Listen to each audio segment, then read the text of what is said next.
ਅਗਲਾ ਲੇਖ ਹੈ ਉਦਾਸੀ ਤੇ ਦਿਲਗੀਰੀ। ਜੇ ਮੇਰਾ ਦੂਰ ਕਿਸੇ ਹੋਰ ਧਰਤੀ ਦੇ ਲੋਕਾਂ ਨਾਲ ਸੰਪਰਕ ਜੁੜ ਜਾਵੇ ਤਾਂ ਸਭ ਤੋਂ ਪਹਿਲਾਂ ਮੈਂ ਉਹਨਾਂ ਨੂੰ ਪੁੱਛਾਂਗਾ ਕਿ ਤੁਸੀਂ ਵੀ ਸਾਡੇ ਵਾਂਗ ਉਦਾਸ ਤੇ ਦਿਲਗੀਰ ਹੁੰਦੇ ਹੋ ਸਕਦਾ ਉਹ ਸਾਡੇ ਨਾਲੋਂ ਵੀ ਵੱਧ ਖੁਸ਼ਹਾਲ ਹੋਣ ਤੇ ਇਸ ਕਰਕੇ ਸਾਡੇ ਨਾਲੋਂ ਵੀ ਵੱਧ ਦਿਲਗੀਰ ਤੇ ਉਦਾਸ ਹੋਣ। ਇਹ ਵੀ ਹੋ ਸਕਦਾ ਹੈ ਕਿ ਉਹਨਾਂ ਦੇ ਮਨ ਅਜੇ ਸਬੂਤੇ ਹੋਣ ਤੇ ਉਹਨਾਂ ਨੂੰ ਦਿਲਗੀਰੀ ਦਾ ਉੱਕਾ ਹੀ ਕੋਈ ਅਨੁਭਵ ਨਾ ਹੋਵੇ। ਮੈਂ ਉਹਨਾਂ ਨੂੰ ਦੱਸਾਂਗਾ ਕਿ ਹੁਣ ਅਸੀਂ ਸਭ ਕੁਝ ਬਣਾ ਸਕਦੇ ਹਾਂ ਤੇ ਸਾਡੇ ਕੋਲ ਸਭ ਕੁਝ ਹੈ, ਪਰ ਸਾਡੇ ਮਨਾਂ ਦੀਆਂ ਗਲੀਆਂ 'ਚ ਹੁਣ ਕੋਈ ਬੁਲਬੁਲ ਨਹੀਂ ਬੋਲਦੀ। ਸਾਡੀਆਂ ਕਬਰਾਂ 'ਚ ਹੁਣ ਸਾਡੇ ਘਰਾਂ ਨਾਲੋਂ ਵਧੇਰੇ ਰੌਣਕ ਹੈ।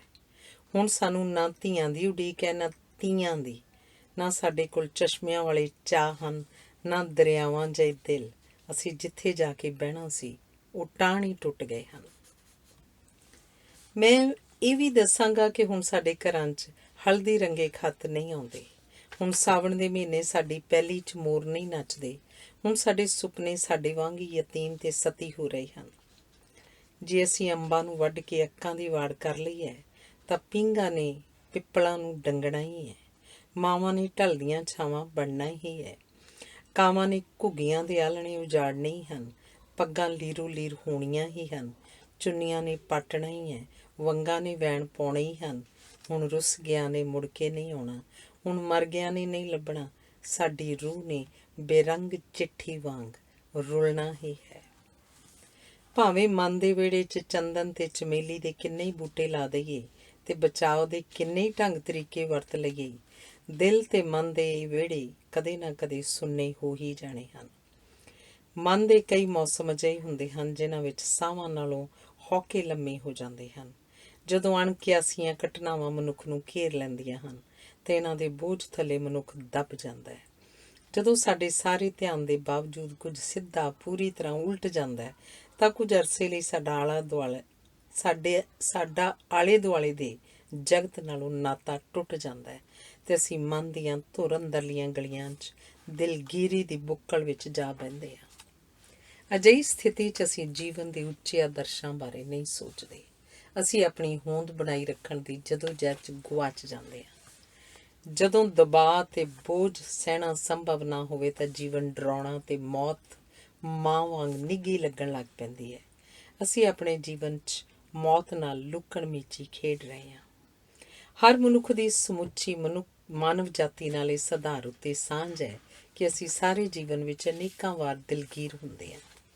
ਅਸੀਂ ਜੀਵਨ ਨੂੰ ਸਥਿਰ ਕਰਨਾ ਲੋਚਦੇ ਹਾਂ, ਪਰ ਜੀਵਨ ਨਵੀਆਂ ਪ੍ਰਸਥਿਤੀਆਂ ਨਾਲ ਸਾਨੂੰ ਅਸਥਿਰ ਕਰਦਾ ਰਹਿੰਦਾ ਹੈ।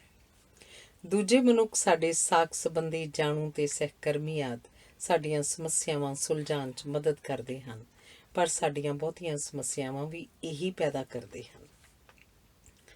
ਆਪਣੀ ਹਰ ਸਮੱਸਿਆ ਦੇ ਕੇਂਦਰ 'ਚ ਅਸੀਂ ਆਪ ਹੁੰਦੇ ਹਾਂ। ਸਾਡੀਆਂ ਸਮੱਸਿਆਵਾਂ ਸਾਡੀਆਂ ਆਪਣੀਆਂ ਹੀ ਸਿਰਜੀਆਂ ਹੁੰਦੀਆਂ ਹਨ, ਪਰ ਜਦੋਂ ਉਹਨਾਂ ਦੇ ਨਤੀਜੇ ਸਾਹਮਣੇ ਆਉਂਦੇ ਹਨ ਤਾਂ ਮਨੁੱਖੀ ਆਦਤ ਵਸ ਅਸੀਂ ਮੁੱਕਰਨ ਦਾ ਯਤਨ ਕਰਦੇ ਹਾਂ ਪਰ ਜ਼ਿੰਦਗੀ ਸਾਨੂੰ ਘੇਰ ਕੇ ਜਦੋਂ ਖਲੋ ਜਾਂਦੀ ਹੈ ਤਾਂ ਅਸੀਂ ਸੰਤਾਪ ਹੰਢਾਉਂਦੇ ਤੇ ਵਿਰਲਾਪ ਕਰਦੇ ਹਾਂ। ਜਿਸ ਸਮੇਂ ਜੀਵਨ ਵਿੱਚ ਸੋਚ ਸਮਝ ਕੇ ਫੈਸਲਾ ਕਰਨ ਦੀ ਲੋੜ ਹੁੰਦੀ ਹੈ ਤਾਂ ਭਾਵੁਕ ਹੋ ਕੇ ਉਸ ਸਮੇਂ ਅਸੀਂ ਗਲਤ ਫੈਸਲਾ ਕਰਕੇ ਆਪਣੇ ਸੁਤੰਤਰ ਹੋਣ ਦਾ ਭਰਮ ਪਾਲਦੇ ਹਾਂ। ਪਰ ਜਦੋਂ ਉਦਾਸੀ ਤੇ ਦਿਲਗੀਰੀ ਕਿਸੇ ਵੀ ਰੂਪ 'ਚ ਤੇਜ਼ ਚਾਲ ਚੱਲ ਕੇ ਸਾਡੇ ਬਰਾਬਰ ਆ ਜਾਂਦੀ ਹੈ ਤਾਂ ਅਸੀਂ ਲੜਖੜਾ ਜਾਂਦੇ ਹਾਂ। ਜ਼ਿੰਦਗੀ ਗਲਤੀਆਂ ਕਰਨ ਦੀ ਖੁੱਲ੍ਹ ਤਾਂ ਦਿੰਦੀ ਹੈ, ਪਰ ਉਹਨਾਂ ਦੇ ਸਿੱਟੇ ਤੇ ਨਤੀਜੇ ਭੁਗਤਣ ਵਿੱਚ ਸਾਡੀ ਕੋਈ ਰਿਆਇਤ ਨਹੀਂ ਕਰਦੇ ਤੇ ਸਾਡਾ ਇੱਕ ਪਰ ਕੱਟ ਕੇ ਕਹਿੰਦੀ ਹੈ, ਹੁਣ ਉੱਡ ਕੇ ਵਿਖਾਓ। ਸਾਡਾ ਦੁਖਾਂਤ ਇਹ ਹੈ ਕਿ ਅਸੀਂ ਧਰਤੀ ਨੂੰ ਛੱਡ ਕੇ ਆਪਣੀਆਂ ਸਮੱਸਿਆਵਾਂ ਤੋਂ ਭੱਜ ਕੇ ਕਿਧਰੇ ਹੋਰ ਵਸ ਨਹੀਂ ਸਕਦੇ। ਇਹ ਬੇਵਸੀ ਸਾਨੂੰ ਦਿਲਗੀਰ ਬਣਾਉਂਦੀ ਹੈ। ਇਹ ਮਜਬੂਰੀ ਸਾਨੂੰ ਉਦਾਸ ਕਰਦੀ ਹੈ। ਜੋ ਕੁਝ ਸਾਨੂੰ ਲੋੜ ਹੁੰਦਾ ਹੈ, ਜੋ ਕੁਝ ਅਸੀਂ ਚਾਹੁੰਦੇ ਹਾਂ ਤੇ ਜੋ ਕੁਝ ਸਾਨੂੰ ਮਿਲਦਾ ਹੈ, ਇਹ ਤਿੰਨ ਵੱਖ-ਵੱਖ ਵਰਤਾਰੇ ਹੁੰਦੇ ਹਨ। ਇਹ ਕਦੀ ਵੀ ਇੱਕ ਸੁਰ ਨਹੀਂ ਹੁੰਦੇ। ਜੋ ਕੁਝ ਸਾਨੂੰ ਲੋੜ ਹੁੰਦਾ ਉਹ ਅਸੀਂ ਲੈਣ ਲਈ ਤਿਆਰ ਨਹੀਂ ਹੁੰਦੇ। ਜੋ ਕੁਝ ਅਸੀਂ ਚਾਹੁੰਦੇ ਹਾਂ ਉਹਦੇ ਅਸੀਂ ਯੋਗ ਨਹੀਂ ਹੁੰਦੇ ਤੇ ਜੋ ਕੁਝ ਸਾਨੂੰ ਮਿਲਦਾ ਹੈ ਉਹ ਅਸੀਂ ਕਦੀ ਚਾਹਿਆ ਨਹੀਂ ਹੁੰਦਾ। ਅਜਿਹੀ ਸਥਿਤੀ ਵਿੱਚ ਕਦੀ ਅਸੀਂ ਆਪਣੇ ਭਾਗਾਂ ਨੂੰ ਕੋਸਦੇ ਹਾਂ ਤੇ ਕਦੀ ਸਮਾਜ ਨੂੰ ਦੋਸ਼ ਦਿੰਦੇ ਹਾਂ। ਇਵੇਂ ਅਸੀਂ ਸ਼ਕਤੀਸ਼ਾਲੀ ਬਣਨ ਦੀ ਇੱਛਾ ਵਿੱਚ ਨਿਰਬਲ ਹੋ ਜਾਂਦੇ ਹਾਂ। ਇਸ ਸਥਿਤੀ 'ਚ ਆਲੇ ਦੁਆਲੇ ਨਾਲ ਸਾਡਾ ਰਿਸ਼ਤਾ ਵਿਰੋਧ ਵਾਲਾ ਹੋ ਨਿਬੜਦਾ ਹੈ। ਜੋ ਅਸੀਂ ਬਦਲਣਾ ਚਾਹੁੰਦੇ ਹਾਂ ਉਹ ਬਦਲਿਆ ਨਹੀਂ ਜਾ ਸਕਦਾ, ਪਰ ਜੋ ਬਦਲਿਆ ਜਾ ਸਕਦਾ ਹੁੰਦਾ ਹੈ ਉਹ ਅਸੀਂ ਬਦਲਣਾ ਨਹੀਂ ਚਾਹੁੰਦੇ। ਅਜਿਹੀ ਬੰਦ ਗਲੀ 'ਚ ਜਦੋਂ ਕੋਈ ਰਾਹ ਨਹੀਂ ਵਿਖਾਈ ਦਿੰਦਾ ਤਾਂ ਅਸੀਂ ਆਪਣੇ ਆਪ ਨੂੰ ਨਿਰਾਸ਼ ਤੇ ਨਿਤਾਣਾ ਮਹਿਸੂਸ ਕਰਦੇ ਹਾਂ। ਨਿਆਸਰਾਪਣ ਤੇ ਨਿਤਾਣਾਪਣ ਦਿਲਗੀਰੀ ਵੱਲ ਜਾਂਦੇ ਰਾਹ ਹਨ। ਇਸ ਪੱਖ ਤੋਂ ਅਸੀਂ ਸਾਰੇ ਰੋਗੀ ਹਾਂ, ਕੋਈ ਘੱਟ ਕੋਈ ਵੱਧ। ਸਾਡਾ ਵਖਰੇਵਾਂ ਇਸ ਗੱਲ 'ਚ ਹੈ ਕਿ ਸਾਨੂੰ ਵੱਖ-ਵੱਖ ਸਮਿਆਂ 'ਤੇ ਦਿਲਗੀਰੀ ਦੀ ਸਥਿਤੀ ਵਿੱਚ ਵਿਚਰਨਾ ਪੈਂਦਾ ਹੈ। ਚੰਗੀ ਨਰੋਈ ਅਰੋਗ ਸਿਹਤ ਸੁਪਨਾ ਹੈ, ਵਾਸਤਵਿਕਤਾ ਨਹੀਂ। ਦੂਜਿਆਂ ਨਾਲ ਸਦੀਵੀ ਸੁਖਾਵੇਂ ਸੰਬੰਧ ਵੀ ਇੱਕ ਸੁਪਨਾ ਹਨ। ਜੀਵਨ ਦੇ ਭਵਜਲ ਇੰਨੇ ਹਨ ਕਿ ਕਿਸੇ ਪੱਤਣ 'ਤੇ ਪਹੁੰਚਣਾ ਵੀ ਇੱਕ ਸੁਪਨਾ ਹੀ ਹੁੰਦਾ ਹੈ। ਵਾਸਤਵਿਕਤਾ ਇਹ ਹੈ ਕਿ ਅਸੀਂ ਸਾਰਿਆਂ ਨੇ ਅੰਤ ਨੂੰ ਉਖੜੇ ਹੋਏ ਬੂਹਿਆਂ ਵਾਂਗ, ਮਲਬਾ ਹੋਏ ਮਕਾਨਾਂ ਵਾਂਗ, ਫਟੀ ਹੋਈ ਪੁਰਾਣੀ ਚਾਦਰ ਵਾਂਗ ਤੇ ਬਿਨਾਂ ਤਲੇ ਦੀ ਬਾਲਟੀ ਵਾਂਗ ਹੋ ਨਿਭਣਾ ਹੈ। ਇਹ ਵੀ ਵਾਸਤਵਿਕਤਾ ਹੈ ਕਿ ਸਾਡੇ ਸਾਰੇ ਰੰਗਲੇ ਸੁਪਨੇ ਇੱਕ ਇੱਕ ਕਰਕੇ ਟੁੱਟਦੇ ਹਨ। ਸਾਰੇ ਗੂੜੇ ਰੰਗ ਅੰਤ ਨੂੰ ਫਿੱਕੇ ਪੈ ਜਾਂਦੇ ਹਨ। ਜਦੋਂ ਇਹ ਵਾਸਤਵਿਕਤਾ ਵਾਪਰਨੀ ਹੈ ਉਸ ਸਮੇਂ ਅਸੀਂ ਉਦਾਸ ਹੋਣਾ ਹੀ ਹੈ। ਅਜਿਹੇ ਅਨੁਭਵ ਤੋਂ ਬਚਿਆ ਨਹੀਂ ਜਾ ਸਕਦਾ। ਸੋ ਦਿਲਗੀਰੀ ਜੀਵਨ ਦੀ ਵਾਸਤਵਿਕਤਾ ਹੈ ਤੇ ਖੁਸ਼ੀ ਇੱਕ ਸੁਪਨਾ ਹੈ।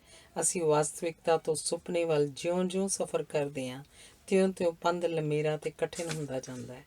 ਇਸੇ ਕਰਕੇ ਸਾਨੂੰ ਅਨੇਕਾਂ ਭਰਮ ਪਾਲਣ ਦੀ ਲੋੜ ਪੈਂਦੀ ਹੈ। ਜਿਹੜੇ ਖੁਸ਼ ਪ੍ਰਤੀਤ ਹੋ ਰਹੇ ਹਨ ਉਹ ਅਸਲ 'ਚ ਅਜੇ ਵੀ ਭਰਮ ਪਾਲ ਰਹੇ ਹਨ, ਤੇ ਜਿਹੜੇ ਨਿਰਾਸ਼ ਪ੍ਰਤੀਤ ਹੋ ਰਹੇ ਹਨ ਉਹਨਾਂ ਤੋਂ ਉਹਨਾਂ ਦੇ ਭਰਮ ਗੁਆਚ ਗਏ ਹਨ, ਉਹਨਾਂ ਦੇ ਸੁਪਨੇ ਟੁੱਟ ਗਏ ਹਨ। ਜਦੋਂ ਸਾਡੇ ਸੁਪਨੇ ਟੁੱਟਦੇ ਹਨ ਤਾਂ ਅਸੀਂ ਦਿਲਗੀਰ ਹੁੰਦੇ ਹਾਂ। ਇਸ ਸਥਿਤੀ ਵਿੱਚ ਕਈ ਸਾਨੂੰ ਬਿਮਾਰ ਸਮਝਦੇ ਹਨ ਤੇ ਕਈ ਪਾਗਲ। ਬੀਤੇ ਹੋਏ ਸਮਿਆਂ 'ਚ ਦਿਲਗੀਰ ਹੋਣਾ ਪਾਪ ਸਮਝਿਆ ਜਾਂਦਾ ਸੀ। ਉਦੋਂ ਧਰਮ ਜਿਹੜਾ ਸੁਪਨਾ ਉਸਾਰਦਾ ਸੀ ਤਾਂ ਜਿਹੜਾ ਭਰਮ ਸਿਰਜਦਾ ਸੀ ਉਹ ਬੜਾ ਹੰਢਣਸਾਰ ਹੋਇਆ ਕਰਦਾ ਸੀ। ਅਜੋਕੇ ਮਨੁੱਖ ਦੀ ਦਿਲਗੀਰੀ ਦਾ ਕਾਰਨ ਇਹ ਹੈ ਕਿ ਉਹਦੇ ਸਾਹਮਣੇ ਨਾ ਕੋਈ ਸਦੀਵੀ ਸੁਪਨਾ ਹੈ, ਨਾ ਕੋਈ ਚਿਰਜੀਵੀ ਭਰਮ। ਉਹ ਟੁੱਟੇ ਭਰਮਾਂ ਦੇ ਮਾਰੂਥਲ 'ਚ ਭਟਕੇ ਯਾਤਰੂ ਵਾਂਗ ਹੈ। ਅਜੋਕੇ ਯੁੱਗ ਵਿੱਚ ਵਰਤਾਰਾ ਲਗਭਗ ਹਰ ਕਿਸੇ ਨਾਲ ਵਾਪਰ ਰਿਹਾ ਹੈ। ਭਰਮ ਤੇ ਸੁਪਨੇ ਉਸਾਰਨ ਦੇ ਯਤਨ ਬੜੇ ਕੀਤੇ ਜਾ ਰਹੇ ਹਨ, ਪਰ ਸਫਲਤਾ ਨਹੀਂ ਮਿਲ ਰਹੀ। ਗਿਆਨ ਨੇ ਮਨੁੱਖ ਨੂੰ ਬੇਚੈਨ ਕੀਤਾ ਤੇ ਭੋਲੇਪਣ ਦੇ ਯੁੱਗ ਵੱਲ ਮੁੜਨ ਦੇ ਮਨੁੱਖ ਦੇ ਸਾਰੇ ਯਤਨ ਨਿਸਫਲ ਹੋ ਰਹੇ ਹਨ। ਮਨ ਦੇ ਪੱਖੋਂ ਹੁਣ ਹਰ ਕੋਈ ਉਦਾਸ ਤੇ ਪਰਦੇਸੀ ਹੈ।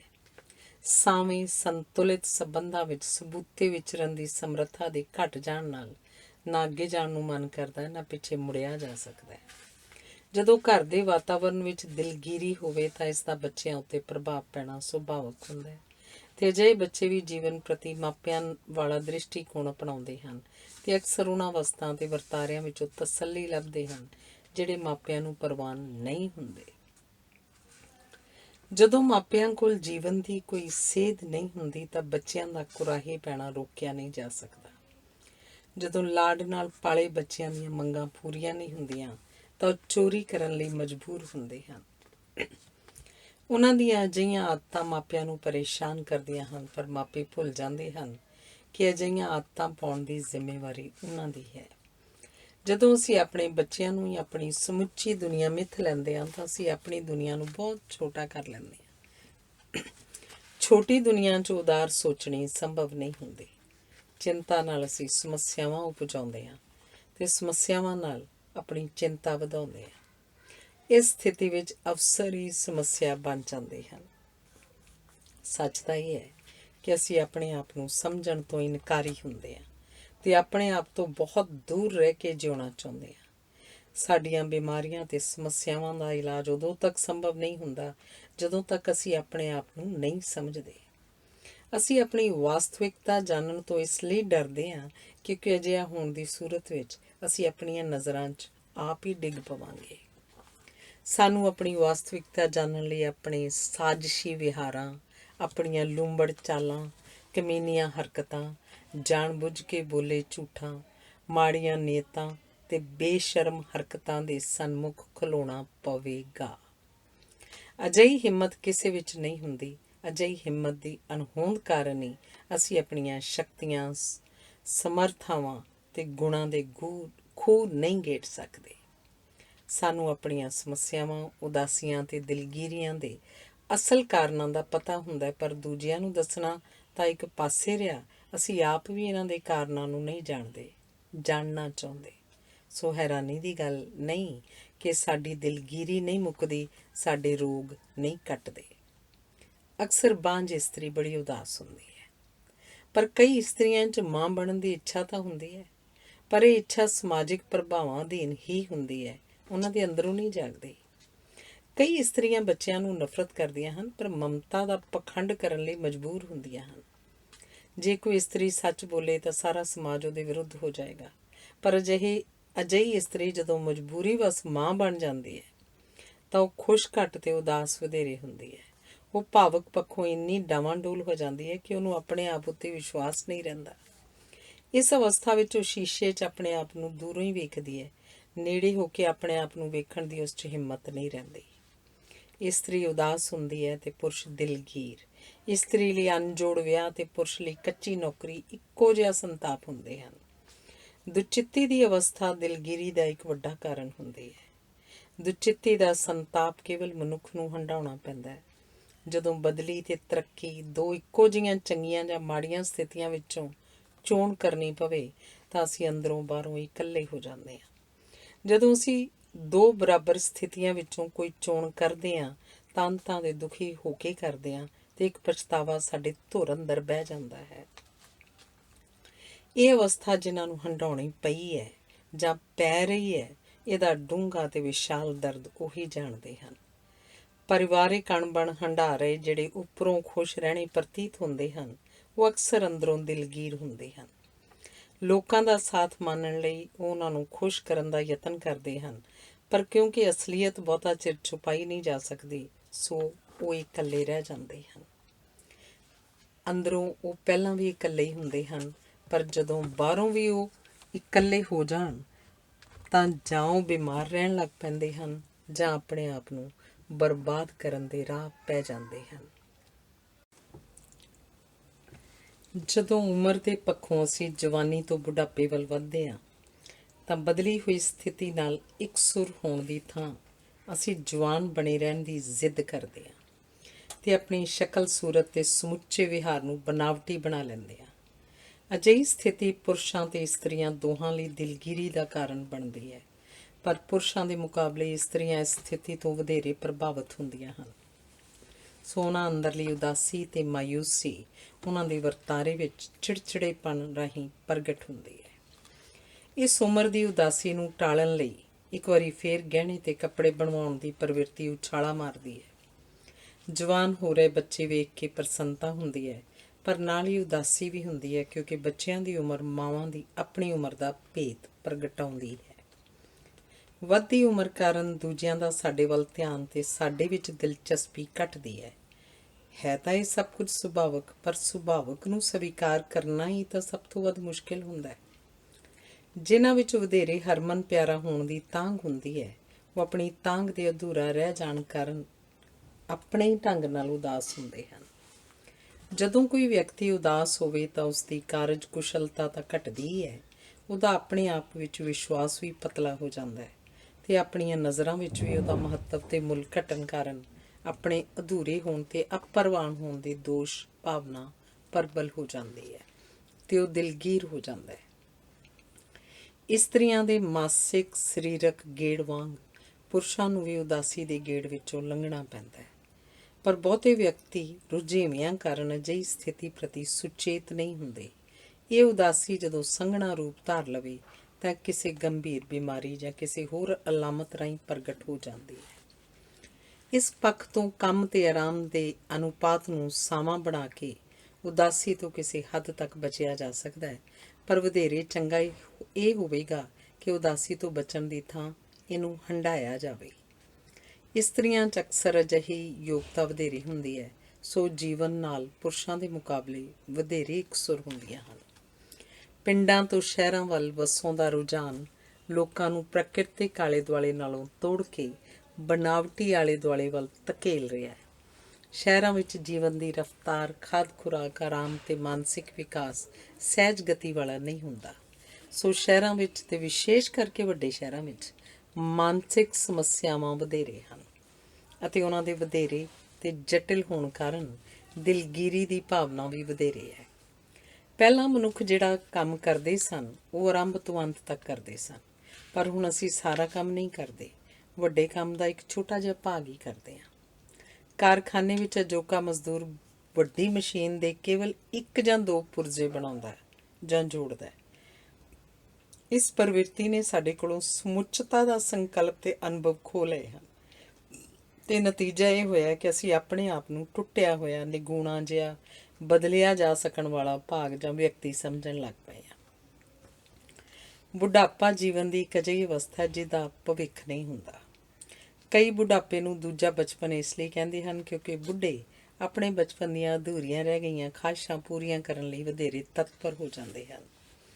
ਜਿਉਂ-ਜਿਉਂ ਵਿਅਕਤੀ ਬੁੱਢਾ ਹੁੰਦਾ ਜਾਂਦਾ ਹੈ, ਉਹਦੇ ਚੇਤੇ 'ਚ ਆਪਣਾ ਬਚਪਨ ਵਧੇਰੇ ਸਪਸ਼ਟ ਵਿਖਾਈ ਦੇਣ ਲੱਗ ਪੈਂਦਾ ਹੈ ਤੇ ਬੁੱਢੇ ਬੱਚਿਆਂ ਵਾਂਗ ਹੀ ਲਾਲਚੀ ਤੇ ਜ਼ਿੱਦੀ ਹੋ ਨਿਬੜਦੇ ਹਨ। ਦੱਬੀਆਂ ਅਤ੍ਰਿਪਤ ਖਾਹਿਸ਼ਾਂ ਪੂਰਤੀ ਲਈ ਤੰਗਦੀਆਂ ਹਨ।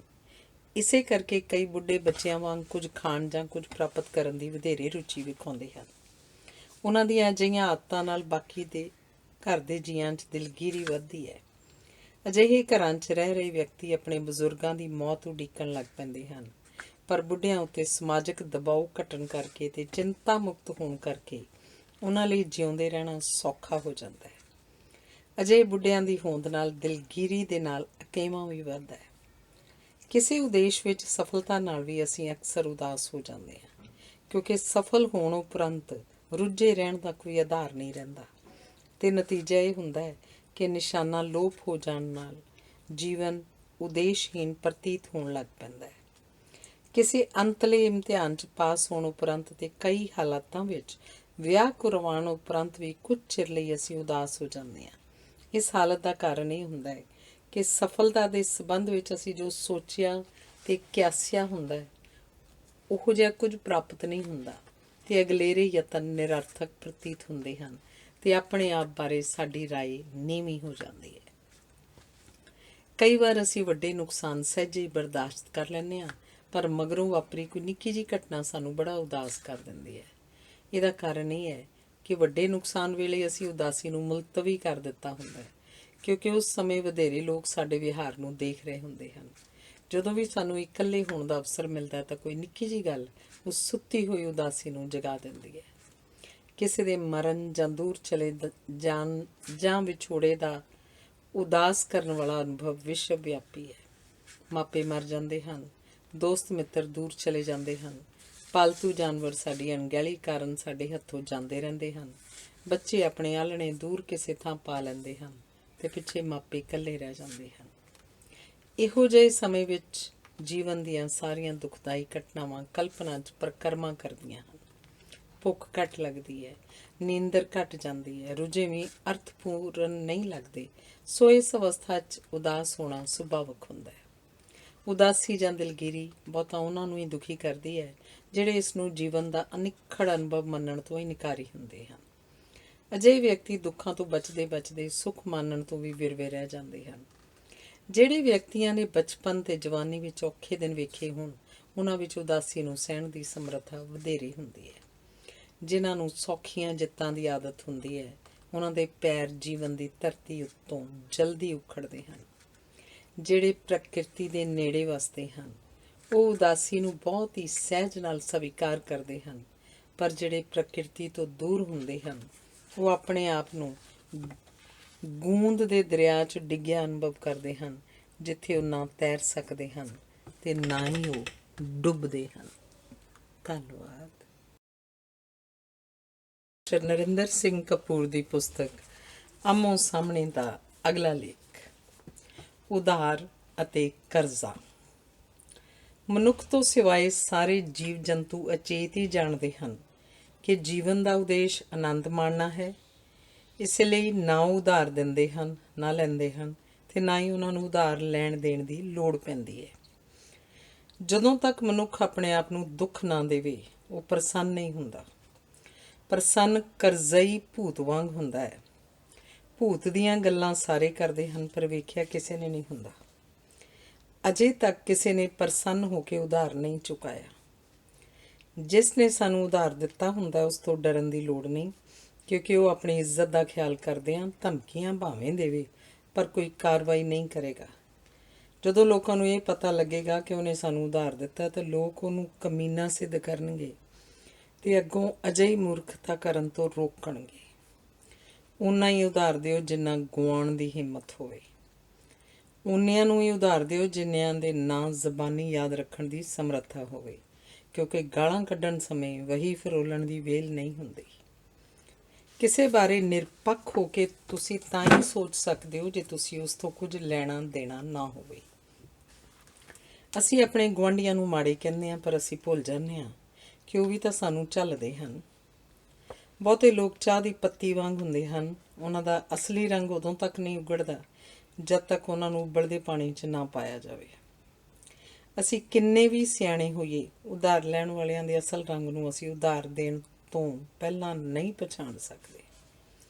ਕਿਹਾ ਜਾਂਦਾ ਕਿ ਉਧਾਰ ਲੈਣ ਵਾਲੇ ਤਰਬੂਜ ਵਾਂਗ ਹੁੰਦੇ ਹਨ, ਕੁਝ ਫਿੱਕੇ ਤੇ ਕੁਝ ਬਹੁਤ ਫਿੱਕੇ। ਉਧਾਰ ਦੇਣ ਵਾਲੇ ਕੇਵਲ ਉਹਨਾਂ ਨੂੰ ਯਾਦ ਰੱਖਦੇ ਹਨ ਜਿਹੜੇ ਉਧਾਰ ਮੋੜਦੇ ਨਹੀਂ। ਉਧਾਰ ਦੇਣ ਵਾਲੇ ਉਧਾਰ ਦੇ ਨਾ ਮੁੜਨ 'ਤੇ ਦੁਖੀ ਨਹੀਂ ਹੁੰਦੇ, ਸਗੋਂ ਉਧਾਰ ਲੈਣ ਵਾਲੇ ਦੇ ਨਾ ਆਉਣ ਕਰਕੇ ਦੁਖੀ ਹੁੰਦੇ ਹਨ। ਇਹ ਉਹਨਾਂ ਦੇ ਜਿਉਂਦੇ ਹੋਣ ਦਾ ਭਰੋਸਾ ਚਾਹੁੰਦੇ ਹਨ।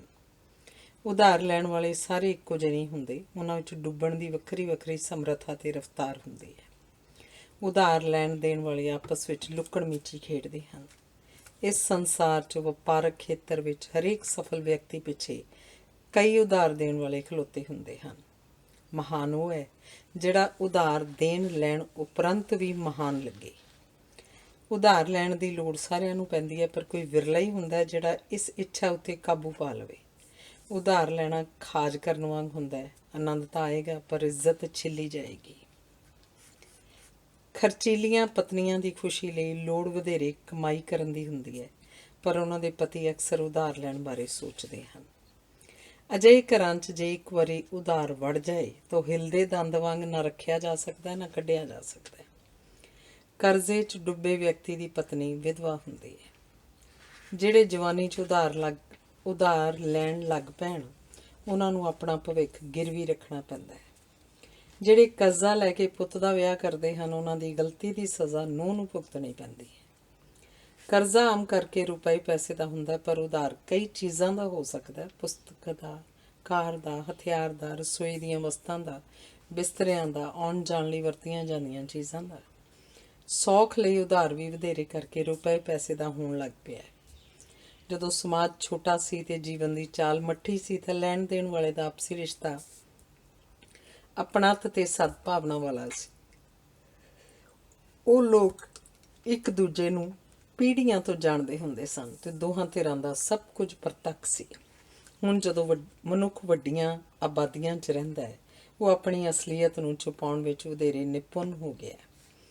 ਅਜੋਕਾ ਮਨੁੱਖ ਚਾਦਰ ਵੇਖ ਕੇ ਵਧੇਰੇ ਪੈਰ ਹੀ ਨਹੀਂ ਪਸਾਰਦਾ, ਸਗੋਂ ਚਾਹੁੰਦਾ ਕਿ ਚਾਦਰ ਵੀ ਉਧਾਰੀ ਹੋਵੇ। ਜੋ ਹਾਲ ਅਸੀਂ ਧਰਮਸ਼ਾਲਾ ਦੇ ਭਾਂਡਿਆਂ ਤੇ ਬਿਸਤਰਿਆਂ ਦਾ ਕਰਦੇ ਹਾਂ, ਉਹ ਹਾਲ ਹੀ ਅਸੀਂ ਦੂਜਿਆਂ ਦੀ ਕਮਾਈ ਨਾਲ ਕਰਨਾ ਚਾਹੁੰਦੇ ਹਾਂ। ਉਧਾਰ ਲੈਣਾ ਉਹਨਾਂ ਲੋੜ ਅਧੀਨ ਨਹੀਂ ਹੁੰਦਾ ਜਿੰਨਾ ਆਦਤ ਵਸ ਹੁੰਦਾ ਹੈ। ਇੱਕ ਭੈੜੀ ਆਦਤ ਹੈ ਤੇ ਕਿਸੇ ਵੀ ਭੈੜੀ ਆਦਤ ਵਾਂਗ ਇਸ ਤੋਂ ਛੁਟਕਾਰਾ ਪਾਉਣਾ ਸੌਖਾ ਨਹੀਂ ਹੁੰਦਾ। ਕਈਆਂ ਨੂੰ ਇਹ ਭਰਮ ਹੁੰਦਾ ਕਿ ਪੈਸੇ ਕੇਵਲ ਉਹਨਾਂ ਨੂੰ ਹੀ ਖਰਚਣੇ ਆਉਂਦੇ ਹਨ। ਅਜਿਹੇ ਵਿਅਕਤੀ ਇਸ ਭਰਮ ਦਾ ਵੀ ਸ਼ਿਕਾਰ ਹੁੰਦੇ ਹਨ ਕਿ ਦੂਜਿਆਂ ਕੋਲ ਲੋੜ ਨਾਲੋਂ ਵੱਧ ਪੈਸੇ ਹਨ। ਕਰਜ਼ੇ ਤੇ ਉਧਾਰ ਵਿੱਚ ਅੰਤਰ ਇਹ ਹੈ ਕਿ ਕਰਜ਼ੇ ਦਾ ਸੂਦ ਦੇਣਾ ਪੈਂਦਾ, ਜਦਕਿ ਉਧਾਰ ਜਾਣ ਪਛਾਣ ਤੇ ਰਿਸ਼ਤੇਦਾਰੀ ਦੇ ਆਧਾਰ ਤੇ ਲਿਆ ਜਾਂਦਾ ਹੈ ਤੇ ਇਸ ਦਾ ਵਿਆਜ ਨਹੀਂ ਦੇਣਾ ਪੈਂਦਾ। ਅਸੀਂ ਕਰਜ਼ਾ ਮੋੜਨ ਨੂੰ ਆਪਣਾ ਫਰਜ਼ ਸਮਝਦੇ ਹਾਂ, ਪਰ ਉਧਾਰ ਮੋੜਨ ਨੂੰ ਆਪਣੀ ਮਰਜ਼ੀ ਸਮਝਦੇ ਹਾਂ। ਆਮ ਕਰਕੇ ਕਰਜ਼ਾ ਕਿਸੇ ਵੱਡੇ ਕੰਮ ਵਾਸਤੇ ਤੇ ਉਧਾਰ ਅਚਾਨਕ ਆਣ ਪਏ ਖਰਚੇ ਨੂੰ ਪੂਰਨ ਵਾਸਤੇ ਲਿਆ ਜਾਂਦਾ ਹੈ। ਅਕਸਰ ਵੇਖਿਆ ਗਿਆ ਕਿ ਆਪਣੀਆਂ ਲੋੜਾਂ ਦੀ ਪੂਰਤੀ ਲਈ ਸਾਡੇ ਕੋਲ ਧਨ ਹੁੰਦਾ ਹੈ, ਪਰ ਇੱਛਾਵਾਂ ਦੀ ਪੂਰਤੀ ਲਈ ਅਸੀਂ ਉਧਾਰ ਲੈਂਦੇ ਹਾਂ। ਹਰ ਮਨੁੱਖ ਵਿੱਚ ਅਸਲੀਅਤ ਨਾਲੋਂ ਵੱਡਾ ਪ੍ਰਤੀਤ ਹੋਣ ਦੀ ਸੁਭਾਵਿਕ ਤਾਂਘ ਹੁੰਦੀ ਹੈ। ਇਸ ਤਾਂਘ ਦੀ ਪੂਰਤੀ ਲਈ ਅਸੀਂ ਉਧਾਰ ਲੈਂਦੇ ਹਾਂ।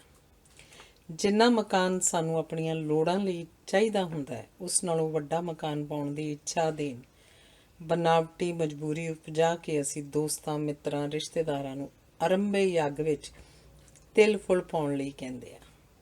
ਮਕਾਨ ਪਾਉਣ ਦਾ ਅਮਲ ਬਿਨਾਂ ਰਿਹਰਸਲ ਦੇ ਨਾਟਕ ਕਰਨ ਵਾਂਗ ਹੁੰਦਾ ਹੈ। ਸੋ ਨਾ ਕੇਵਲ ਉਧਾਰ ਚੁੱਕਣ ਲਈ ਭੱਜ ਦੌੜ ਵਧੇਰੀ ਕਰਨੀ ਪੈਂਦੀ ਹੈ, ਕਈ ਵਾਰ ਰਾਮ ਦੀ ਥਾਂ ਰਾਵਣ ਦੀ ਵੀ ਪੂਜਾ ਕਰਨੀ ਪੈਂਦੀ ਹੈ।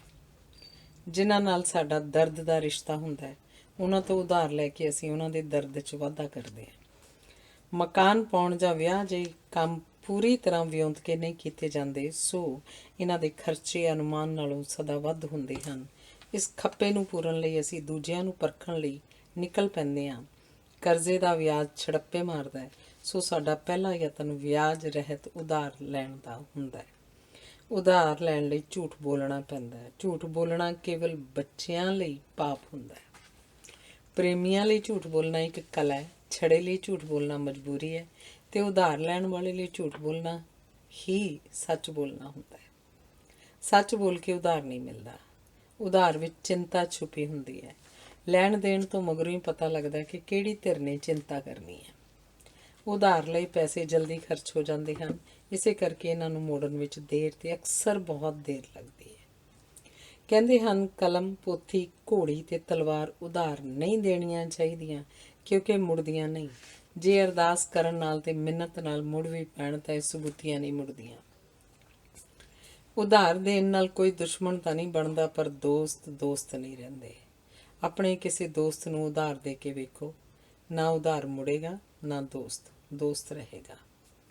ਕਹਿੰਦੇ ਹਨ ਦੋਸਤ ਨਾਲ ਬਹਿਸ ਨਹੀਂ ਕਰਨੀ ਚਾਹੀਦੀ, ਦੋਸਤ ਨੂੰ ਉਧਾਰ ਨਹੀਂ ਦੇਣਾ ਚਾਹੀਦਾ, ਦੋਸਤ ਦੀ ਬੀਵੀ ਨਾਲ ਇਕੱਲਿਆਂ ਗੱਲ ਨਹੀਂ ਕਰਨੀ ਚਾਹੀਦੀ।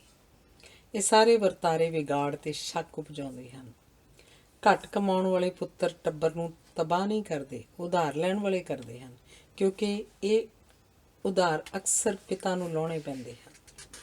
ਜਿਹੜਾ ਉਧਾਰ 7 ਸਾਲ ਤੱਕ ਵਾਪਸ ਨਾ ਮੁੜੇ, ਉਹਦੇ ਮੁੜਨ ਦੀ ਕੋਈ ਸੰਭਾਵਨਾ ਨਹੀਂ ਹੁੰਦੀ। ਸ਼ਾਇਦ ਇਸੇ ਕਰਕੇ ਕਾਨੂੰਨ ਵੱਲੋਂ ਜਿਹੜਾ ਗੁਆਚਿਆ ਪਤੀ 7 ਵਰ੍ਹੇ ਤੱਕ ਵਾਪਸ ਨਾ ਮੁੜੇ, ਉਹਨੂੰ ਮਰ ਗਿਆ ਸਮਝਿਆ ਜਾਂਦਾ ਹੈ। ਨਸ਼ੀਲੇ ਪਦਾਰਥ ਉਧਾਰ ਨਹੀਂ ਮਿਲਦੇ, ਕਿਉਂਕਿ ਅਜਿਹੇ ਪਦਾਰਥ ਖਰੀਦਣ ਵਾਲੇ ਵਿਅਕਤੀ ਕੇਵਲ ਭਵਿੱਖ ਬਾਰੇ ਸੋਚਦੇ ਹਨ, ਅਤੀਤ ਬਾਰੇ ਨਹੀਂ, ਤੇ ਉਹ ਅਤੀਤ ਵਿੱਚ ਲਿਆ ਉਧਾਰ ਲਾਉਣਾ ਭੁੱਲ ਜਾਂਦੇ ਹਨ। ਉਧਾਰ ਲੈਣ ਵਾਲਾ ਉਧਾਰ ਦੇਣ ਵਾਲੇ ਨਾਲੋਂ ਭਾਵੇਂ ਇੱਜ਼ਤ ਦੇ ਪੱਖੋਂ ਨੀਵਾਂ ਹੁੰਦਾ ਹੈ, ਪਰ ਉਹ ਆਸ਼ਾਵਾਦੀ ਵਧੇਰੇ ਹੁੰਦਾ, ਕਿਉਂਕਿ ਉਹਨੂੰ ਆਸ ਹੁੰਦੀ ਹੈ ਕਿ ਉਧਾਰ ਚੁਕਾਉਣ ਲਈ ਜਿਉਂਦਾ ਰਹੇਗਾ। ਅਜਿਹਾ ਵਿਅਕਤੀ ਜਾਣਦਾ ਹੁੰਦਾ ਹੈ ਕਿ ਸ਼ਾਹੂਕਾਰ ਦੀ ਖੁਸ਼ੀ ਵਿਆਜ 'ਚ ਹੁੰਦੀ ਹੈ, ਮੂਲ 'ਚ ਨਹੀਂ। ਮੂਲ ਦੇ ਮੁਕਾਬਲੇ ਵਿਆਜ ਬੜਾ ਥੋੜ੍ਹਾ ਹੁੰਦਾ, ਸੋ ਉਧਾਰ ਲੈਣ ਵਾਲੇ ਨੂੰ ਪ੍ਰਤੀਤ ਹੁੰਦਾ ਹੈ ਕਿ ਵਿਆਜ ਸੌਖਿਆਂ ਹੀ ਦਿੱਤਾ ਜਾ ਸਕੇਗਾ। ਜਿਨ੍ਹਾਂ ਨੇ ਕਰਜ਼ੇ ਲਏ ਹਨ ਉਹ ਜਾਣਦੇ ਹਨ ਕਿ ਮੂਲ ਵਾਪਸ ਕਰਨਾ ਸੌਖਾ ਹੁੰਦਾ, ਪਰ ਵਿਆਜ ਦੇਣਾ ਔਖਾ ਹੁੰਦਾ ਹੈ। ਉਧਾਰ ਦੇਣ ਵਾਲੇ ਅਦਾਰੇ ਸਭ ਤੋਂ ਪਹਿਲਾਂ ਇਹ ਵੇਖਦੇ ਹਨ ਕਿ ਉਧਾਰ ਮੰਗਣ ਵਾਲੇ ਕੋਲ ਆਪਣੀ ਪੂੰਜੀ ਕਿੰਨੀ ਹੈ। ਜੇ ਉਸ ਕੋਲ ਪੂੰਜੀ ਦੀ ਥਾਂ ਕੇਵਲ ਵਿਉਂਤਾਂ ਤੇ ਸੁਪਨੇ ਹਨ, ਤਾਂ ਉਹਦੇ ਖੇਤ ਵਿੱਚ ਫਸਲ ਦੀ ਥਾਂ ਨਦੀਨ ਵਧੇਰੇ ਹੋਣਗੇ। ਜੇ ਤੁਸੀਂ ਕਿਸੇ ਨੂੰ ਉਹਦੀ ਆਪਣੀ ਪੂੰਜੀ ਨਾਲੋਂ ਵਧੇਰੇ ਕਰਜ਼ਾ ਜਾਂ ਉਧਾਰ ਦਿਓਗੇ, ਤਾਂ ਤੁਸੀਂ ਨਿਰਸੰਦੇਹ ਆਪਣੀ ਤਲਵਾਰ ਉਹਨੂੰ ਸੌਂਪ ਕੇ ਕੇਵਲ ਮਿਆਨ ਤੇ ਢਾਲ ਆਪਣੇ ਕੋਲ ਰੱਖ ਰਹੇ ਹੋਗੇ। ਨਿੱਕੇ ਨਿੱਕੇ ਉਧਾਰਾਂ ਨਾਲ ਰਿਸ਼ਤਾ ਨਿੱਘਾ ਹੁੰਦਾ, ਪਰ ਵੱਡੇ ਕਰਜ਼ਿਆਂ ਤੇ ਉਧਾਰਾਂ ਨਾਲ ਇਹ ਅਕਸਰ ਵਿਗੜਦਾ ਹੈ। ਉਧਾਰ ਲੈਣ ਵਾਲੇ ਸਦਾ ਕਾਹਲੀ 'ਚ ਹੁੰਦੇ ਹਨ, ਤੇ ਕਾਹਲੀ ਚਿੰਤਾ ਦਾ ਸਿਰਨਾਵਾ ਹੁੰਦੀ ਹੈ। ਉਧਾਰ ਲਿਆ ਪੈਸਾ ਕਾਹਲੀ ਨਾਲ ਖਰਚਿਆ ਜਾਂਦਾ ਹੈ, ਸੋ ਇਹ ਬੜੀ ਜਲਦੀ ਮੁੱਕ ਜਾਂਦਾ ਹੈ ਤੇ ਹੋਰ ਉਧਾਰ ਲੈਣ ਦੀ ਲੋੜ ਪੈਂਦੀ ਹੈ। ਜੇ ਕੋਈ ਵਿਅਕਤੀ ਅਚਾਨਕ ਤੁਹਾਡੀ ਪ੍ਰਸ਼ੰਸਾ ਕਰਨ ਲੱਗ ਪਵੇ ਤੇ ਉਹਨੂੰ ਅਚਾਨਕ ਤੁਹਾਡੇ ਛੁਪੇ ਗੁਣ ਵਿਖਾਈ ਦੇਣ ਲੱਗ ਪੈਣ, ਤਾਂ ਸੁਚੇਤ ਹੋਣ ਦੀ ਲੋੜ ਹੈ, ਕਿਉਂਕਿ ਹੋ ਸਕਦਾ ਉਹਨੇ ਤੁਹਾਡੀ ਜੇਬ ਦੀ ਡੂੰਘਾਈ ਤੇ ਵਿਸ਼ਾਲਤਾ ਮਾਪ ਲਈ ਹੋਵੇ। ਜਿਹੜੇ ਮਾਪੇ ਆਪਣੇ ਬੱਚਿਆਂ ਨੂੰ ਲੋੜ ਨਾਲੋਂ ਵਧੇਰੇ ਪੈਸੇ ਦਿੰਦੇ ਹਨ, ਉਹ ਬੱਚਿਆਂ 'ਚ ਲਾਲਚ ਤੇ ਲਾਪਰਵਾਹੀ ਨੂੰ ਵਧਾਉਂਦੇ ਹਨ ਤੇ ਉਹਨਾਂ ਵਿੱਚ ਆਮਦਨ ਤੋਂ ਵੱਧ ਖਰਚਣ ਦੀ ਭੈੜੀ ਆਦਤ ਪਾਉਂਦੇ ਹਨ। ਜਿਹੜਾ ਤੁਹਾਡਾ ਉਧਾਰ ਵਾਪਸ ਨਹੀਂ ਕਰਦਾ, ਉਸ ਨਾਲ ਗੁੱਸੇ ਜਾਂ ਨਾਰਾਜ਼ ਨਾ ਹੋਵੋ। 10 ਵਰ੍ਹੇ ਮਗਰੋਂ ਵੇਖਣਾ ਉਹਦਾ ਕੀ ਹਾਲ ਹੋਏਗਾ। ਤੁਹਾਨੂੰ ਉਧਾਰ ਵਾਪਸ ਨਾ ਮੁੜਨ ਦੇ ਬਾਵਜੂਦ ਬੜੀ ਤਸੱਲੀ ਮਿਲੇਗੀ। ਜਿਹੜਾ ਵਿਅਕਤੀ ਜਿੰਨਾ ਵਧੇਰੇ ਉਧਾਰ ਚੁੱਕਦਾ, ਉਨੀ ਉਹਦੀ ਦੁਨੀਆ ਸੌੜੀ ਹੁੰਦੀ ਜਾਂਦੀ ਹੈ। ਚੰਗਾ ਤਾਂ ਇਹੀ ਹੈ ਕਿ ਕਿਸੇ ਨੂੰ ਵੀ ਇੰਨੀ ਖੁੱਲ੍ਹ ਨਾ ਦਿਓ ਕਿ ਤੁਹਾਡੇ ਮੂੰਹ ਉੱਤੇ ਤੁਹਾਡੀ ਪ੍ਰਸ਼ੰਸਾ ਕਰ ਸਕੇ, ਕਿਉਂਕਿ ਅਜਿਹਾ ਵਿਅਕਤੀ ਪ੍ਰਸ਼ੰਸਾ ਉਧਾਰ ਮੰਗਣ ਦੀ ਭੂਮਿਕਾ ਵਜੋਂ ਹੀ ਕਰ ਰਿਹਾ ਹੁੰਦਾ ਹੈ। ਸਵਾਰਥ ਤੋਂ ਬਿਨਾਂ ਸਤਿਕਾਰ ਤਾਂ ਕੀਤਾ ਜਾ ਸਕਦਾ, ਪਰ ਕਿਸੇ ਦੀ ਪ੍ਰਸ਼ੰਸਾ ਨਹੀਂ ਕੀਤੀ ਜਾ ਸਕਦੀ। ਜਿਹੜੇ ਬੁਢਾਪੇ ਵਿੱਚ ਕਿਸੇ ਨੂੰ ਉਧਾਰ ਦਿੰਦੇ ਹਨ, ਉਹ ਆਪਣੇ ਮਨ ਦੀ ਚੈਨ ਗੁਆਉਂਦੇ ਹਨ। ਬੁੱਢਿਆਂ ਵਿੱਚ ਪਛਤਾਵੇ ਦੀ ਭਾਵਨਾ ਕਾਰਨ ਉਹਨਾਂ ਦੇ ਗੋਡੇ ਹੀ ਨਹੀਂ, ਉਹਨਾਂ ਦਾ ਮਨ ਵੀ ਬਹਿ ਜਾਂਦਾ ਹੈ। ਉਧਾਰ ਲੈਣ ਵਾਲੇ ਸ਼ਾਹੂਕਾਰ ਕੋਲ ਮੁਰਗੀ ਦੇ ਅੰਡਿਆਂ ਵਾਂਗ ਇੱਕ ਇੱਕ ਕਰਕੇ ਪ੍ਰਗਟ ਹੁੰਦੇ ਹਨ। ਉਹ ਸ਼ਾਹੂਕਾਰ ਨੂੰ ਬੰਨ੍ਹਣ ਲਈ ਰੇਸ਼ਮ ਦੀ ਰੱਸੀ ਵਰਤਦੇ ਹਨ, ਪਰ ਉਹਨਾਂ ਨੂੰ ਪਤਾ ਨਹੀਂ ਹੁੰਦਾ ਕਿ ਗੰਢਾਂ ਸ਼ਾਹੂਕਾਰ ਨੇ ਮਾਰਨੀਆਂ ਹੁੰਦੀਆਂ ਹਨ। ਜੇ ਤੁਸੀਂ ਆਪਣਾ ਸਤਿਕਾਰ ਆਪ ਕਰਦੇ ਹੋ ਤਾਂ ਤੁਸੀਂ ਉਧਾਰ ਨਹੀਂ ਲਓਗੇ, ਕਿਉਂਕਿ ਕਿਸੇ ਨੇ ਵੀ ਆਪਣੀ ਇੱਜ਼ਤ ਗੁਆਉਣ 'ਤੇ ਨਿਰਲੱਜ ਹੋਏ ਬਿਨਾਂ ਉਧਾਰ ਲੈਣ ਦਾ ਖਿਆਲ ਹੀ ਨਹੀਂ ਆਉਂਦਾ। ਜਿਹੜੇ ਕਿਸ਼ਤਾਂ 'ਚ ਉਧਾਰ ਲਾਉਂਦੇ ਹਨ ਉਹਨਾਂ ਨੂੰ ਉਧਾਰ ਮੋੜਨ ਦੀ ਤਸੱਲੀ ਹੁੰਦੀ ਹੈ, ਪਰ ਪ੍ਰਾਪਤ ਕਰਨ ਵਾਲੇ ਨੂੰ ਰਕਮ ਮੁੜਨ ਦੀ ਤਸੱਲੀ ਨਹੀਂ ਹੁੰਦੀ। ਜੇ ਕੋਈ ਵਿਅਕਤੀ ਵਾਅਦੇ ਅਨੁਸਾਰ ਉਧਾਰ ਵਾਪਸ ਕਰ ਦੇ ਤਾਂ ਅਗਲੀ ਵਾਰੀ ਉਹ ਵਧੇਰੇ ਮੰਗੇਗਾ। ਜਦੋਂ ਉਹਨੂੰ ਤੁਹਾਡੀ ਸਰਹੱਦ ਦਾ ਪਤਾ ਲੱਗ ਜਾਏਗਾ ਤਾਂ ਉਹ ਅੰਤਲਾ ਉਧਾਰ ਵਾਪਸ ਨਹੀਂ ਕਰੇਗਾ। ਜੇ ਹਰ ਉਧਾਰ ਵਾਪਸ ਹੀ ਕਰਨਾ ਹੈ ਤਾਂ ਲੈਣ ਦਾ ਕੀ ਅਰਥ? ਉਧਾਰ ਲੈਣ ਵਾਲਿਆਂ ਦੇ ਅਸੂਲ ਨਹੀਂ ਹੁੰਦੇ, ਕਿਉਂਕਿ ਕਿਸੇ ਅਸੂਲ ਅਨੁਸਾਰ ਝੂਠ ਨਹੀਂ ਬੋਲਿਆ ਜਾ ਸਕਦਾ ਤੇ ਝੂਠ ਬੋਲੇ ਬਿਨਾਂ ਉਧਾਰ ਨਹੀਂ ਲਿਆ ਜਾ ਸਕਦਾ। ਹਰ ਇੱਕ ਵਿਅਕਤੀ ਆਪਣੇ ਆਪ ਨੂੰ ਸ਼ਰੀਫ ਤੇ ਇਮਾਨਦਾਰ ਸਮਝਦਾ ਹੈ, ਪਰ ਜੇ ਤੁਸੀਂ ਉਧਾਰ ਲੈਣ ਨਿਕਲ ਹੀ ਪਏ ਹੋ ਤਾਂ ਤੁਹਾਡੀ ਹਾਲਤ ਨਿਰਲੱਜ ਮੰਗਤੇ ਨਾਲੋਂ ਵੱਖਰੀ ਨਹੀਂ ਹੋਏਗੀ ਤੇ ਤੁਹਾਨੂੰ ਬੜਾ ਕੁਝ ਅਣਸੁਖਾਵਾਂ ਸੁਣਨਾ ਪਏਗਾ। ਉਧਾਰ ਦੇਣ ਵਾਲਾ ਉਧਾਰ ਨਾ ਮੁੜਨ ਤੇ ਰੋ ਵੀ ਨਹੀਂ ਸਕਦਾ ਤੇ ਲੈਣ ਵਾਲੇ ਨੂੰ ਤਾਂ ਰੋਣ ਦੀ ਲੋੜ ਹੀ ਨਹੀਂ ਪੈਂਦੀ। ਖਰਚੇ ਅਕਸਰ ਆਮਦਨ ਤੋਂ ਅੱਗੇ ਲੰਘ ਜਾਂਦੇ ਹਨ, ਪਰ ਅਸੀਂ ਭੁੱਲ ਜਾਂਦੇ ਹਾਂ ਕਿ ਇਹ ਗੱਲ ਸਾਰਿਆਂ ਨਾਲ ਵਾਪਰਦੀ ਹੈ। ਜੇ ਪੈਸੇ ਦੀ ਕੀਮਤ ਜਾਣਨੀ ਚਾਹੁੰਦੇ ਹੋ ਤਾਂ ਉਧਾਰ ਮੰਗ ਕੇ ਵੇਖੋ। ਹੁਣ ਉਧਾਰ ਲੈਣ ਦੇਣ ਦਾ ਯੁੱਗ ਲੰਘ ਗਿਆ ਹੈ। ਜੇ ਲੈਣਾ ਹੀ ਪਵੇ ਤਾਂ ਕਰਜ਼ਾ ਲੈਣਾ ਚਾਹੀਦਾ, ਕਿਉਂਕਿ ਸਾਡੇ ਵਿੱਚ ਕਰਜ਼ਾ ਲਾਉਣ ਦੀ ਹਿੰਮਤ ਹੁੰਦੀ ਹੈ, ਉਧਾਰ ਲਾਉਣ ਦੀ ਯੋਗਤਾ ਨਹੀਂ ਹੁੰਦੀ। ਧਨ ਨਾਲ ਸਮੱਸਿਆਵਾਂ ਸੁਲਝਦੀਆਂ ਹਨ, ਪਰ ਬਹੁਤੇ ਧਨ ਨਾਲ ਉਪਜਦੀਆਂ ਹਨ ਤੇ ਉਧਾਰ ਨਾਲ ਸਮੱਸਿਆਵਾਂ ਗੁੰਝਲਦਾਰ ਹੋ ਜਾਂਦੀਆਂ ਹਨ। ਜਿਹੜੇ ਸਮੇਂ ਦੇ ਪਾਬੰਦ ਹੁੰਦੇ ਹਨ ਉਹ ਉਧਾਰ ਨਹੀਂ ਲੈਂਦੇ, ਕਿਉਂਕਿ ਜਿਸ ਵਿੱਚ ਸਮੇਂ ਦਾ ਸੰਜਮ ਹੈ ਉਸ ਵਿੱਚ ਬਾਕੀ ਸਾਰੇ ਸੰਜਮ ਵੀ ਹੋਣਗੇ। ਜਿਨ੍ਹਾਂ ਨੂੰ ਵਰਤ ਰੱਖਣ ਦੀ ਆਦਤ ਹੁੰਦੀ ਹੈ ਉਹ ਵੀ ਉਧਾਰ ਨਹੀਂ ਲੈਂਦੇ। ਜਿਹੜੇ ਸੈਰ ਜਾਂ ਕਸਰਤ ਕਰਦੇ ਹਨ ਉਹ ਵੀ ਉਧਾਰ ਨਹੀਂ ਲੈਂਦੇ। ਜਿਹੜੇ ਦੇਰ ਨਾਲ ਉੱਠਦੇ ਹਨ ਉਹ ਉਧਾਰ ਲੈਂਦੇ ਹਨ। ਇਹੀ ਹਨ ਜਿਹੜੇ ਝੂਠ ਬੋਲਦੇ ਹਨ, ਬਹਾਨੇ ਲਾਉਂਦੇ ਹਨ। ਤੇਜ਼ ਉਹੀ ਟੁਰਦੇ ਹਨ ਜਿਨ੍ਹਾਂ ਨੂੰ ਦੇਰ ਹੋ ਗਈ ਹੋਵੇ। ਉਧਾਰ ਉਹੀ ਲੈਂਦੇ ਹਨ ਜਿਨ੍ਹਾਂ ਦੀ ਚਾਦਰ ਛੋਟੀ ਹੁੰਦੀ ਹੈ ਪਰ ਪੈਰ ਵੱਡੇ ਹੁੰਦੇ ਹਨ। ਕੰਬਲ ਦੀ ਬੁੱਕਲ ਮਾਰੀ ਜਾ ਸਕਦੀ ਹੈ, ਇਹਦਾ ਕੋਟ ਨਹੀਂ ਸਵਾਇਆ ਜਾ ਸਕਦਾ। ਉਧਾਰੇ ਕੋਟ ਨਾਲੋਂ ਆਪਣਾ ਕੰਬਲ ਚੰਗਾ ਹੁੰਦਾ ਹੈ। ਉਧਾਰ ਲਈ ਹੋਈ ਰਕਮ ਅਕਸਰ ਫਜ਼ੂਲ ਕੰਮਾਂ 'ਤੇ ਖਰਚ ਹੁੰਦੀ ਹੈ। ਤੁਹਾਡੀ ਸਹਿਣਸ਼ੀਲਤਾ ਉਦੋਂ ਪਰਖੀ ਜਾਏਗੀ ਜਦੋਂ ਉਧਾਰ ਵਾਪਸ ਨਾ ਮੁੜਨ ਉੱਤੇ ਵੀ ਤੁਸੀਂ ਧੀਰਜ ਨਾਲ ਪੇਸ਼ ਆਓਗੇ। ਜੇ ਤੁਹਾਡਾ ਨਵਾਂ ਵਿਆਹ ਹੋਇਆ ਹੈ ਤੇ ਉਧਾਰ ਦੇਣ ਵਾਲਾ ਵਿਅਕਤੀ ਜਵਾਨ ਹੈ ਤਾਂ ਉਧਾਰ ਨਾ ਲਓ। ਕਹਿੰਦੇ ਹਨ ਉਧਾਰ ਲੈਣ ਵਿੱਚ ਸੁਸਤੀ ਵਿਖਾਓ, ਪਰ ਲਾਉਣ 'ਚ ਚੁਸਤੀ। ਇਹ ਵੀ ਕਹਿੰਦੇ ਹਨ ਕਿ ਰੁੱਝੇ ਹੋਏ ਬੰਦੇ ਨੂੰ ਵਿਹਲੜ ਮਿਲਣ ਨਹੀਂ ਆਉਂਦੇ। ਅੱਗ ਉੱਤੇ ਪਏ ਪਤੀਲੇ ਨੇੜੇ ਮੱਖੀਆਂ ਨਹੀਂ ਆਉਂਦੀਆਂ। ਸੰਜਮੀ ਵਿਅਕਤੀ ਕੋਲ ਥੁੜ ਦਾ ਰੋਗ ਨਹੀਂ ਪਹੁੰਚਦਾ। ਜਿੱਥੇ ਲੈਣ ਦੇਣ ਦਾ ਝਗੜਾ ਲੰਮਾ ਹੋ ਜਾਏ ਸਮਝੋ ਉੱਥੇ ਦੋਵੇਂ ਧਿਰਾਂ ਗਲਤ ਹਨ ਤੇ ਉਹਨਾਂ ਦੇ ਸਮਝੌਤੇ ਵਿੱਚ ਵੀ ਲੜਾਈ ਉਪਜੇਗੀ। ਜਿਹੜਾ ਥੋੜ੍ਹਾਂ ਦੀਆਂ ਵਧੇਰੇ ਸ਼ਿਕਾਇਤਾਂ ਕਰੇ ਸਮਝੋ ਉਸ ਕੋਲ ਆਪਣੀ ਸਮਰੱਥਾ ਅਤੇ ਲੋੜ ਨਾਲੋਂ ਪਹਿਲਾਂ ਹੀ ਵਧੇਰੇ ਹੈ। ਜਿਸ ਨੇ ਕਿਸੇ ਦਾ ਉਧਾਰ ਨਹੀਂ ਦੇਣਾ ਉਹ ਨੰਗਾ ਵੀ ਅਮੀਰ ਲੱਗਦਾ ਹੈ। ਕਈ ਵਿਅਕਤੀਆਂ ਨੂੰ ਭਰਮ ਹੁੰਦਾ ਹੈ ਕਿ ਉਹਨਾਂ ਦੀ ਯਾਦ ਸ਼ਕਤੀ ਕਮਜ਼ੋਰ ਹੋ ਗਈ ਹੈ, ਪਰ ਜੇ ਉਹਨਾਂ ਨੂੰ ਕਿਸੇ ਵੱਲ ਦਿੱਤਾ ਹੋਇਆ ਉਧਾਰ ਯਾਦ ਹੋਵੇ ਤਾਂ ਇਹ ਸਬੂਤ ਹੈ ਕਿ ਉਹਨਾਂ ਦੀ ਯਾਦ ਸ਼ਕਤੀ ਠੀਕ ਹੈ। ਕਿਸੇ ਤੋਂ ਖਹਿੜਾ ਛੁਡਾਉਣ ਦਾ ਇੱਕ ਸੌਖਾ ਤਰੀਕਾ ਹੈ ਉਹਦੀ ਛੋਟੀ ਜਿਹੀ ਕਿਸੇ ਘਾਟ ਨੂੰ ਪਛਾਣੋ ਤੇ ਪੂਰੀ ਕਰਨ ਲਈ ਉਧਾਰ ਦਿਓ। ਕਹਿੰਦੇ ਹਨ ਸੰਸਾਰ 'ਚ ਕੇਵਲ 2 ਨਸਲਾਂ ਹਨ, ਉਧਾਰ ਲੈਣ ਵਾਲੇ ਤੇ ਉਧਾਰ ਦੇਣ ਵਾਲੇ। ਲੈਣ ਵਾਲੇ ਦੇਣ ਵਾਲਿਆਂ ਨਾਲੋਂ ਉਚੇਰੀ ਨਸਲ ਵਾਲੇ ਹੁੰਦੇ ਹਨ। ਦੇਣ ਵਾਲੇ ਜੋੜਦੇ ਹਨ, ਲੈਣ ਵਾਲੇ ਖਰਚਦੇ ਹਨ। ਉਧਾਰ ਦੇਣ ਵਾਲੇ ਲੈਣ ਵਾਲਿਆਂ ਨਾਲੋਂ ਵਧੇਰੇ ਲਾਲਚੀ ਹੁੰਦੇ ਹਨ। ਕਿਤਾਬਾਂ ਉਧਾਰੀਆਂ ਲੈਣ ਵਾਲੇ ਗਿਆਨ ਦੇ ਖੇਤਰ ਵਿੱਚ ਮਹਿਮੂਦ ਗਜ਼ਨੀ ਹੁੰਦੇ ਹਨ, ਜਿਹੜੇ ਦੂਜਿਆਂ ਦੀਆਂ ਲਾਇਬ੍ਰੇਰੀਆਂ ਤਬਾਹ ਕਰ ਦਿੰਦੇ ਹਨ।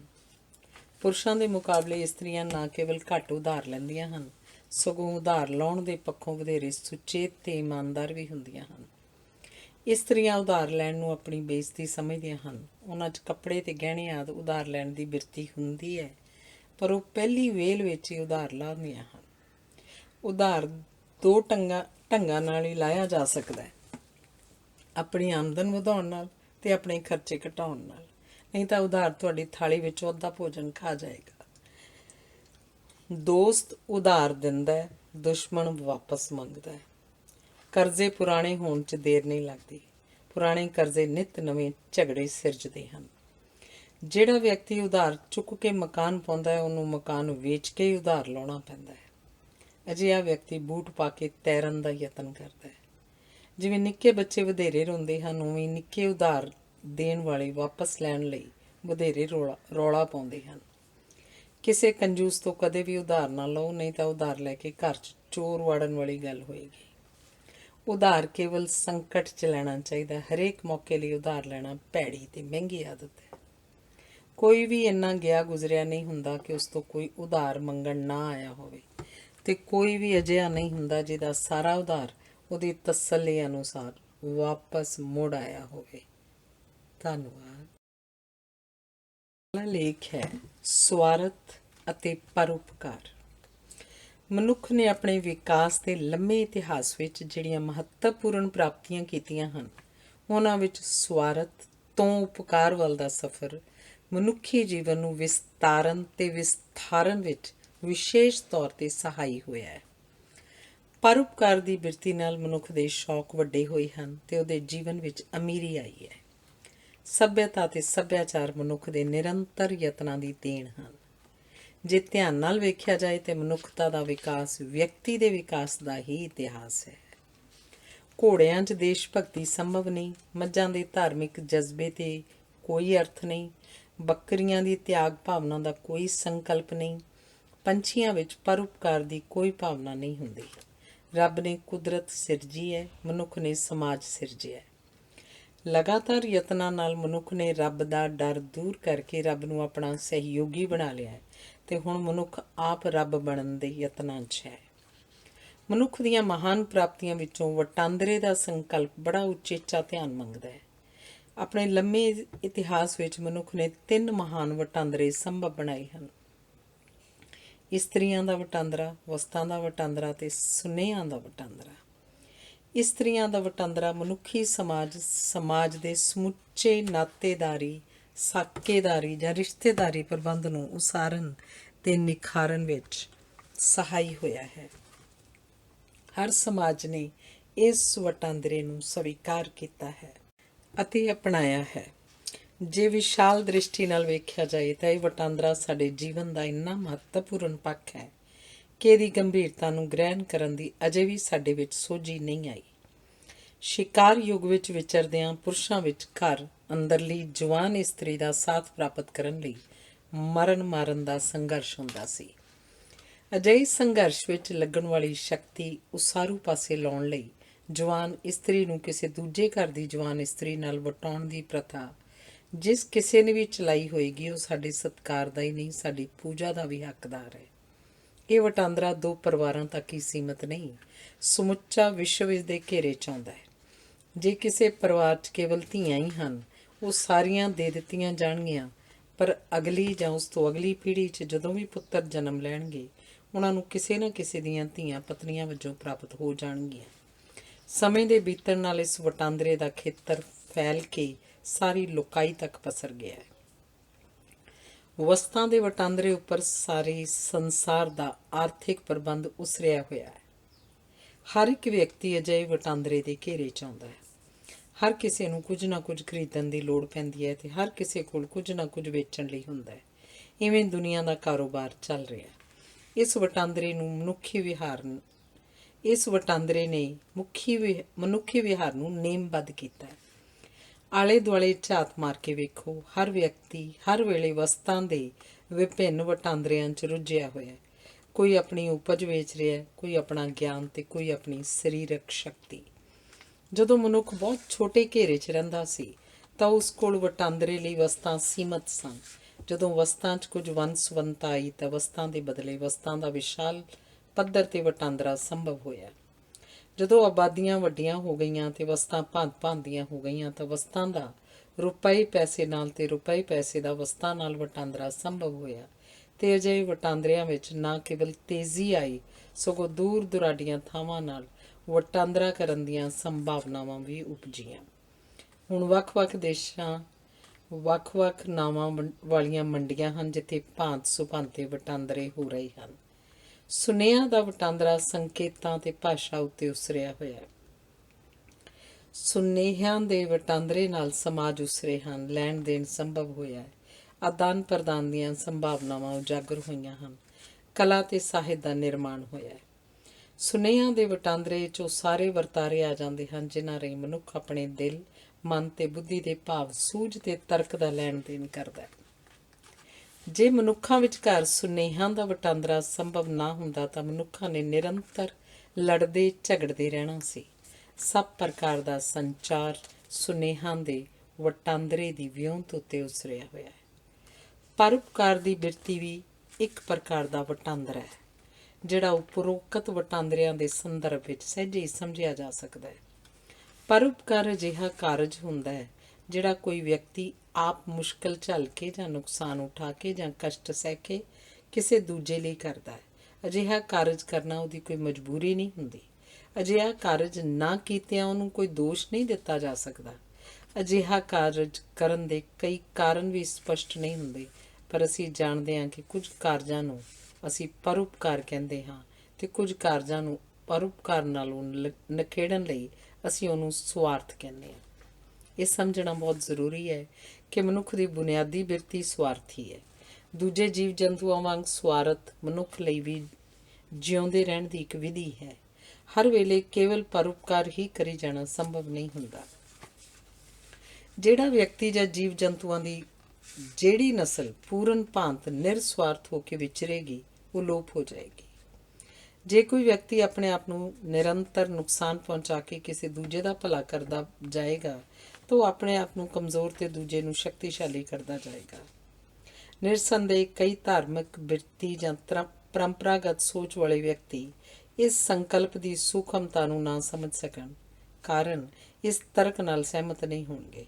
ਕੁਝ ਦੇਣ ਲਈ ਪਹਿਲਾਂ ਕੁਝ ਪ੍ਰਾਪਤ ਕਰਨਾ ਪਏਗਾ ਤੇ ਕੁਝ ਪ੍ਰਾਪਤ ਕਰਨ ਲਈ ਸਵਾਰਥੀ ਹੋਣਾ ਪਏਗਾ। ਸੋ ਪਰਉਪਕਾਰ ਉਸਾਰੂ ਸਵਾਰਥ ਤੋਂ ਮਗਰੋਂ ਹੀ ਸੰਭਵ ਹੁੰਦਾ ਹੈ। ਕਿਸੇ ਹੋਰ ਦੇ ਸਵਾਰਥੀ ਯਤਨਾਂ ਨਾਲ ਇਕੱਠੀ ਕੀਤੀ ਸਮੱਗਰੀ ਦੇ ਆਧਾਰ ਉੱਤੇ ਪਰਉਪਕਾਰੀ ਹੋਣਾ ਪਰਉਪਕਾਰ ਨਹੀਂ, ਉਹਨੂੰ ਲੁੱਟਣਾ ਤੇ ਆਪਣੇ ਆਪ ਨੂੰ ਧੋਖਾ ਦੇਣਾ ਹੁੰਦਾ ਹੈ। ਸਾਧ ਸੰਤ ਮਹੰਤ ਆਪਣੇ ਪਰਉਪਕਾਰ ਨੂੰ ਆਮ ਕਰਕੇ ਦੂਜਿਆਂ ਦੀ ਕਮਾਈ ਉੱਤੇ ਉਸਾਰਦੇ ਹਨ। ਸਵਾਰਥ ਦੇ ਅਰਥ ਵੀ ਸਪਸ਼ਟ ਕਰਨ ਦੀ ਲੋੜ ਹੈ। ਸਵਾਰਥ ਲਾਲਚ ਨਾਲੋਂ ਵੱਖਰਾ ਵਰਤਾਰਾ ਹੈ। ਸਾਡਾ ਸਾਰਾ ਗਿਆਨ ਧਿਆਨ ਆਪਣੇ ਮਨ ਨਾਲ ਨਿਰਧਾਰਿਤ ਕੀਤੀ ਮੰਜ਼ਿਲ ਵੱਲ ਵਧਣ ਤੇ ਆਪਣੇ ਉਦੇਸ਼ ਵਿੱਚ ਸਫਲ ਹੋਣ 'ਚ ਲੱਗਦਾ ਹੈ। ਆਪਣੇ ਹਿੱਤਾਂ ਪ੍ਰਤੀ ਸੁਚੇਤ ਹੋਣਾ ਸਵਾਰਥ ਹੈ। ਸਵਾਰਥ ਇੱਕ ਉਸਾਰੂ ਬਿਰਤੀ ਹੈ ਜਦਕਿ ਲਾਲਚ ਵਿੱਚ ਮੰਦ ਭਾਵਨਾ ਹੁੰਦੀ ਹੈ। ਗਿਆਨ ਪ੍ਰਾਪਤੀ ਲਈ ਵਿਦਿਆਰਥੀਆਂ ਨੂੰ ਸਵਾਰਥੀ ਹੋਣਾ ਪਏਗਾ। ਘਾਟੇ ਤੋਂ ਬਚਣ ਲਈ ਦੁਕਾਨਦਾਰ ਨੂੰ ਸਵਾਰਥੀ ਬਣਨਾ ਪੈਂਦਾ ਹੈ। ਗੁਜ਼ਾਰਾ ਕਰਨ ਲਈ ਕਿਸਾਨ ਨੂੰ ਸਵਾਰਥ ਹਿੱਤ ਆਪਣੇ ਖੇਤਾਂ ਵਿੱਚ ਪੰਛੀ ਉਡਾਣੇ ਪੈਣਗੇ। ਸਵਾਰਥ ਤਿਆਗ ਦਾ ਪੁੱਠਾ ਪਾਸਾ ਨਹੀਂ, ਸਗੋਂ ਤਿਆਗ ਦੀ ਭਾਵਨਾ ਸਵਾਰਥ ਦੀ ਪੂਰਤੀ ਉਪਰੰਤ ਹੀ ਸੰਭਵ ਹੁੰਦੀ ਹੈ। ਆਪਣੀ ਲੋੜ ਜੋਗਾ ਰੱਖ ਕੇ ਬਾਕੀ ਦਾ ਤਿਆਗ ਕਰਨਾ ਪਰਉਪਕਾਰ ਹੈ, ਪਰ ਪਰਉਪਕਾਰ ਤਾਂ ਹੀ ਸੰਭਵ ਹੈ ਜੇ ਕਿਸੇ ਦੂਜੇ ਨੂੰ ਤੁਹਾਡੇ ਵੱਲੋਂ ਤਿਆਗੀ ਜਾਣ ਵਾਲੀ ਵਸਤੂ ਦੀ ਲੋੜ ਹੋਵੇ। ਜੇ ਤੁਹਾਡਾ ਤਿਆਗ ਕਿਸੇ ਦੀ ਲੋੜ ਪੂਰੀ ਨਹੀਂ ਕਰਦਾ ਤਾਂ ਤੁਹਾਡੇ ਤਿਆਗ ਦੇ ਕੋਈ ਅਰਥ ਨਹੀਂ ਹੋਣਗੇ। ਸਵਾਰਥ ਦੇ ਸੰਕਲਪ ਨੂੰ ਉਦੇਸ਼ ਪੂਰਤੀ ਦੇ ਅਰਥਾਂ 'ਚ ਸਮਝਣ ਦੀ ਲੋੜ ਹੈ। ਜਦੋਂ ਕੋਈ ਮਨੁੱਖ ਕਿਸੇ ਪ੍ਰਕਾਰ ਦਾ ਪਰਉਪਕਾਰ ਕਰ ਰਿਹਾ ਹੁੰਦਾ ਹੈ ਤਾਂ ਵੀ ਉਹ ਕਿਸੇ ਸਵਾਰਥ ਜਾਂ ਉਦੇਸ਼ ਦੀ ਪੂਰਤੀ ਕਰ ਰਿਹਾ ਹੁੰਦਾ ਹੈ। ਜਿਹੜਾ ਵਿਅਕਤੀ ਕਿਸੇ ਉਦੇਸ਼ ਲਈ ਆਪਣੀ ਜਾਨ ਨੂੰ ਕੁਰਬਾਨ ਕਰਦਾ ਹੈ ਉਹ ਵੀ ਪੂਰਨ ਭਾਂਤ ਨਿਰਸਵਾਰਥ ਨਹੀਂ ਹੁੰਦਾ। ਮਨੁੱਖੀ ਇਤਿਹਾਸ ਵਿੱਚ ਕਈ ਅਜਿਹੀਆਂ ਸੁੰਦਰ ਤੇ ਮਾਣ ਕਰਨ ਯੋਗ ਉਦਾਹਰਨਾਂ ਮਿਲਦੀਆਂ ਹਨ ਜਦੋਂ ਬਿਨਾਂ ਕਿਸੇ ਸਵਾਰਥ ਦੇ ਮਹਾਨ ਕੁਰਬਾਨੀਆਂ ਕੀਤੀਆਂ ਗਈਆਂ ਸਨ, ਪਰ ਬਹੁਤੀਆਂ ਹਾਲਤਾਂ ਵਿੱਚ ਇਹ ਹਾਦਸੇ ਸਨ ਤੇ ਅਜਿਹੀਆਂ ਨਿਰਸਵਾਰਥ ਕੁਰਬਾਨੀਆਂ ਦੀ ਉਦਾਹਰਨਾਂ ਕੇਵਲ ਮਨੁੱਖੀ ਨਸਲ ਵਿੱਚ ਹੀ ਨਹੀਂ ਸਗੋਂ ਜੀਵ ਜੰਤੂਆਂ ਦੀਆਂ ਅਨੇਕਾਂ ਨਸਲਾਂ ਵਿੱਚ ਵੀ ਵੱਡੀ ਗਿਣਤੀ 'ਚ ਮਿਲਦੀਆਂ ਹਨ। ਸ਼ਹੀਦ ਵੀ ਕਿਸੇ ਉਦੇਸ਼ ਨੂੰ ਮਿੱਥ ਕੇ ਸ਼ਹੀਦ ਹੁੰਦਾ ਹੈ, ਸੋ ਸ਼ਹੀਦ ਦੇ ਸਵਾਰਥ ਨੂੰ ਅਸੀਂ ਸਵਾਰਥ ਨਹੀਂ ਉਦੇਸ਼ ਕਹਿੰਦੇ ਹਾਂ। ਸ਼ਹੀਦ ਦਾ ਉਦੇਸ਼ ਉੱਚਾ ਹੁੰਦਾ ਜਦੋਂ ਉਹ ਇਹਦੀ ਪੂਰਤੀ ਲਈ ਆਪਣੀ ਜਾਨ ਤੱਕ ਵਾਰਨ ਦੀ ਉੱਚਤਮ ਕੁਰਬਾਨੀ ਕਰਨ ਲਈ ਤਿਆਰ ਹੋ ਜਾਂਦਾ ਹੈ ਤਾਂ ਅਸੀਂ ਉਸ ਦੇ ਸਵਾਰਥ ਨੂੰ ਭੁੱਲ ਜਾਂਦੇ ਹਾਂ ਤੇ ਉਹਦੀ ਮਰਨ ਦੀ ਦਲੇਰੀ ਨੂੰ ਵਡਿਆਉਂਦੇ ਹਾਂ। ਸ਼ਹੀਦ ਹੋਣ ਵਾਲਾ ਵਿਅਕਤੀ ਸ਼ਹੀਦ ਹੋਣ ਤੋਂ ਪਹਿਲਾਂ ਪ੍ਰਸਿੱਧ ਹੋਣ ਦੇ ਸਵਾਰਥ ਜਾਂ ਆਪਣੇ ਉਦੇਸ਼ ਨੂੰ ਇਸ ਪੱਧਰ ਤੱਕ ਉੱਚਾ ਲੈ ਜਾਂਦਾ ਹੈ ਕਿ ਉਸ ਲਈ ਮਰਨਾ ਲਾਹੇਵੰਦਾ ਪ੍ਰਤੀਤ ਹੋਣ ਲੱਗ ਪੈਂਦਾ ਹੈ। ਸੁਕਰਾਤ ਤੇ ਮਨਸੂਰ ਦੀਆਂ ਉਦਾਹਰਨਾਂ ਸਾਡੇ ਸਾਹਮਣੇ ਹਨ। ਸ਼ਹੀਦ ਆਪਣੇ ਉਦੇਸ਼ ਨਾਲ ਆਪਣੀ ਜਾਨ ਦਾ ਵਟਾਂਦਰਾ ਕਰਦਾ ਹੈ। ਇਹ ਪੜ੍ਹਨਾ ਭਾਵੇਂ ਚੰਗਾ ਨਾ ਲੱਗੇ ਪਰ ਸੱਚ ਇਹ ਹੈ ਕਿ ਸ਼ਹੀਦ ਕੋਲ ਜੀਵਨ ਜਿਉਣ ਦਾ ਕੋਈ ਨਿਸ਼ਾਨਾ ਨਹੀਂ ਹੁੰਦਾ, ਸੋ ਉਹ ਕੋਈ ਅਜਿਹਾ ਨਿਸ਼ਾਨਾ ਲੱਭਦਾ ਜਿਸ ਲਈ ਮਰਿਆ ਜਾ ਸਕੇ। ਇਵੇਂ ਹੀ ਪਹਾੜਾਂ ਦੀਆਂ ਚੋਟੀਆਂ ਨੂੰ ਸਰ ਕਰਨ ਵਾਲੇ ਜਾਂ ਸਾਗਰਾਂ ਨੂੰ ਤੈਰ ਕੇ ਪਾਰ ਕਰਨ ਵਾਲੇ ਜਾਂ ਖਤਰਿਆਂ ਵਾਲੇ ਕੰਮ ਕਰਨ ਵਾਲੇ ਵਧੇਰੇ ਤੋਂ ਵਧੇਰੇ ਲੋਕਾਂ ਦਾ ਧਿਆਨ ਖਿੱਚਣ ਲਈ ਆਪਣੀ ਜਾਨ ਨੂੰ ਖਤਰੇ 'ਚ ਪਾਉਂਦੇ ਹਨ। ਅਸੀਂ ਹੀਰ ਰਾਂਝੇ ਜਾਂ ਸੱਸੀ ਪੁੰਨੂ ਜਾਂ ਮਿਰਜ਼ਾ ਸਾਹਿਬਾਂ ਦੇ ਕਿੱਸੇ ਮਾਣਦੇ ਹਾਂ ਅਤੇ ਆਸ਼ਕਾਂ ਦੀ ਪ੍ਰਸ਼ੰਸਾ ਕਰਦੇ ਹਾਂ, ਪਰ ਜੇ ਧਿਆਨ ਨਾਲ ਵੇਖਿਆ ਪੁੱਛਿਆ ਜਾਏ ਤਾਂ ਅਸੀਂ ਨਹੀਂ ਦੱਸ ਸਕਾਂਗੇ ਕਿ ਅਸੀਂ ਕੀ ਮਾਣਦੇ ਹਾਂ। ਵਾਰਿਸ ਸ਼ਾਹ ਵਾਸਤਵ ਵਿੱਚ ਸਵਾਰਥਵਾਸੀ ਪਰੰਤੂ ਪਰਉਪਕਾਰ ਦੀ ਭਾਵਨਾ ਨਾਲ ਭਾਗ ਭਰੀ ਨਾਲ ਆਪਣੇ ਪਿਆਰ ਦੀ ਅਸਫਲਤਾ ਦੀ ਪੀੜ ਨੂੰ ਹੀਰ ਰਾਂਝੇ ਦੇ ਦੁਖਾਂਤ ਰਾਹੀਂ ਸਹਿਣਯੋਗ ਬਣਾਉਂਦਾ ਹੈ। ਜੇ ਕਾਨੂੰਨ ਰਾਹੀਂ ਪੁਸਤਕਾਂ ਉੱਤੇ ਲੇਖਕਾਂ ਦਾ ਨਾਂ ਛਾਪਣ ਦੀ ਪਾਬੰਦੀ ਲੱਗ ਜਾਏ ਤਾਂ ਸਾਹਿਤ ਦੀ ਸੇਵਾ ਦਾ ਸੰਕਲਪ ਲੋਪ ਹੋ ਜਾਏਗਾ। ਪ੍ਰਸ਼ੰਸਾ, ਪ੍ਰਸਿੱਧੀ, ਮਾਣ, ਸਤਿਕਾਰ, ਇਨਾਮ, ਸਨਮਾਨ ਆਦਿ ਸਵਾਰਥ ਦੇ ਵੱਖ-ਵੱਖ ਸਨਮਾਨਿਤ ਰੂਪ ਹਨ। ਕਿਸੇ ਇੱਕ ਸੰਤ ਸਾਹਮਣੇ ਕਿਸੇ ਹੋਰ ਸੰਤ ਦੀ, ਕਿਸੇ ਇੱਕ ਕਲਾਕਾਰ ਸਾਹਮਣੇ ਕਿਸੇ ਦੂਜੇ ਕਲਾਕਾਰ ਦੀ ਪ੍ਰਸ਼ੰਸਾ ਕਰ ਵੇਖੋ, ਤੁਹਾਨੂੰ ਪਤਾ ਲੱਗ ਜਾਏਗਾ ਕਿ ਇਹ ਲੋਕ ਕਿੰਨੇ ਕੁ ਵਿਸ਼ਾਲ ਹਿਰਦੇ ਦੇ ਮਾਲਕ ਹੁੰਦੇ ਹਨ। ਜਦਕਿ ਪਰਉਪਕਾਰ ਦੀਆਂ ਸਭ ਤੋਂ ਵੱਧ ਗੱਲਾਂ ਇਹੀ ਲੋਕ ਕਰਦੇ ਹਨ। ਆਮ ਸਧਾਰਨ ਲੋਕ ਨਿੱਕੇ ਨਿੱਕੇ ਸਵਾਰਥਾਂ 'ਚ ਗ੍ਰਸੇ ਹੁੰਦੇ ਹਨ। ਸੋ ਇਹ ਵੀ ਉਹਨਾਂ ਦਾ ਸਵਾਰਥ ਹੁੰਦਾ ਹੈ ਕਿ ਵੱਡੇ ਲੋਕਾਂ ਦੀਆਂ ਅਤੇ ਆਪਣੇ ਅਮੀਰ ਰਿਸ਼ਤੇਦਾਰਾਂ ਦੀਆਂ ਗੱਲਾਂ ਕਰਕੇ ਉਹ ਆਪ ਵੱਡੇ ਹੋਣ ਦਾ ਭਰਮ ਪਾਲਣ। ਕਿਸੇ ਅੱਗ ਲੱਗੀ ਇਮਾਰਤ ਵਿੱਚੋਂ ਆਪਣੀ ਜਾਨ ਨੂੰ ਖਤਰੇ 'ਚ ਪਾ ਕੇ ਆਪਣੇ ਜਾਂ ਕਿਸੇ ਦੇ ਬੱਚੇ ਨੂੰ, ਆਪਣੇ ਮਿੱਤਰ ਜਾਂ ਕਿਸੇ ਅਜਨਬੀ ਨੂੰ ਕੱਢ ਲਿਆਉਣਾ ਬੜੀ ਬਹਾਦਰੀ ਜਾਂ ਪਰਉਪਕਾਰ ਵਾਲਾ ਕਾਰਜ ਪ੍ਰਤੀਤ ਹੋਏਗਾ। ਇਹ ਸੋਚਣ ਵਾਲੀ ਗੱਲ ਹੈ ਕਿ ਇਹ ਕਾਰਜ ਸਾਰੇ ਕਿਉਂ ਨਹੀਂ ਕਰਦੇ। ਇਸ ਪ੍ਰਸ਼ਨ ਦਾ ਉੱਤਰ ਇਹ ਹੈ ਕਿ ਸਾਡੇ ਬੱਚੇ ਸਾਡੇ ਤੋਂ ਵੱਖਰੇ ਨਹੀਂ ਹੁੰਦੇ। ਅਸੀਂ ਆਪ ਆਪਣੇ ਬੱਚਿਆਂ ਵਿੱਚ ਹਾਜ਼ਰ ਹੁੰਦੇ ਹਾਂ ਅਤੇ ਅਸੀਂ ਅਗਲੇਰੀ ਸੰਤਾਨ ਰਾਹੀਂ ਆਪਣੇ ਆਪ ਨੂੰ ਵਧੇਰੇ ਚਿਰ ਜਿਉਂਦਿਆਂ ਰੱਖਦੇ ਹਾਂ। ਸੋ ਅਸੀਂ ਆਪਣੇ ਬੱਚੇ ਨੂੰ ਨਹੀਂ, ਆਪਣੇ ਆਪ ਨੂੰ ਬਚਾ ਰਹੇ ਹੁੰਦੇ ਹਾਂ। ਇਵੇਂ ਪਹਿਲਾਂ ਮਨੁੱਖ ਕਬੀਲਿਆਂ 'ਚ ਰਹਿੰਦੇ ਸਨ। ਹਰ ਵਿਅਕਤੀ ਹਰ ਕਿਸੇ ਨੂੰ ਜਾਣਦਾ ਸੀ। ਇਹ ਕਬੀਲੇ ਹੀ ਕੌਮਾਂ ਬਣ ਗਏ ਹਨ।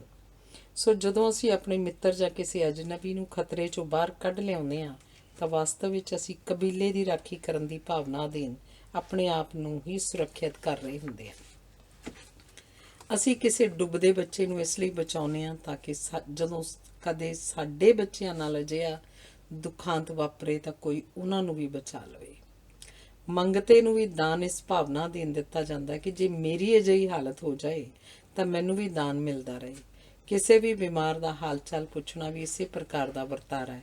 ਅਸੀਂ ਸੋਚਦੇ ਹਾਂ ਕਿ ਜੇ ਕਦੇ ਅਸੀਂ ਬਿਮਾਰ ਪੈ ਜਾਈਏ ਤਾਂ ਸਾਡਾ ਵੀ ਹਾਲ ਪੁੱਛਿਆ ਜਾਏ। ਅਸੀਂ ਸਮਾਜ ਵਿੱਚ ਅਨੇਕਾਂ ਕੰਮ ਪਰਉਪਕਾਰ ਜਾਂ ਸਨੇਹ ਦੀ ਭਾਵਨਾ ਅਧੀਨ ਨਹੀਂ, ਸਗੋਂ ਰਿਸ਼ਤੇਦਾਰੀ ਦੀ ਮਜਬੂਰੀ ਅਧੀਨ ਕਰਦੇ ਹਾਂ। ਅਜਿਹਾ ਕਾਰਜ ਕਰਨ ਦੀ ਸਾਡੀ ਕੋਈ ਸੁਤੰਤਰ ਰੁਚੀ ਨਹੀਂ ਹੁੰਦੀ। ਕਿਸੇ ਦੀ ਅਰਥੀ ਨਾਲ ਜਾਂ ਕਿਸੇ ਦੇ ਭੋਗ ਉੱਤੇ ਵੀ ਬਹੁਤੀਆਂ ਹਾਲਤਾਂ ਵਿੱਚ ਅਸੀਂ ਮਜਬੂਰੀ ਅਧੀਨ ਜਾਂ ਵਾਰੀ ਲਾਉਣ ਜਾਂ ਵਾਰੀ ਚੜ੍ਹਾਉਣ ਲਈ ਜਾਂਦੇ ਹਾਂ। ਸ਼ਗਨ ਦੇਣ ਪਿੱਛੇ ਵੀ ਭਾਵਨਾ ਇਹੀ ਹੁੰਦੀ ਹੈ। ਪਤੀ ਪਤਨੀ ਦਾ ਰਿਸ਼ਤਾ ਵੀ ਇਸੇ ਆਧਾਰ ਉੱਤੇ ਉਸਰਿਆ ਹੁੰਦਾ ਹੈ। ਪਤੀ ਪਤਨੀ ਨੂੰ ਮਾਇਕ ਸੁਰੱਖਿਆ ਦਿੰਦਾ ਹੈ, ਉਹਦੇ ਸਰੀਰ ਦਾ ਸਾਥ ਮਾਨਣ ਲਈ। ਪਤਨੀ ਪਤੀ ਨੂੰ ਸਰੀਰਕ ਸਾਥ ਦਿੰਦੀ ਹੈ, ਸੁਰੱਖਿਆ ਮਾਨਣ ਲਈ। ਰਿਸ਼ਤੇ ਸਮੇਂ ਪ੍ਰਸ਼ੰਸਾ ਪ੍ਰਾਪਤੀ ਦੇ ਸਵਾਰਥ ਅਧੀਨ ਕਈ ਲੋਕ ਫੜ ਮਾਰਦੇ ਹਨ ਕਿ ਅਸੀਂ ਆਪਣੀ ਨੂੰਹ ਨੂੰ ਧੀ ਬਣਾ ਕੇ ਰੱਖਾਂਗੇ। ਮੇਰੀ ਉਹਨਾਂ ਨੂੰ ਬੇਨਤੀ ਹੈ ਕਿ ਜੇ ਉਹ ਨੂੰਹ ਨੂੰ ਨੂੰਹ ਵਾਲਾ ਸਤਿਕਾਰ ਹੀ ਦਿੰਦੇ ਰਹਿਣ ਤਾਂ ਵੀ ਉਹਨਾਂ ਦੀ ਮਿਹਰਬਾਨੀ ਹੋਏਗੀ। ਆਪਣੀਆਂ ਬੁਨਿਆਦੀ ਲੋੜਾਂ ਪੂਰੀਆਂ ਕਰਨ ਉਪਰੰਤ ਮਨੁੱਖ ਪ੍ਰਸ਼ੰਸਾ ਪ੍ਰਾਪਤੀ ਦੇ ਲੰਮੇ ਸਫ਼ਰ 'ਤੇ ਨਿਕਲਦਾ ਹੈ। ਉਹ ਮਿਹਨਤ ਕਰਦਾ ਹੈ, ਪਰ ਮਿਹਨਤ ਦਾ ਫਲ ਨਾਲੋਂ ਨਾਲ ਲੈਣ ਦੇ ਬਾਵਜੂਦ ਉਹ ਪ੍ਰਸ਼ੰਸਾ ਦਾ ਮੋਹ ਨਹੀਂ ਤਿਆਗਦਾ। ਇਹ ਇੱਕ ਅਜਿਹਾ ਸਵਾਰਥ ਹੈ ਜਿਹਦੀ ਕੋਈ ਸੀਮਾ ਨਹੀਂ। ਪੂਜਾ ਪਾਠ ਵੀ ਸਵਾਰਥ ਤੋਂ ਮੁਕਤ ਨਹੀਂ ਹੁੰਦਾ। ਪੂਜਾ ਪਾਠ ਤਾਂ ਸਵਾਰਥ ਤੋਂ ਬਿਨਾਂ ਸੰਭਵ ਹੀ ਨਹੀਂ, ਕਿਉਂਕਿ ਪੂਜਾ ਪਾਠ ਤੋਂ ਝੱਟ ਮਗਰੋਂ ਅਸੀਂ ਦੇਵੀ ਦੇਵਤੇ ਅੱਗੇ ਆਪਣੀਆਂ ਮੰਗਾਂ ਦੀ ਸੂਚੀ ਪੜ੍ਹਨ ਲੱਗ ਪੈਂਦੇ ਹਾਂ। ਕਈ ਮੁਕਤੀ ਪ੍ਰਾਪਤੀ ਲਈ, ਸਵਰਗ ਜਾਣ ਲਈ ਜਾਂ ਇਸ ਨਾਸ਼ਮਾਨ ਸੰਸਾਰ ਤੋਂ ਚਲੇ ਜਾਣ ਉਪਰੰਤ ਯਾਦ ਰੱਖੇ ਜਾਣ ਲਈ ਸਾਰਾ ਜੀਵਨ ਦਾਅ 'ਤੇ ਲਾ ਦਿੰਦੇ ਹਨ। ਸੱਚ ਤਾਂ ਇਹ ਹੈ ਕਿ ਮਹਾਨ ਉਹ ਹੈ ਜਿਹਦੇ ਦੂਰੋਂ ਦਰਸ਼ਨ ਕੀਤੇ ਜਾਂਦੇ ਹਨ। ਨੇੜੇ ਜਾਣ ਉੱਤੇ ਹਰ ਅਜੋਕਾ ਮਹਾਂਪੁਰਸ਼ ਨਿਰਾਸ਼ ਕਰਦਾ ਹੈ। ਅਜੋਕੇ ਮਹਾਂਪੁਰਸ਼ਾਂ ਦੀ ਲਾਲਸਾ, ਸੁਆਰਥ ਤੇ ਈਰਖਾ ਵੇਖ ਕੇ ਸਧਾਰਨ ਵਿਅਕਤੀ ਦੰਗ ਹੀ ਨਹੀਂ ਰਹਿ ਜਾਂਦਾ, ਪਰੇਸ਼ਾਨ ਵੀ ਹੋ ਜਾਂਦਾ ਹੈ। ਪਿਆਰ ਦੇ ਅਨੁਭਵ ਵਿੱਚ ਸਾਨੂੰ ਭੁਲੇਖਾ ਹੁੰਦਾ ਹੈ ਕਿ ਅਸੀਂ ਕਿਸੇ ਨੂੰ ਪਿਆਰ ਕਰਦੇ ਹਾਂ। ਵਾਸਤਵ ਵਿੱਚ ਅਸੀਂ ਆਪਣੇ ਆਪ ਨੂੰ ਹੀ ਪਿਆਰ ਕਰਦੇ ਹਾਂ। ਅਸੀਂ ਆਪਣੇ ਆਪ ਨੂੰ ਹੀ ਪਛਾਣਦੇ ਹਾਂ, ਨਿਹਾਰਦੇ ਹਾਂ, ਮਾਣਦੇ ਹਾਂ। ਕਾਮ ਸੰਭੋਗ ਵਿੱਚ ਸਾਨੂੰ ਦੂਜੀ ਧਿਰ ਤੋਂ ਕੁਝ ਵੀ ਪ੍ਰਾਪਤ ਨਹੀਂ ਹੁੰਦਾ। ਸਭ ਕੁਝ ਸਾਡੇ ਅੰਦਰ ਹੀ ਵਾਪਰਦਾ ਹੈ। ਦੂਜੀ ਧਿਰ ਸ਼ੀਸ਼ੇ ਦਾ ਰੋਲ ਨਿਭਾਉਂਦੀ ਹੈ, ਉਸ ਵਿੱਚੋਂ ਅਸੀਂ ਆਪਣੇ ਆਪ ਨੂੰ ਪਛਾਣਦੇ ਹਾਂ। ਪ੍ਰੇਮੀਆਂ ਵਿੱਚ ਈਰਖਾ ਜਾਂ ਸਵਾਰਥ ਜਾਂ ਸਾੜੇ ਦੀ ਭਾਵਨਾ ਦਾ ਉਲੇਖ ਕਰਨ ਦੀ ਲੋੜ ਨਹੀਂ। ਸਵਾਰਥ ਦੇ ਇਸੇ ਆਧਾਰ ਉੱਤੇ ਅਸੀਂ ਆਪਣੇ ਧਰਮ, ਦੇਸ਼ ਜਾਂ ਬੋਲੀ ਨੂੰ ਪਿਆਰ ਕਰਦੇ ਹਾਂ। ਇਹ ਸਾਡੀ ਹੋਂਦ ਤੇ ਪਛਾਣ ਦੇ ਆਧਾਰ ਹੁੰਦੇ ਹਨ। ਇਹਨਾਂ ਲਈ ਅਸੀਂ ਤਾਂ ਹੀ ਲੜਦੇ ਹਾਂ ਕਿਉਂਕਿ ਇਹਨਾਂ ਦੇ ਖੋਹੇ ਜਾਣ ਉੱਤੇ ਸਾਡੀ ਪਛਾਣ ਮੁੱਕ ਜਾਏਗੀ। ਜੰਗ ਵਿੱਚ ਫੌਜੀ ਬਹਾਦਰੀ ਅਧੀਨ ਦੁਸ਼ਮਣ ਨੂੰ ਨਹੀਂ ਮਾਰਦਾ, ਸਗੋਂ ਆਪ ਮਾਰੇ ਜਾਣ ਦੇ ਡਰ ਅਧੀਨ ਦੁਸ਼ਮਣ ਨੂੰ ਮਾਰਦਾ ਹੈ। ਸੱਪ ਨੂੰ ਵੇਖ ਕੇ ਅਸੀਂ ਆਪਣੀ ਜਾਨ ਨੂੰ ਬਣਿਆ ਖਤਰਾ ਟਾਲਣ ਲਈ ਇੱਕ ਦੂਜੇ ਦਾ ਸੱਪ ਨੂੰ ਮਾਰਨ ਲਈ ਸਾਥ ਦਿੰਦੇ ਹਾਂ। ਇਹ ਸਾਥ ਦੂਜੇ ਸਾਥਾਂ ਵਾਂਗ ਹੀ ਸਵਾਰਥ ਅਧੀਨ ਹੁੰਦਾ ਹੈ। ਜਦੋਂ ਦੋ ਵਿਅਕਤੀ ਇਕੱਠੇ ਜਾ ਰਹੇ ਹੋਣ ਜਾਂ ਚੇਤੀ ਅਣਬੋਲੇ ਸਮਝੌਤੇ ਅਧੀਨ ਇੱਕ ਵਿਅਕਤੀ ਦੂਜੇ ਦਾ ਅੰਗ ਰੱਖਿਅਕ ਬਣ ਜਾਂਦਾ ਹੈ। ਕਈ ਵਾਰੀ ਆਪਣੇ ਪਾਲਤੂ ਜਾਨਵਰ ਨੂੰ ਬਚਾਉਣ ਵਾਸਤੇ ਵੀ ਆਪਣੀ ਜਾਨ ਨੂੰ ਖਤਰੇ 'ਚ ਪਾਇਆ ਜਾਂਦਾ ਹੈ। ਅਜਿਹਾ ਅਸੀਂ ਤਾਂ ਕਰਦੇ ਹਾਂ ਕਿਉਂਕਿ ਉਹ ਜਾਨਵਰ, ਉਦਾਹਰਨ ਵਜੋਂ ਕੁੱਤਾ, ਗਊ, ਮੱਝ ਜਾਂ ਘੋੜਾ ਆਦਿ, ਸਾਡੇ ਬੱਚੇ ਜਾਂ ਧੀ ਜਾਂ ਮਾਂ ਜਾਂ ਭਰਾ ਦਾ ਬਦਲ ਹੁੰਦਾ ਹੈ। ਉਸ ਨਾਲ ਸਾਡਾ ਸੰਬੰਧ ਪਰਸਪਰ ਪਿਆਰ ਵਾਲਾ ਹੁੰਦਾ ਹੈ। ਕਿਸੇ ਹੋਰ ਦੇ ਜਾਨਵਰ ਨੂੰ ਬਚਾਉਣ ਦਾ ਖਤਰਾ ਅਸੀਂ ਮੁੱਲ ਨਹੀਂ ਲੈਂਦੇ। ਨਿਰਾਸ਼, ਉਦਾਸ ਤੇ ਵਿਧਵਾ ਇਸਤਰੀ ਪੂਜਾ ਪਾਠ ਇਸ ਲਈ ਵਧੇਰੇ ਕਰਦੀ ਹੈ ਕਿਉਂਕਿ ਉਹ ਕਦੇ ਨਾ ਵਿਛੜਨ ਵਾਲੇ ਪਰਮਾਤਮਾ ਨੂੰ ਆਪਣਾ ਪਤੀ ਸਮਝ ਕੇ ਆਪਣੇ ਸੁਹਾਗਣ ਹੋਣ ਦਾ ਭਰਮ ਪਾਲਦੀ ਹੈ। ਨਿਰਸੰਤਾਨ ਇਸਤਰੀ ਆਪਣੀ ਅਸਫਲਤਾ ਨੂੰ ਛੁਪਾਉਣ ਲਈ ਇੱਕ ਸਕੂਲ ਖੋਲ੍ਹ ਕੇ ਅਨੇਕਾਂ ਬੱਚਿਆਂ ਦੀ ਮਾਂ ਬਣ ਜਾਂਦੀ ਹੈ। ਕਈ ਲੋਕ ਧਰਮਸ਼ਾਲਾ ਜਾਂ ਹਸਪਤਾਲ ਜਾਂ ਸਕੂਲ, ਕਾਲਜ ਆਦਿ ਖੋਲ੍ਹ ਕੇ ਆਪਣੇ ਘਰ ਜਾਂ ਪਰਿਵਾਰ ਨੂੰ ਵੱਡਾ ਕਰਨ ਦਾ ਅਹਿਸਾਸ ਪਾਲਦੇ ਹਨ। ਆਨੰਦਮਈ ਜੀਵਨ ਵਿੱਚ ਲਈ ਆਦਰਸ਼ਮਈ ਭਰਮ ਬਹੁਤ ਜ਼ਰੂਰੀ ਹੁੰਦੇ ਹਨ। ਰੱਬ, ਸਵਰਗ, ਮੁਕਤੀ, ਆਤਮਾ ਆਦਿ ਸਾਰੇ ਭਰਮ ਹਨ, ਪਰ ਇਹਨਾਂ ਭਰਮਾਂ ਨੇ ਸਾਨੂੰ ਟੇਕ ਤੇ ਤਰਵਾਸ ਦਿੱਤੀ ਹੁੰਦੀ ਹੈ। ਇਸ ਲੇਖ ਦਾ ਉਦੇਸ਼ ਪਰਉਪਕਾਰ ਦੇ ਮਹੱਤਵ ਨੂੰ ਨਕਾਰਨਾ ਨਹੀਂ, ਸਗੋਂ ਸਵਾਰਥ ਦੇ ਪਰਉਪਕਾਰੀ ਮਹੱਤਵ ਨੂੰ ਉਜਾਗਰ ਕਰਨਾ ਹੈ। ਸਾਨੂੰ ਦੂਜਿਆਂ ਦੇ ਸਵਾਰਥ ਦਾ ਧਿਆਨ ਰੱਖਣਾ ਚਾਹੀਦਾ ਹੈ। ਇਸ ਸਵਾਰਥ ਪੂਰਤੀ ਉਪਰੰਤ ਹੀ ਉਹਨਾਂ ਵਿੱਚ ਪਰਉਪਕਾਰ ਦੀ ਭਾਵਨਾ ਉਪਜੇਗੀ। ਜਿਹੜੇ ਆਪਣੇ ਸਵਾਰਥ ਨੂੰ ਬਹੁਤ ਵਧਾ ਲੈਂਦੇ ਹਨ, ਉਹ ਪਰਉਪਕਾਰ ਦੇ ਅਨੇਕਾਂ ਅਵਸਰ ਗੁਆ ਦਿੰਦੇ ਹਨ। ਪਰਉਪਕਾਰ ਕਰਨ ਲਈ ਜ਼ਰੂਰੀ ਹੈ ਕਿ ਸਮਾਜ ਵਿੱਚ ਅਜਿਹੇ ਅਨੇਕਾਂ ਵਿਅਕਤੀ ਹੋਣ ਜਿਨ੍ਹਾਂ ਨੂੰ ਪਰਉਪਕਾਰ ਦੀ ਲੋੜ ਪੈਂਦੀ ਰਹੇ। ਪਰ ਸਭ ਤੋਂ ਵੱਡਾ ਪਰਉਪਕਾਰ ਤਾਂ ਉਹ ਹੋਏਗਾ ਜਿਸ ਉਪਰੰਤ ਕਿਸੇ ਨੂੰ ਕਿਸੇ ਦੇ ਪਰਉਪਕਾਰ ਦੀ ਲੋੜ ਹੀ ਨਹੀਂ ਰਹੇਗੀ। ਹੁਣ ਅਸੀਂ ਸਵਾਰਥ ਦੀ ਰੁਚੀ ਅਧੀਨ ਪਰਉਪਕਾਰ ਕਰਦੇ ਹਾਂ।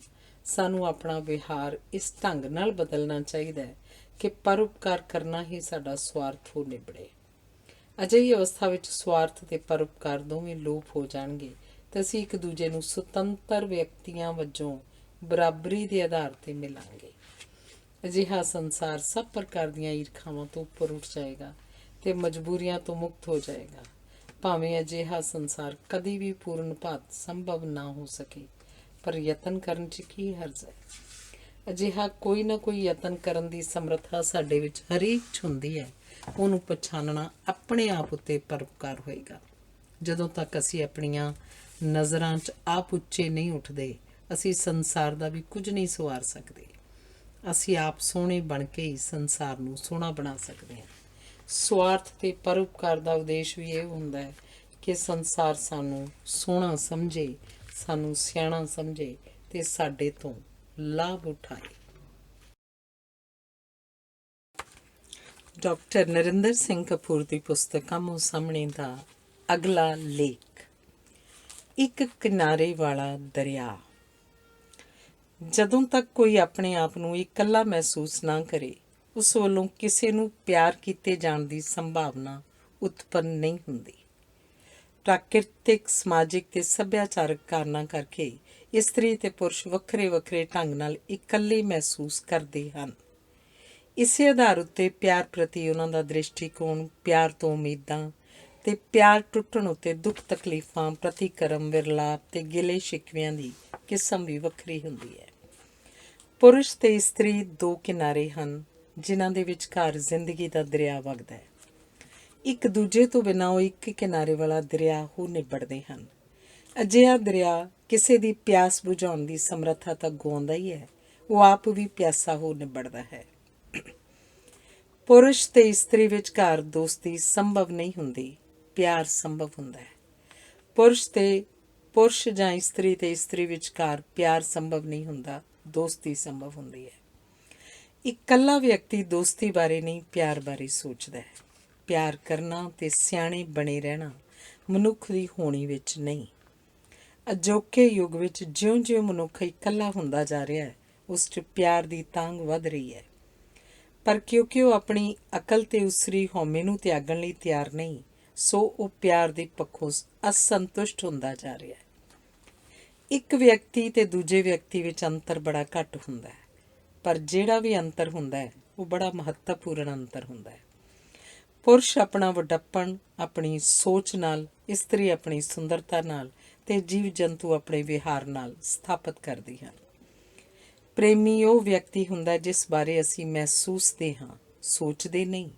ਉਸ ਨੂੰ ਅਸੀਂ ਜਾਂ ਪਿਆਰ ਕਰਦੇ ਹਾਂ ਜਾਂ ਪਿਆਰ ਮੁੱਕਣ 'ਤੇ ਈਰਖਾ ਭਰੀ ਨਫ਼ਰਤ। ਪਿਆਰ ਦੀ ਅਵਸਥਾ ਵਿੱਚ ਸਭ ਕੁਝ ਚੰਗਾ ਲੱਗਦਾ ਹੈ, ਪਰ ਨਫ਼ਰਤ ਕਿਸੇ ਇੱਕ ਚੀਜ਼ ਜਾਂ ਕਿਸੇ ਇੱਕ ਵਿਅਕਤੀ ਉੱਤੇ ਕੇਂਦਰਿਤ ਹੁੰਦੀ ਹੈ। ਇਸੇ ਆਧਾਰ ਉੱਤੇ ਪਿਆਰ ਦਾ ਜਜ਼ਬਾ ਨਫ਼ਰਤ ਦੇ ਜਜ਼ਬੇ ਨਾਲੋਂ ਉੱਚਾ ਤੇ ਸੁੱਚਾ ਹੁੰਦਾ ਹੈ। ਜਿਹੜੇ ਪਿਆਰ ਨੂੰ ਤਰਕ ਨਾਲ ਸਮਝਾਉਣਾ ਚਾਹੁੰਦੇ ਹਨ, ਉਹਨਾਂ ਦੀ ਹਾਲਤ ਉਸ ਵਿਅਕਤੀ ਵਾਲੀ ਹੁੰਦੀ ਹੈ ਜਿਹੜਾ ਜੇਬਾਂ 'ਚ ਹੱਥ ਪਾ ਕੇ ਪੌੜੀਆਂ ਚੜ੍ਹਨ ਦਾ ਯਤਨ ਕਰੇ, ਜਾਂ ਬੁੱਕਲ ਮਾਰ ਕੇ ਪਰੇਡ ਕਰਨ ਦੀ ਕੋਸ਼ਿਸ਼ ਕਰੇ, ਜਾਂ ਉਬਲੇ ਆਂਡੇ ਦਾ ਆਮਲੇਟ ਬਣਾਉਣ ਦੀ ਵਿਉਂਤ ਬਣਾਵੇ। ਸਾਨੂੰ ਮਨੁੱਖਤਾ ਪ੍ਰਤੀ ਅਨੇਕਾਂ ਗਿਲੇ ਸ਼ਿਕਵੇ ਹੁੰਦੇ ਹਨ, ਪਰ ਵਿਸ਼ੇਸ਼ ਮਨੁੱਖ ਨਾਲ ਅੰਤਾਂ ਦਾ ਪਿਆਰ ਹੁੰਦਾ ਹੈ। ਜਿਸ ਨਾਲ ਸਾਨੂੰ ਪਿਆਰ ਹੁੰਦਾ ਹੈ ਉਹ ਸਾਨੂੰ ਅਨੋਖਾ ਲੱਗਦਾ ਹੈ। ਜਿਨ੍ਹਾਂ ਨਾਲ ਸਾਨੂੰ ਪਿਆਰ ਹੁੰਦਾ ਹੈ ਉਹਨਾਂ ਤੋਂ ਅਸੀਂ ਡਰਦੇ ਨਹੀਂ, ਉਹਨਾਂ ਦੀਆਂ ਵਧੀਕੀਆਂ ਵੀ ਸਾਨੂੰ ਕੁੱਤ-ਕੁਤਾੜੀਆਂ ਪ੍ਰਤੀਤ ਹੁੰਦੀਆਂ ਹਨ। ਇਸਤਰੀ ਨੂੰ ਪੁਰਸ਼ ਨਾਲ ਵਧੀਕੀ ਕਰਨੀ ਨਹੀਂ ਆਉਂਦੀ। ਵਧੀਕੀ ਕਰਨਾ ਪੁਰਸ਼ ਦਾ ਖੇਤਰ ਹੈ। ਕਿਉਂਕਿ ਪੁਰਸ਼ ਇਸਤਰੀ ਦੇ ਵੱਖਰੇ ਸੁਭਾਅ ਨੂੰ ਸਮਝਦਾ ਨਹੀਂ, ਸੋ ਉਹ ਆਦਤਵਸ ਅਚੇਤ ਹੀ ਅਨੇਕਾਂ ਵਧੀਕੀਆਂ ਕਰ ਜਾਂਦਾ ਹੈ। ਇਸਤਰੀਆਂ ਪੁਰਸ਼ਾਂ ਨਾਲੋਂ ਸਦਾ ਹੀ ਜੀਵਨ ਦੇ ਸਮਾਜਿਕ ਤੇ ਸੱਭਿਆਚਾਰਕ ਪੱਖਾਂ ਪ੍ਰਤੀ ਵਧੇਰੇ ਸੁਚੇਤ ਹੁੰਦੀਆਂ ਹਨ। ਸ਼ਰਧਾ ਤੇ ਸੇਵਾ ਦੇ ਪੱਖੋਂ ਪੁਰਸ਼ ਇਸਤਰੀ ਦਾ ਪਾਸਕੂ ਵੀ ਨਹੀਂ। ਇਸਤਰੀ ਪੁਰਸ਼ ਤੋਂ ਆਪਣੇ ਇਸ ਗੁਣ ਦੀ ਪ੍ਰਸ਼ੰਸਾ ਚਾਹੁੰਦੀ ਹੈ। ਇਹੀ ਇੱਕ ਗੁਣ ਹੈ ਜਿਸ ਵਿੱਚ ਉਹ ਪੁਰਸ਼ ਨੂੰ ਆਪਣੇ ਤੋਂ ਅੱਗੇ ਨਹੀਂ ਲੰਘਣ ਦਿੰਦੀ, ਤੇ ਜਿਹੜਾ ਪੁਰਸ਼ ਇਸ ਗੁਣ ਵਿੱਚ ਉਸ ਤੋਂ ਅੱਗੇ ਲੰਘ ਜਾਏ, ਉਹਦਾ ਇਸਤਰੀ ਸਤਿਕਾਰ ਭਾਵੇਂ ਕਰੇ, ਪਰ ਉਹਨੂੰ ਕਦੇ ਮਾਫ਼ ਨਹੀਂ ਕਰੇਗੀ। ਪ੍ਰਸ਼ੰਸਾ ਦੀ ਭੁੱਖ ਮਨੁੱਖ ਤੋਂ ਬਹੁਤ ਕੁਝ ਕਰਵਾਉਂਦੀ ਹੈ। ਪਿਆਰ ਦੀ ਇੱਛਾ ਇਸੇ ਭੁੱਖ ਵਿੱਚੋਂ ਉਪਜਦੀ ਹੈ, ਪਰ ਇਸਤਰੀ ਤੇ ਪੁਰਸ਼ ਵਿੱਚ ਇਸ ਭੁੱਖ ਦਾ ਰੰਗ ਤੇ ਸੁਭਾਅ ਵੱਖਰਾ ਵੱਖਰਾ ਹੁੰਦਾ ਹੈ। ਪ੍ਰਸ਼ੰਸਾ ਪ੍ਰਾਪਤ ਕਰਕੇ ਇਸਤਰੀ ਆਪਣੇ ਆਪ ਨੂੰ ਸਮਰਪਣ ਕਰ ਦਿੰਦੀ ਹੈ, ਜਦੋਂ ਕਿ ਪੁਰਸ਼ ਦੂਜਿਆਂ ਪੁਰਸ਼ਾਂ ਨਾਲ ਇੱਕ ਵਿੱਥ ਉਸਾਰ ਲੈਂਦਾ ਹੈ। ਇਸਤਰੀ ਜ਼ਿੰਦਗੀ ਦੇ ਅਖਾੜੇ ਵਿੱਚ ਇਸ ਉਦੇਸ਼ ਅਧੀਨ ਉਤਰਦੀ ਹੈ ਕਿ ਕੋਈ ਯੋਧਾ ਉਹਨੂੰ ਜਿੱਤ ਲਵੇ। ਉਹਦਾ ਪੈਂਤੜਾ ਹਾਰਨ ਵਾਲਾ ਹੁੰਦਾ ਹੈ, ਉਹਦੇ ਦਾਅ ਪੇਚ ਵੀ ਹਾਰਨ ਵਾਲੇ ਹੁੰਦੇ ਹਨ। ਉਹ ਆਪ ਹਾਰਦੀ ਹੈ ਤਾਂ ਕਿ ਪੁਰਸ਼ ਜਿੱਤ ਜਾਵੇ, ਪਰ ਪੁਰਸ਼ ਨੂੰ ਜਿੱਤਣ ਦਾ ਵੀ ਸਲੀਕਾ ਨਹੀਂ ਆਉਂਦਾ। ਇਸਤਰੀ ਦੇ ਜਜ਼ਬਿਆਂ ਦਾ ਵੇਗ ਭਾਵੇਂ ਕਿੰਨਾ ਵੀ ਸ਼ਕਤੀਸ਼ਾਲੀ ਹੋਵੇ, ਉਹ ਉਡੀਕ ਕਰਦੀ ਹੈ ਕਿ ਪਹਿਲਾ ਕਦਮ ਪੁਰਸ਼ ਚੁੱਕੇ। ਇਸਤਰੀ ਦੀ ਬਿਰਤੀ ਉਡੀਕ ਵਾਲੀ ਹੁੰਦੀ ਹੈ, ਜਦੋਂ ਕਿ ਪੁਰਸ਼ ਕਾਲੇ ਸੁਭਾਅ ਦੇ ਹੁੰਦੇ ਹਨ। ਪੁਰਸ਼ ਯਾਤਰਾ ਦਾ ਪ੍ਰਤੀਕ ਹੈ, ਜਦੋਂ ਕਿ ਇਸਤਰੀ ਅਤੇ ਘਰ ਟਿਕਾਊ ਤੇ ਉਡੀਕ ਦੇ ਪ੍ਰਤੀਕ ਹਨ। ਸਮੇਂ ਦਾ ਸੰਕਲਪ ਵੀ ਕਿਧਰੇ ਪਹੁੰਚਣ ਜਾਂ ਚੱਲਦੇ ਰਹਿਣ ਦੇ ਸੰਦਰਭ ਵਿੱਚ ਹੈ। ਜੇ ਤੁਸੀਂ ਕਿਧਰੇ ਪਹੁੰਚਣਾ ਨਹੀਂ ਤਾਂ ਤੁਹਾਨੂੰ ਸਮੇਂ ਦੀ ਪਰਵਾਹ ਨਹੀਂ ਹੋਏਗੀ। ਇਸਤਰੀਆਂ ਕੋਲ ਸਮੇਂ ਦਾ ਸਪਸ਼ਟ ਸੰਕਲਪ ਨਹੀਂ ਹੁੰਦਾ। ਸਮੇਂ ਦਾ ਸੰਕਲਪ ਪੁਰਸ਼ ਨੇ ਸਿਰਜਿਆ, ਕਿਉਂਕਿ ਪੁਰਸ਼ ਦਾ ਸੁਭਾਅ ਮੰਜ਼ਿਲ ਮੁਖ ਹੈ। ਇਹੀ ਕਾਰਨ ਹੈ ਕਿ ਇਸਤਰੀਆਂ ਨਾ ਕੁਝ ਵਕਤ ਸਿਰ ਆਰੰਭ ਕਰ ਸਕਦੀਆਂ ਹਨ, ਨਾ ਹੀ ਸਮੇਂ ਸਿਰ ਕੁਝ ਮੁਕਾ ਸਕਦੀਆਂ ਹਨ। ਇਹ ਔਗੁਣ ਨਹੀਂ, ਗੁਣ ਹੈ, ਕਿਉਂਕਿ ਪੁਰਸ਼ ਨੇ ਆਪਣੀ ਜ਼ਿੰਦਗੀ ਘੜੀਆਂ, ਟਾਈਮ ਟੇਬਲਾਂ ਤੇ ਕੈਲੰਡਰਾਂ ਵਿੱਚ ਕੈਦ ਕਰ ਲਈ ਹੈ। ਇਸਤਰੀ ਅਜੇ ਇਸ ਔਗੁਣ ਤੇ ਤਣਾਅ ਤੋਂ ਬਚੀ ਹੋਈ ਹੈ। ਇਹੀ ਕਾਰਨ ਹੈ ਕਿ ਇਸਤਰੀ ਨੂੰ ਕੋਈ ਕਾਹਲ ਨਹੀਂ ਹੁੰਦੀ। ਕਾਹਲ ਪੁਰਸ਼ ਕਰਦੇ ਹਨ, ਕਿਉਂਕਿ ਉਹਨਾਂ ਨੇ ਕਿਧਰੇ ਪਹੁੰਚਣਾ ਹੁੰਦਾ ਹੈ। ਇਸਤਰੀ ਨੇ ਕਿਧਰੇ ਪਹੁੰਚਣਾ ਨਹੀਂ ਹੁੰਦਾ, ਉਹ ਪਹੁੰਚੀ ਹੋਈ ਹੈ। ਇਸਤਰੀ ਜਿੱਥੇ ਹੈ, ਜਿਵੇਂ ਹੈ, ਉਹ ਪ੍ਰਸੰਨ ਹੈ। ਇਸੇ ਕਰਕੇ ਇਸਤਰੀਆਂ 'ਚ ਮਹਾਨ ਬਣਨ ਜਾਂ ਪ੍ਰਸਿੱਧ ਹੋਣ ਦੀ ਤਾਂਘ ਨਹੀਂ ਹੁੰਦੀ। ਇਸਤਰੀ ਲਈ ਫਾਸਲੇ ਵੀ ਕੋਈ ਅਰਥ ਨਹੀਂ ਰੱਖਦੇ।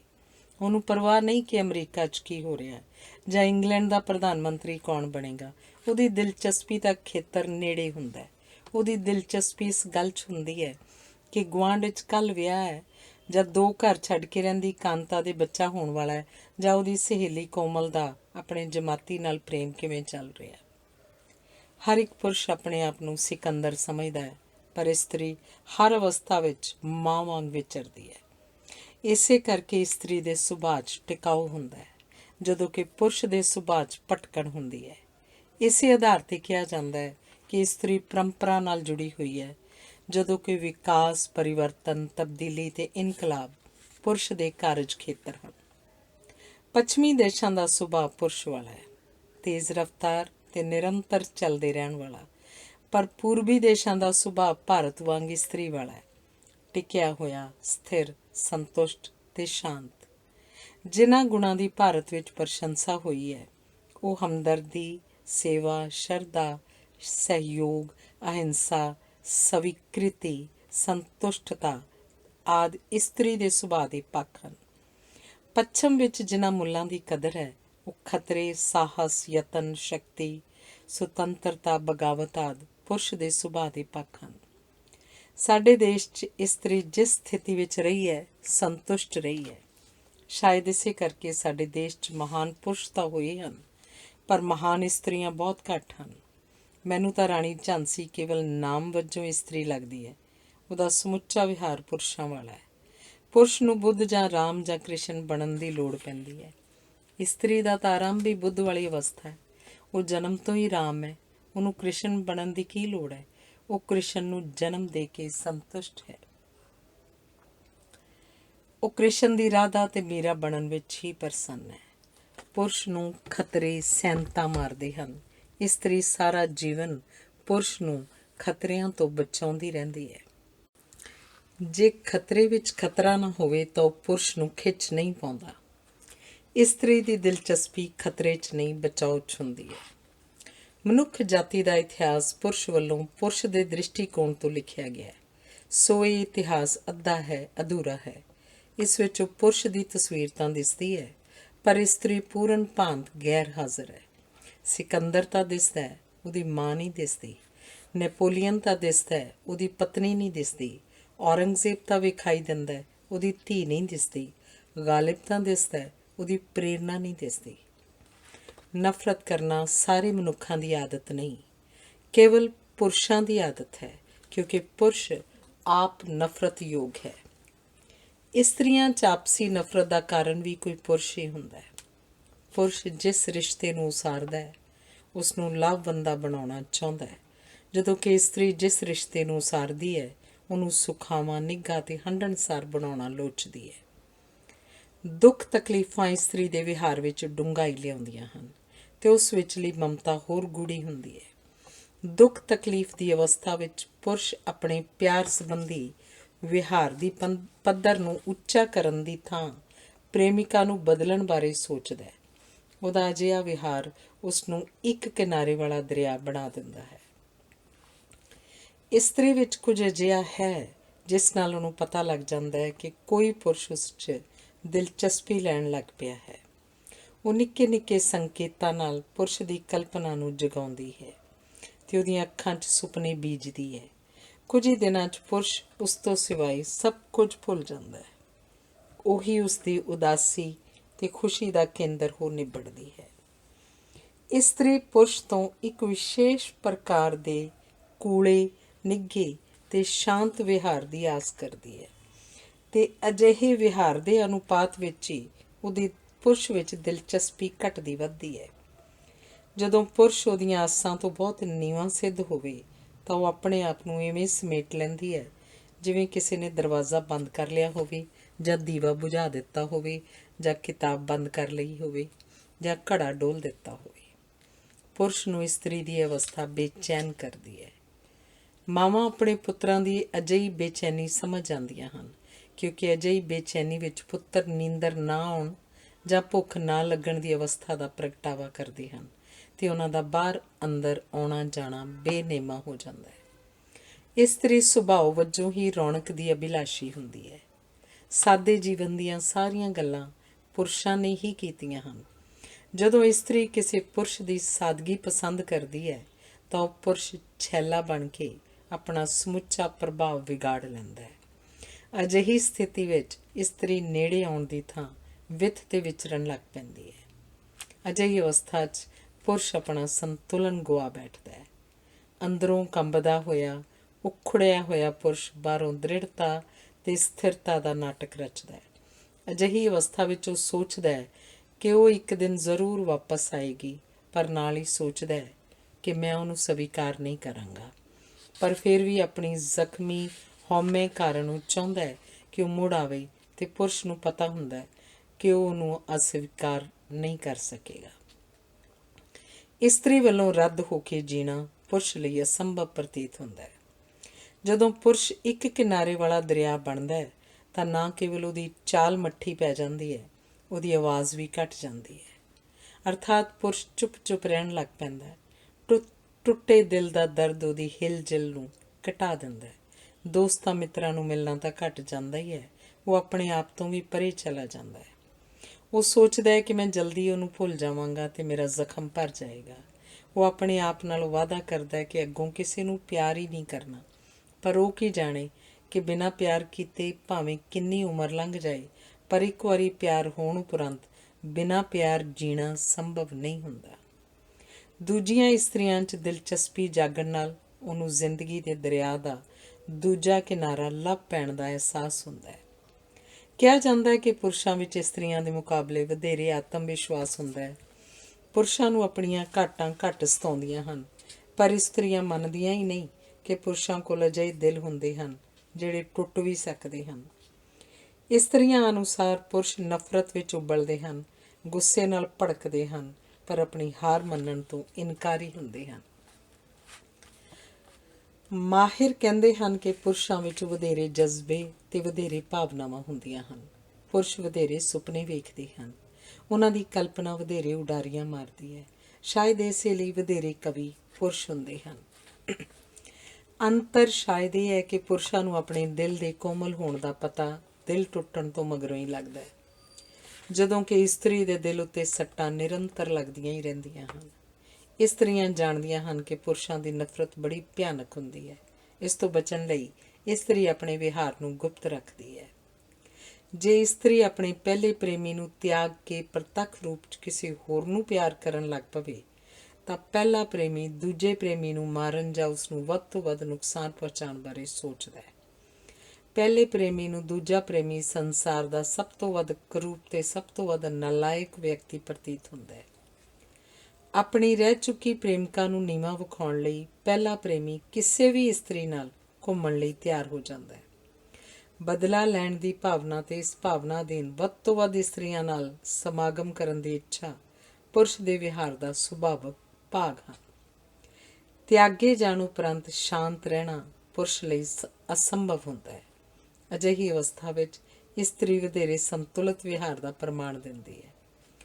ਪੁਰਸ਼ ਇਸਤਰੀ ਉੱਤੇ ਦੋਸ਼ ਲਾ ਕੇ ਇਸ ਅਵਸਥਾ ਨੂੰ ਗੁਲਾਮੀ ਮੁੱਕਣ ਦੇ ਅਰਥਾਂ 'ਚ ਲੈਣਾ ਚਾਹੁੰਦਾ ਹੈ, ਪਰ ਹਰ ਯਤਨ ਨਾਲ ਉਹ ਬਦਲਾ ਲਊ ਨਫ਼ਰਤ ਵਿੱਚ ਵਧੇਰੇ ਧੱਸਦਾ ਜਾਂਦਾ ਹੈ। ਪਿਆਰ ਦੇ ਟੁੱਟਣ ਦੇ ਦੁੱਖ ਨੂੰ ਇਸਤਰੀ ਲੰਮੇ ਅਰਸੇ ਤੱਕ ਹੰਢਾਉਣਾ ਚਾਹੁੰਦੀ ਹੈ, ਪਰ ਪੁਰਸ਼ ਝਟਪਟ ਨਵਾਂ ਰਿਸ਼ਤਾ ਉਸਾਰਨਾ ਚਾਹੁੰਦਾ ਹੈ। ਜੇ ਰਿਸ਼ਤਾ ਸੰਭਵ ਨਾ ਹੋਵੇ ਤਾਂ ਉਹ ਕਿਸੇ ਨਸ਼ੇ ਦਾ ਸਹਾਰਾ ਲੈਂਦਾ ਹੈ। ਇਸਤਰੀ ਵਿੱਚ ਆਪਣੇ ਦੁੱਖ ਨੂੰ ਲਮਕਾਉਣ ਤੇ ਅਤੀਤ ਨੂੰ ਮੁੜ-ਮੁੜ ਯਾਦ ਕਰਨ ਦੀ ਆਦਤ ਹੁੰਦੀ ਹੈ। ਇਸ ਵਿੱਚੋਂ ਉਹਨੂੰ ਇੱਕ ਵਿਸ਼ੇਸ਼ ਤਸੱਲੀ ਮਿਲਦੀ ਹੈ। ਇਸੇ ਕਰਕੇ ਉਹਨੂੰ ਨਸ਼ਿਆਂ ਦੀ ਲੋੜ ਨਹੀਂ ਪੈਂਦੀ। ਪੁਰਸ਼ ਮੰਨਦੇ ਹੀ ਨਹੀਂ ਕਿ ਉਹਨਾਂ ਨੂੰ ਹਾਰ ਹੋਈ ਹੈ। ਇਸਤਰੀਆਂ ਕਹਿੰਦੀਆਂ ਹੀ ਨਹੀਂ ਕਿ ਉਹ ਜਿੱਤੀਆਂ ਹਨ। ਅਜਿਹੀ ਅਵਸਥਾ ਵਿੱਚ ਪੁਰਸ਼ ਡਿੰਗਾ ਮਾਰਦੇ ਹਨ। ਇਸਤਰੀ ਚੁੱਪਚਾਪ ਆਪਣੇ ਦਰਦ ਨੂੰ ਦਿਲ ਦੀਆਂ ਧੁਰ ਡਿੰਗਾਣਾ ਵਿੱਚ ਸਾਂਭਦੀ ਹੈ।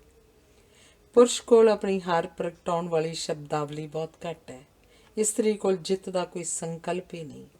ਆਪਣੇ ਦੁੱਖ ਨੂੰ ਪ੍ਰਗਟਾਉਣਾ, ਰੋਣਾ ਤੇ ਉਦਾਸ ਰਹਿਣਾ ਦੁੱਖ ਨੂੰ ਭੁੱਲਣ ਵਾਲਾ ਇਲਾਜ ਹੁੰਦੇ ਹਨ। ਪੁਰਸ਼ ਅੱਖਾਂ ਨਾਲ ਰੋਣ ਤੋਂ ਘਬਰਾਉਂਦਾ ਹੈ, ਸੋ ਉਹ ਜ਼ੁਕਾਮ ਲਾ ਕੇ ਨੱਕ ਰਾਹੀਂ ਰੋਂਦਾ ਹੈ। ਪੁਰਸ਼ ਦੀਆਂ ਵਧੀਕੀਆਂ ਨੂੰ ਸਹਿਣਾ ਇਸਤਰੀ ਆਪਣੀ ਹੋਣੀ ਤੇ ਕਿਸਮਤ ਸਮਝਦੀ ਹੈ, ਸੋ ਉਹ ਉਦਾਸੀ ਨੂੰ ਵਧੇਰੇ ਸਲੀਕੇ ਨਾਲ ਸਹਿੰਦੀ ਹੈ। ਪੁਰਸ਼ ਦੇ ਮੁਕਾਬਲੇ ਇਸਤਰੀ ਪਿਆਰ ਦੇ ਰਿਸ਼ਤੇ 'ਚ ਵਧੇਰੇ ਗੰਭੀਰਤਾ ਨਾਲ ਵਿਚਰਦੀ ਹੈ। ਇਹ ਗੰਭੀਰਤਾ ਉਹਦੇ ਸਮੁੱਚੇ ਵਿਹਾਰ 'ਚ ਪਸਰੀ ਹੁੰਦੀ ਹੈ।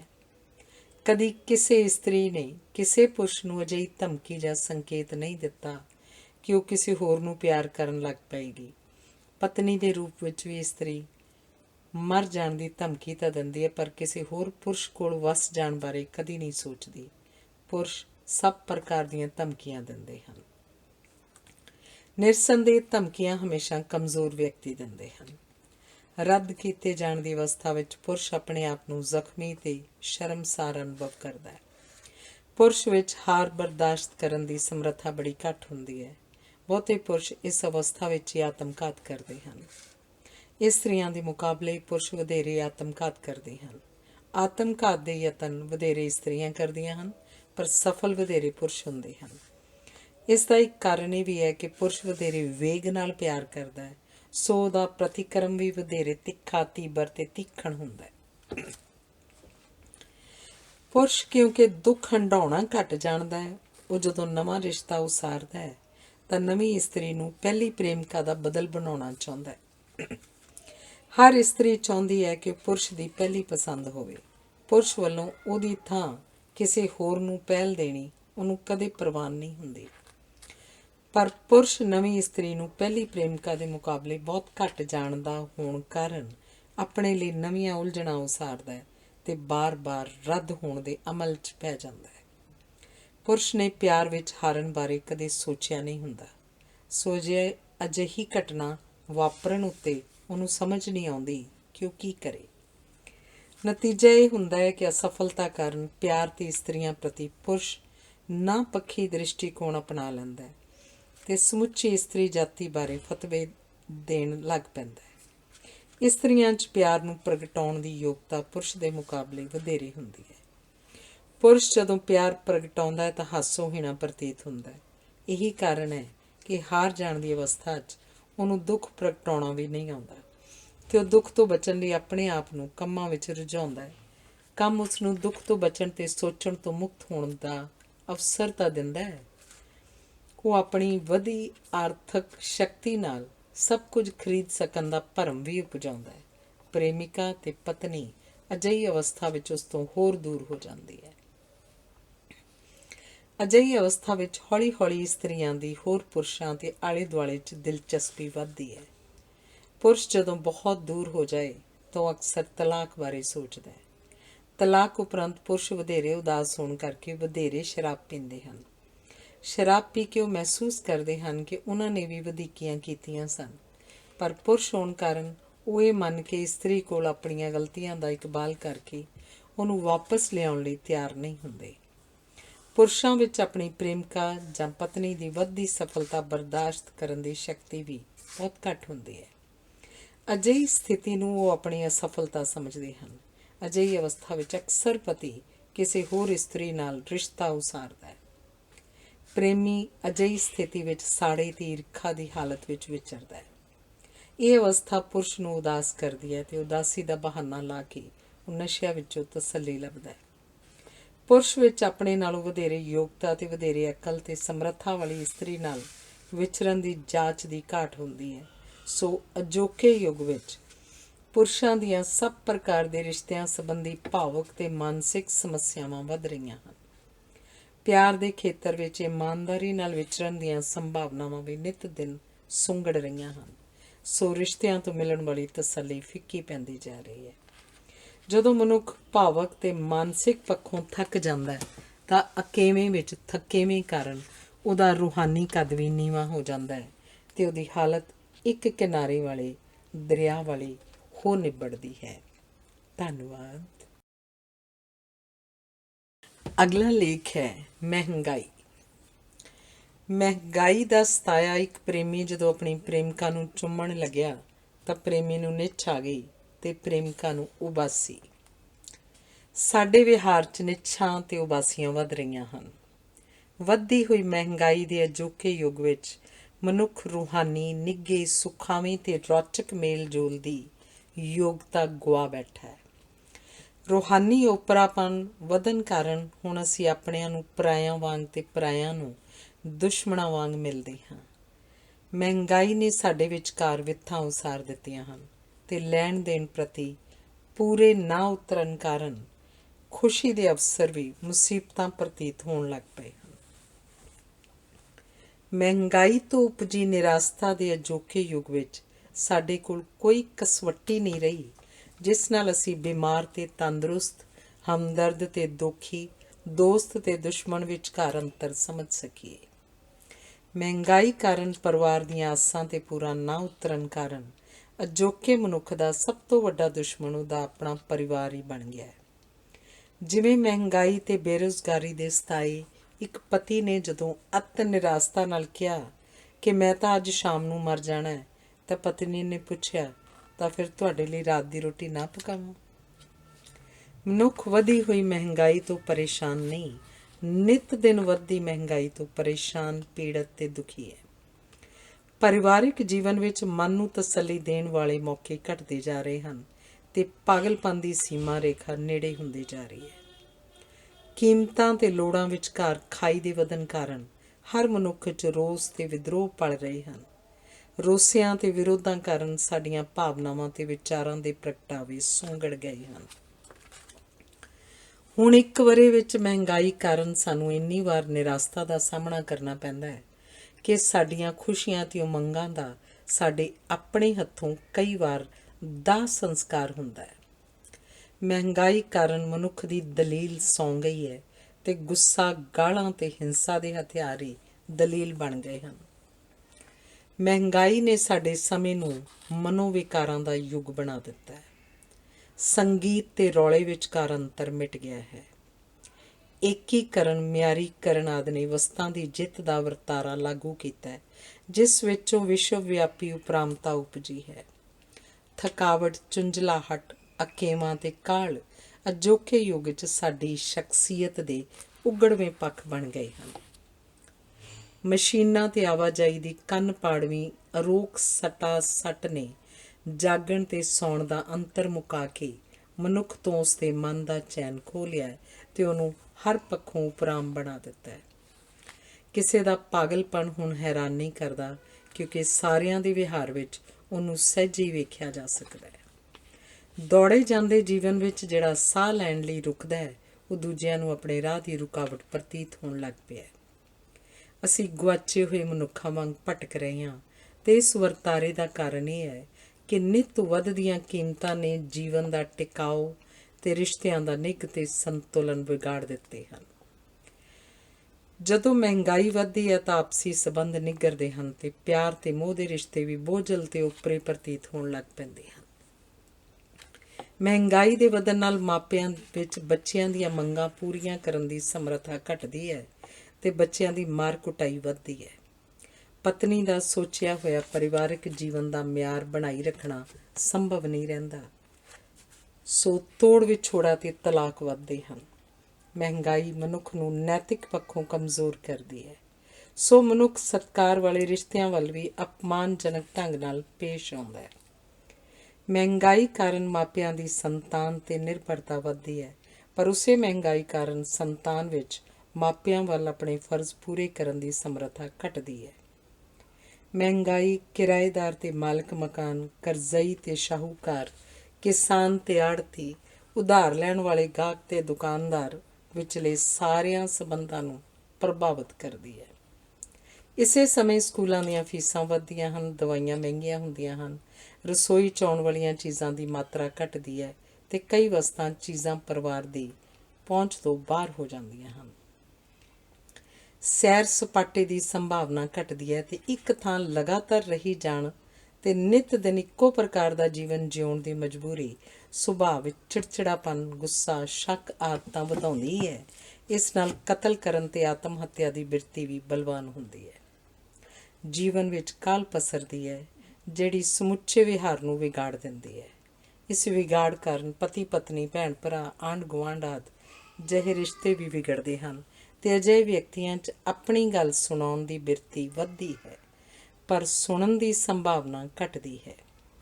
ਉਕਤਾਹਟ ਕਾਰਨ ਖਾਣ ਪੀਣ, ਹੰਢਾਉਣ ਦੀ ਭੁੱਖ ਵਾਲੀ ਇਹ ਸਥਿਤੀ ਨਾਜਾਇਜ਼ ਰਿਸ਼ਤਿਆਂ ਵਿੱਚ ਪ੍ਰਗਟ ਹੁੰਦੀ ਹੈ, ਜਦੋਂ ਕਿ ਨਾਜਾਇਜ਼ ਰਿਸ਼ਤੇ ਮਨ ਨੂੰ ਸੱਜਰਾਪਨ ਦੇਣ ਦੀ ਥਾਂ ਦੋਸ਼ ਭਾਵਨਾ ਨੂੰ ਸਿਰਜਦੇ ਹਨ।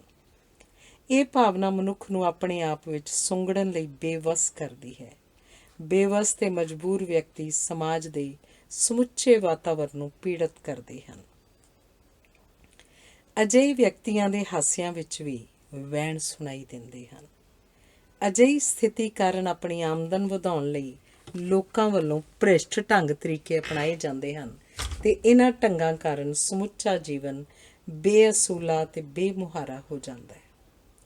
ਅਕਸਰ ਕਲਪਨਾ ਥੋੜ੍ਹਾ ਨੂੰ ਵਧਾ ਕੇ ਪੇਸ਼ ਕਰਦੀ ਹੈ, ਜਦੋਂ ਕਿ ਤਰਕ ਘਟਾ ਕੇ ਪੇਸ਼ ਕਰਦਾ ਹੈ। ਗਿਆਨ ਇਹਨਾਂ ਵਿਚਕਾਰ ਸੰਤੁਲਨ ਸਥਾਪਿਤ ਕਰਦਾ ਹੈ। ਮਹਿੰਗਾਈ ਦੌਰਾਨ ਕਲਪਨਾ, ਤਰਕ ਤੇ ਗਿਆਨ ਨੂੰ ਅਧਰੰਗ ਹੋ ਗਿਆ ਪ੍ਰਤੀਤ ਹੁੰਦਾ ਹੈ।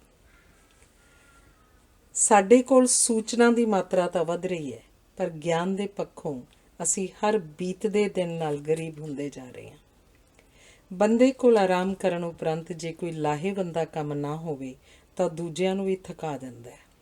ਮਹਿੰਗਾਈ ਆਰਾਮ ਦੀ ਸੰਭਾਵਨਾ ਨੂੰ ਕੁਚਲਦੀ ਹੈ ਤੇ ਕੰਮ ਵਿੱਚੋਂ ਤਸੱਲੀ ਨੂੰ ਖਾਰਿਜ ਕਰਦੀ ਹੈ। ਮਹਿੰਗਾਈ ਕਾਰਨ ਜੋ ਪਿਆਰ ਕਰਨ ਯੋਗ ਹੁੰਦਾ ਹੈ, ਉਹਨੂੰ ਪਿਆਰ ਵੀ ਨਹੀਂ ਕੀਤਾ ਜਾ ਸਕਦਾ। ਮਹਿੰਗਾਈ ਕਾਰਨ ਝੂਠ ਬੋਲਣ ਦੀ ਬਿਰਤੀ ਨਹੀਂ ਵੱਧਦੀ, ਸਗੋਂ ਇਤਬਾਰ ਕਰਨ ਦੇ ਅਵਸਰ ਵੀ ਘਟਦੇ ਹਨ। ਮਹਿੰਗਾਈ ਅਨੇਕਾਂ ਥੋੜਾਂ ਦਾ ਅਹਿਸਾਸ ਕਰਵਾਉਂਦੀ ਹੈ। ਕਿਸੇ ਹੱਦ ਤੱਕ ਥੋੜਾਂ ਸਾਡੇ ਜੀਵਨ ਨੂੰ ਅਰਥ ਪ੍ਰਦਾਨ ਕਰਦੀਆਂ ਹਨ, ਪਰ ਜਦੋਂ ਸਾਡਾ ਵਾਸਤਾ ਕੇਵਲ ਥੋੜਾਂ ਨਾਲ ਹੀ ਪਵੇ ਤਾਂ ਜੀਵਨ ਨਿਰਅਰਥਕ ਹੋ ਜਾਂਦਾ ਹੈ। ਜੇ ਥੋੜ੍ਹਾ ਨਾ ਹੁੰਦੀਆਂ ਤਾਂ ਜ਼ਿੰਦਗੀ ਬੜੀ ਨੀਰਸ ਹੋਣੀ ਸੀ। ਜੇ ਦਰਿਆ 'ਚ ਪੱਥਰ ਨਾ ਹੁੰਦੇ ਤਾਂ ਦਰਿਆ ਦੇ ਪਾਣੀਆਂ ਦਾ ਸੰਗੀਤ ਨਹੀਂ ਹੋਣਾ ਸੀ। ਮਹਿੰਗਾਈ ਨਾਲ ਜਦੋਂ ਥੋੜ੍ਹਾਂ ਉਪਜਦੀਆਂ ਹਨ ਤਾਂ ਦੂਜਿਆਂ ਦੀਆਂ ਥੋੜ੍ਹਾਂ ਵੱਲ ਧਿਆਨ ਦੇਣ ਦੀ ਬਿਰਤੀ ਘਟਦੀ ਹੈ। ਥੋੜ੍ਹਾਂ ਚਿੰਤਾ ਉਪਜਾਉਂਦੀਆਂ ਹਨ ਤੇ ਥੋੜ੍ਹਾਂ ਦੀ ਪੂਰਤੀ ਨਾ ਹੋਣ ਦੀ ਚਿੰਤਾ ਹੋਰ ਚਿੰਤਾ ਉਪਜਾਉਂਦੀ ਹੈ। ਮਹਿੰਗਾਈ ਕਾਰਨ ਪਿਆਰ ਦੀ ਵੀ ਥੁੜ ਉਪਜਦੀ ਹੈ। ਇਸੇ ਥੁੜ ਵਿੱਚੋਂ ਨਫ਼ਰਤ ਜਨਮ ਲੈਂਦੀ ਹੈ। ਬਹੁਤੇ ਲੋਕ ਨਫ਼ਰਤ ਇਸ ਕਰਕੇ ਚਿਮੜੇ ਰਹਿੰਦੇ ਹਨ ਕਿਉਂਕਿ ਮਹਿੰਗੀ ਹੋਣ ਦੀ ਥਾਂ ਹੋਰ ਸਸਤੀ ਹੋ ਰਹੀ ਹੈ। ਨਫ਼ਰਤ ਇਸ ਲਈ ਵੀ ਜਾਰੀ ਰੱਖੀ ਜਾਂਦੀ ਕਿਉਂਕਿ ਇਹਦੇ ਮੁੱਕ ਜਾਣ 'ਤੇ ਸਾਨੂੰ ਦਰਦ ਦਾ ਸਾਹਮਣਾ ਕਰਨਾ ਪੈਂਦਾ ਹੈ। ਕੰਮ ਵਾਲੀ ਥਾਂ 'ਤੇ ਮਹਿੰਗਾਈ ਕਾਰਨ ਅਸੀਂ ਮੁਹਾਵਰਾ ਪਿਆਰ ਵਾਲਾ ਵਰਤਦੇ ਹਾਂ, ਪਰ ਕਰਦੇ ਦੂਜਿਆਂ ਨੂੰ ਨਫ਼ਰਤ ਹਾਂ। ਹਰ ਇੱਕ ਰਿਸ਼ਤੇ ਵਿੱਚ ਦਰਦ ਦੀ ਸਾਂਝ ਹੁੰਦੀ ਹੈ, ਪਰ ਜਿਹੜੇ ਰਿਸ਼ਤਿਆਂ ਦੀ ਸਿੰਜਾਈ ਨਫ਼ਰਤ ਨਾਲ ਕੀਤੀ ਜਾਂਦੀ ਹੈ, ਉੱਥੇ ਮਾਫ਼ ਕਰਨ ਤੇ ਭੁੱਲ ਜਾਣ ਦਾ ਸਲੀਕਾ ਘਟਦਾ ਹੈ ਤੇ ਦੂਜਿਆਂ ਦੀਆਂ ਭੁੱਲਣਯੋਗ ਵਧੀਕੀਆਂ ਤੇ ਅਣਡਿੱਠ ਕਰਨ ਯੋਗ ਵਿਹਾਰ ਨੂੰ ਵੀ ਯਾਦ ਰੱਖ ਕੇ ਅਸੀਂ ਬਦਲਾ ਲੈਣ ਦੀ ਤਾੜ 'ਚ ਰਹਿੰਦੇ ਹਾਂ। ਇਵੇਂ ਸਾਡੇ ਮਨ ਦਾ ਖੇਤਰਫਲ ਸੁੰਗੜਦਾ ਹੈ। ਆਪਸੀ ਸਬੰਧਾਂ ਦੇ ਰੰਗ ਖੁਰ ਜਾਂਦੇ ਹਨ ਤੇ ਦੇਣ ਲੈਣ ਵਿੱਚੋਂ ਪ੍ਰਸੰਨਤਾ ਉੱਡ ਜਾਂਦੀ ਹੈ। ਪਿਆਰ ਵਿੱਚ ਸਭ ਪ੍ਰਕਾਰ ਦੀਆਂ ਹਾਰਾਂ, ਘਾਟਾਂ, ਥੋੜ੍ਹਾਂ, ਮਜਬੂਰੀਆਂ, ਮਾਯੂਸੀਆਂ, ਧੋਖਿਆਂ ਆਦਿ ਨੂੰ ਪਿੱਛੇ ਛੱਡ ਕੇ ਅੱਗੇ ਲੰਘ ਜਾਣ ਦੀ ਸ਼ਕਤੀ ਹੁੰਦੀ ਹੈ। ਪਰ ਕਿਸੇ ਨੂੰ ਪਿਆਰ ਕੀਤਾ ਤਾਂ ਹੀ ਜਾ ਸਕਦਾ ਹੈ ਜਦੋਂ ਜੀਵਨ ਵਿੱਚ ਤਾਲਮੇਲ, ਟਿਕਾਊ, ਭਰੋਸਾ, ਦਿਲਚਸਪੀ ਤੇ ਸੰਤੁਲਨ ਹੋਵੇ।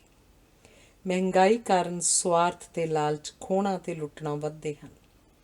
ਪਿਆਰ ਵਿੱਚ ਵੀ ਨਫੇ ਨੁਕਸਾਨ ਦੀ ਬਿਰਤੀ ਪਸਰਨ ਕਾਰਨ ਪੁਰਸ਼ ਇਸਤਰੀ ਨੂੰ ਬਿਸਤਰੇ ਵੱਲ ਤੇ ਇਸਤਰੀ ਪੁਰਸ਼ ਨੂੰ ਲਾਵਾਂ ਫੇਰਿਆਂ ਵੱਲ ਖਿੱਚਦੀ ਹੈ। ਮਹਿੰਗਾਈ ਸਾਨੂੰ ਸੁਆਰਥੀ, ਲਾਲਚੀ ਤੇ ਕਮੀਨਾ ਬਣਾਉਂਦੀ ਹੈ। ਮਹਿੰਗਾਈ 'ਚ ਝਗੜੇ ਲੰਮੇ ਹੋ ਜਾਂਦੇ ਹਨ ਤੇ ਝਗੜਿਆਂ ਵਿੱਚੋਂ ਬਿਮਾਰ ਮਨੋਰੰਜਨ ਪ੍ਰਾਪਤ ਕੀਤਾ ਜਾਂਦਾ ਹੈ। ਦੂਜਿਆਂ ਨੂੰ ਮੁਸ਼ਕਿਲ 'ਚ ਵੇਖ ਕੇ ਅਸੀਂ ਅਜਿਹੇ ਅਵਸਰ ਤੋਂ ਲਾਭ ਉਠਾਉਣਾ ਚਾਹੁੰਦੇ ਹਾਂ। ਲੰਮੇ ਝਗੜੇ ਇਸ ਗੱਲ ਦੀ ਗਵਾਹੀ ਹੁੰਦੇ ਹਨ ਕਿ ਦੋਵੇਂ ਧਿਰਾਂ ਗਲਤ ਹਨ। ਝਗੜੇ ਅਸੀਂ ਆਪਣੇ ਅਧੂਰੇਪਣ ਦੇ ਅਨੁਪਾਤ ਵਿੱਚ ਉਪਜਾਉਂਦੇ ਹਾਂ। ਮਹਿੰਗਾਈ ਕਾਰਨ ਧੋਖਾ ਦੇਣ ਦੀ ਆਦਤ ਵੱਧਦੀ ਹੈ ਤੇ ਧੋਖੇ ਨੂੰ ਅਸੀਂ ਮਜਬੂਰੀ ਕਹਿ ਕੇ ਆਪਣੇ ਵਿਹਾਰ ਨੂੰ ਸਹੀ ਠਹਿਰਾਉਂਦੇ ਹਾਂ।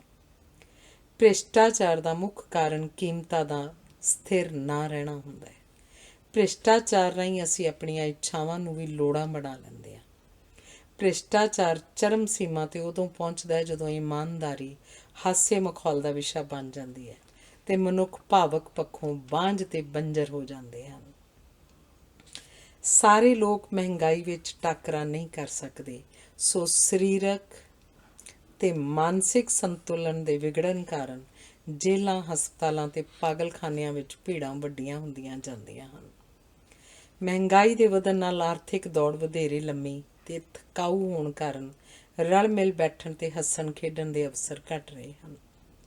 ਸਾਡੇ ਵਿੱਚ ਦੂਜਿਆਂ ਦੇ ਗੁਣ ਪਛਾਣਨ ਦੀ ਯੋਗਤਾ ਵੀ ਘਟ ਰਹੀ ਹੈ।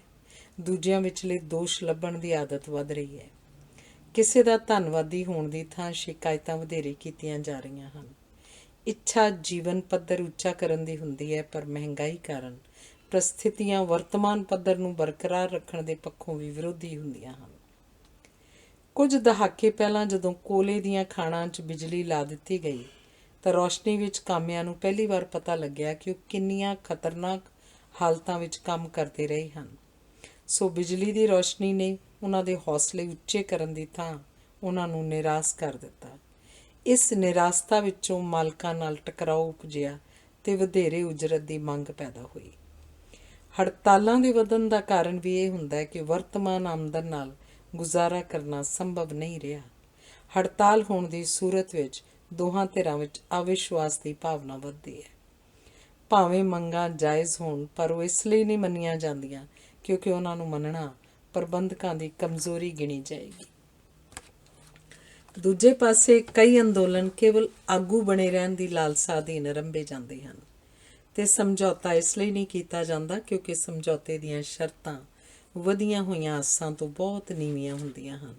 ਇਵੇਂ ਮਹਿੰਗਾਈ ਕਾਰਨ ਰੋਜ਼ਗਾਰ ਵਾਲੀ ਥਾਂ ਤੇ ਆਪਸੀ ਸੰਬੰਧ ਵਿਸ਼ਵਾਸ ਦੀ ਥਾਂ ਸ਼ੱਕ ਦਾ ਸ਼ਿਕਾਰ ਹੋ ਜਾਂਦੇ ਹਨ। ਮਾਲਕ ਮਕਾਨ ਤੇ ਕਿਰਾਏਦਾਰ ਵਿੱਚ ਵੀ ਅੰਤ ਨੂੰ ਸੰਬੰਧ ਵਿਗੜਨੇ ਹੁੰਦੇ ਹਨ ਕਿਉਂਕਿ ਮੁੱਢ ਵਿੱਚ ਨਿਰਧਾਰਤ ਕੀਤਾ ਹੋਇਆ ਕਿਰਾਇਆ ਮਹਿੰਗਾਈ ਦੇ ਵਧਣ ਨਾਲ ਨਿਗੂਣਾ ਪ੍ਰਤੀਤ ਹੋਣ ਲੱਗ ਪੈਂਦਾ ਹੈ। ਮਕਾਨ ਬਦਲਣ ਦੀ ਸੂਰਤ ਵਿੱਚ ਨਵਾਂ ਮਕਾਨ ਛੋਟਾ ਹੁੰਦਾ ਹੈ ਤੇ ਕਿਰਾਇਆ ਪਹਿਲੇ ਨਾਲੋਂ ਵੱਧ ਹੁੰਦਾ ਹੈ। ਮਿਲਾਵਟ ਦੇ ਪਿੱਛੇ ਵੀ ਕਾਰਨ ਅਸਿੱਧੇ ਢੰਗ ਨਾਲ ਮਹਿੰਗਾਈ ਦਾ ਮੁਕਾਬਲਾ ਕਰਨ ਲਈ ਆਪਣੀ ਆਮਦਨ ਵਧਾਉਣਾ ਹੁੰਦਾ ਹੈ। ਸਬੰਧ ਕਿਹੋ ਜਿਹੇ ਵੀ ਹੋਣ, ਉਹਨਾਂ ਉੱਤੇ ਮਹਿੰਗਾਈ ਦਾ ਅਸਰ ਅਵੱਸ਼ ਹੁੰਦਾ ਹੈ ਕਿਉਂਕਿ ਹਰ ਇੱਕ ਰਿਸ਼ਤਾ ਅੰਤਲੇ ਰੂਪ ਵਿੱਚ ਆਰਥਿਕ ਰਿਸ਼ਤਾ ਹੋ ਨਿਬੜਦਾ ਹੈ। ਮੰਡੀਆਂ ਦੇ ਵੱਡੇ ਹੋਣ ਨਾਲ ਸਾਨੂੰ ਇਹ ਨਹੀਂ ਪਤਾ ਲੱਗਦਾ ਕਿ ਮਹਿੰਗਾਈ ਲਈ ਅਸਲ ਜ਼ਿੰਮੇਵਾਰ ਕੌਣ ਹੈ, ਪਰ ਮਹਿੰਗਾਈ ਬੜੇ ਸੂਖਮ ਪਰ ਪ੍ਰਤੱਖ ਢੰਗ ਨਾਲ ਸਾਡੇ ਵਿਹਾਰ ਨੂੰ ਵਿਗਾੜਦੀ, ਆਪਸੀ ਸੰਬੰਧਾਂ ਨੂੰ ਤੋੜਦੀ, ਗੱਲਬਾਤ ਵਿੱਚ ਗਾਲਾਂ ਦੀ ਮਾਤਰਾ ਨੂੰ ਵਧਾਉਂਦੀ, ਚਿੰਤਾ ਲਾਉਂਦੀ, ਧੋਖਾ ਦੇਣ ਦੇ ਰਾਹ ਖੋਲ੍ਹਦੀ ਤੇ ਝੂਠ ਬੋਲਣ ਦੀ ਆਦਤ ਨੂੰ ਪੱਕਾ ਕਰਨ 'ਚ ਪ੍ਰਗਟ ਹੁੰਦੀ ਹੈ। ਜਦੋਂ ਤੁਸੀਂ ਖੰਡ ਖਰੀਦਦੇ ਹੋ ਤਾਂ ਇੱਕ ਪ੍ਰਕਾਰ ਨਾਲ ਗੰਨਾ ਉਗਾਉਣ ਵਾਲੇ ਕਿਸਾਨ, ਗੰਨਾ ਢੋਣ ਵਾਲੇ ਟਰੱਕ ਮਾਲਕ, ਚੀਨੀ ਬਣਾਉਣ ਵਾਲੇ ਮਿੱਲ ਮਾਲਕ, ਜਿਸ ਬੈਂਕ ਤੋਂ ਮਿੱਲ ਵਾਲੇ ਕਰਜ਼ਾ ਲੈਂਦੇ ਹਨ ਉਸ ਬੈਂਕ ਦੇ ਪ੍ਰਬੰਧਕ, ਟੈਕਸ ਲੈਣ ਵਾਲੇ ਸਰਕਾਰੀ ਮਹਿਕਮਿਆਂ ਦੇ ਅਫਸਰ, ਥੋਕ ਵਪਾਰੀ, ਹਟਵਾਣੀਏ ਆਦਿ ਅਨੇਕਾਂ ਹੀ ਵਿਅਕਤੀਆਂ ਨਾਲ ਤੁਸੀਂ ਅਸਿੱਧੇ ਤੌਰ 'ਤੇ ਸੰਪਰਕ ਵਿੱਚ ਆਉਂਦੇ ਹੋ। ਪਰ ਖੰਡ ਦੇ ਮਹਿੰਗਾ ਹੋਣ ਦੀ ਸੂਰਤ ਵਿੱਚ ਤੁਸੀਂ ਦੋਸ਼ ਕੇਵਲ ਹਟਵਾਣੀਏ ਨੂੰ ਦਿੰਦੇ ਹੋ।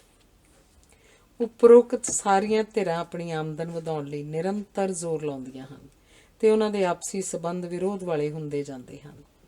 ਕਹਿਣ ਤੋਂ ਭਾਵ ਇਹ ਹੈ ਕਿ ਵੱਧਦੀਆਂ ਕੀਮਤਾਂ ਦੇ ਦੌਰ ਵਿੱਚ ਵਿਰੋਧੀ ਸੰਬੰਧਾਂ ਤੇ ਰਿਸ਼ਤਿਆਂ ਦੀਆਂ ਸਾਰੀਆਂ ਪ੍ਰਸਥਿਤੀਆਂ ਉਸਰਦੀਆਂ ਹਨ, ਪਰ ਸਾਵੇਂ ਸੁਖਾਵੇਂ ਮੇਲ ਜੋਲ ਦੀਆਂ ਸੰਭਾਵਨਾਵਾਂ ਸੁੰਗੜਦੀਆਂ ਹਨ ਤੇ ਸਮੁੱਚੇ ਰੂਪ 'ਚ ਸਾਡਾ ਜੀਵਨ ਪੱਧਰ ਨਿੱਘਰਦਾ ਹੈ।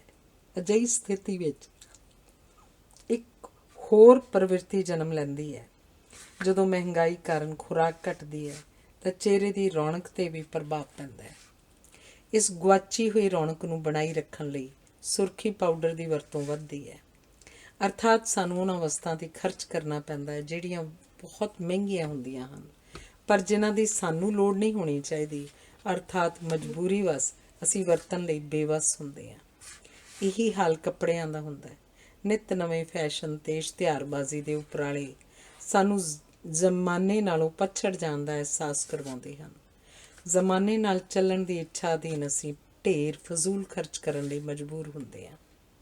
ਇਹ ਸਾਰੀਆਂ ਮਜਬੂਰੀਆਂ ਸਾਨੂੰ ਆਪਣੀ ਇਮਾਨਦਾਰੀ ਤਿਆਗ ਕੇ ਹਰ ਸਾਧਨ ਨਾਲ ਵਧੇਰੇ ਪੈਸੇ ਕਮਾਉਣ ਲਈ ਬੇਵੱਸ ਕਰਦੀਆਂ ਹਨ। ਅਸੀਂ ਨਾ ਕੇਵਲ ਅਨਿਆਮਪੂਰਨ ਅਣਸੁਖਾਵੇਂ ਸਮਝੌਤੇ ਕਰਨ ਲਈ ਮਜਬੂਰ ਹੁੰਦੇ ਹਾਂ, ਸਗੋਂ ਆਪਣੇ ਅਸੂਲਾਂ ਦੀ ਬਲੀ ਦੇਣ ਲਈ ਵੀ ਪ੍ਰੇਰੇ ਜਾਂਦੇ ਹਾਂ। ਇਵੇਂ ਸਾਡੀ ਵੱਖਰੀ ਪਛਾਣ ਮੁੱਕ ਜਾਂਦੀ ਹੈ ਤੇ ਅਸੀਂ ਦੌੜੀ ਜਾਂਦੀ ਭੀੜ ਦਾ ਪਿੱਛੇ ਰਹਿ ਗਿਆ ਇੱਕ ਹਿੱਸਾ ਬਣ ਜਾਂਦੇ ਹਾਂ। ਕਾਰਖਾਨਿਆਂ, ਸਕੂਲਾਂ, ਕਾਲਜਾਂ, ਹਸਪਤਾਲਾਂ, ਰੇਲਵੇ ਸਟੇਸ਼ਨਾਂ, ਬੱਸ ਅੱਡਿਆਂ, ਸਰਕਾਰੀ ਦਫ਼ਤਰਾਂ, ਦੁਕਾਨਾਂ, ਬਾਜ਼ਾਰਾਂ, ਸ਼ਮਸ਼ਾਨ ਘਾਟਾਂ ਦਾ ਆਕਾਰ ਵੱਡਾ ਹੁੰਦਾ ਜਾ ਰਿਹਾ, ਪਰ ਮਨੁੱਖ ਹਰੇਕ ਥਾਂ ਤੇ ਨਿੱਕਾ ਛੋਟਾ ਬੇਪਛਾਣ ਹੁੰਦਾ ਜਾ ਰਿਹਾ ਹੈ। ਮਹਿੰਗਾਈ ਕਾਰਨ ਮਨੁੱਖ ਵਧੇਰੇ ਸੋਚਣ ਲੱਗ ਪਿਆ। ਸੋਚਣ ਨਾਲ ਦਰਦ ਵੱਧਦਾ ਹੈ। ਦਰਦ ਕੋਈ ਮਾਣ ਕਰਨ ਯੋਗ ਅਨੁਭਵ ਨਹੀਂ ਹੁੰਦਾ।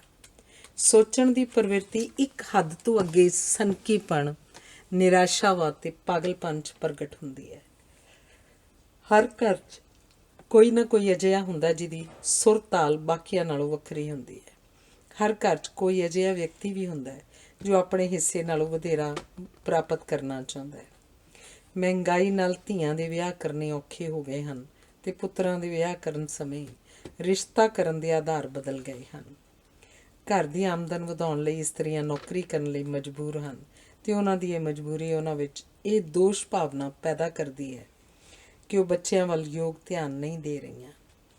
ਇਸਤਰੀਆਂ ਦੀ ਵੰਡੀ ਤੇ ਥੱਕੀ ਹੋਈ ਮਾਨਸਿਕਤਾ ਆਪਣੀ ਕਿਸਮ ਦੀਆਂ ਸਮੱਸਿਆਵਾਂ ਉਪਜਾ ਰਹੀ ਹੈ। ਜਿਸ ਬਰਾਬਰੀ, ਆਜ਼ਾਦੀ ਤੇ ਸਵੈ ਨਿਰਭਰਤਾ ਨੂੰ ਇਸਤਰੀ ਨੇ ਵਰਦਾਨ ਸਮਝਿਆ ਸੀ, ਉਹ ਸਰਾਪ ਬਣ ਗਈ ਹੈ।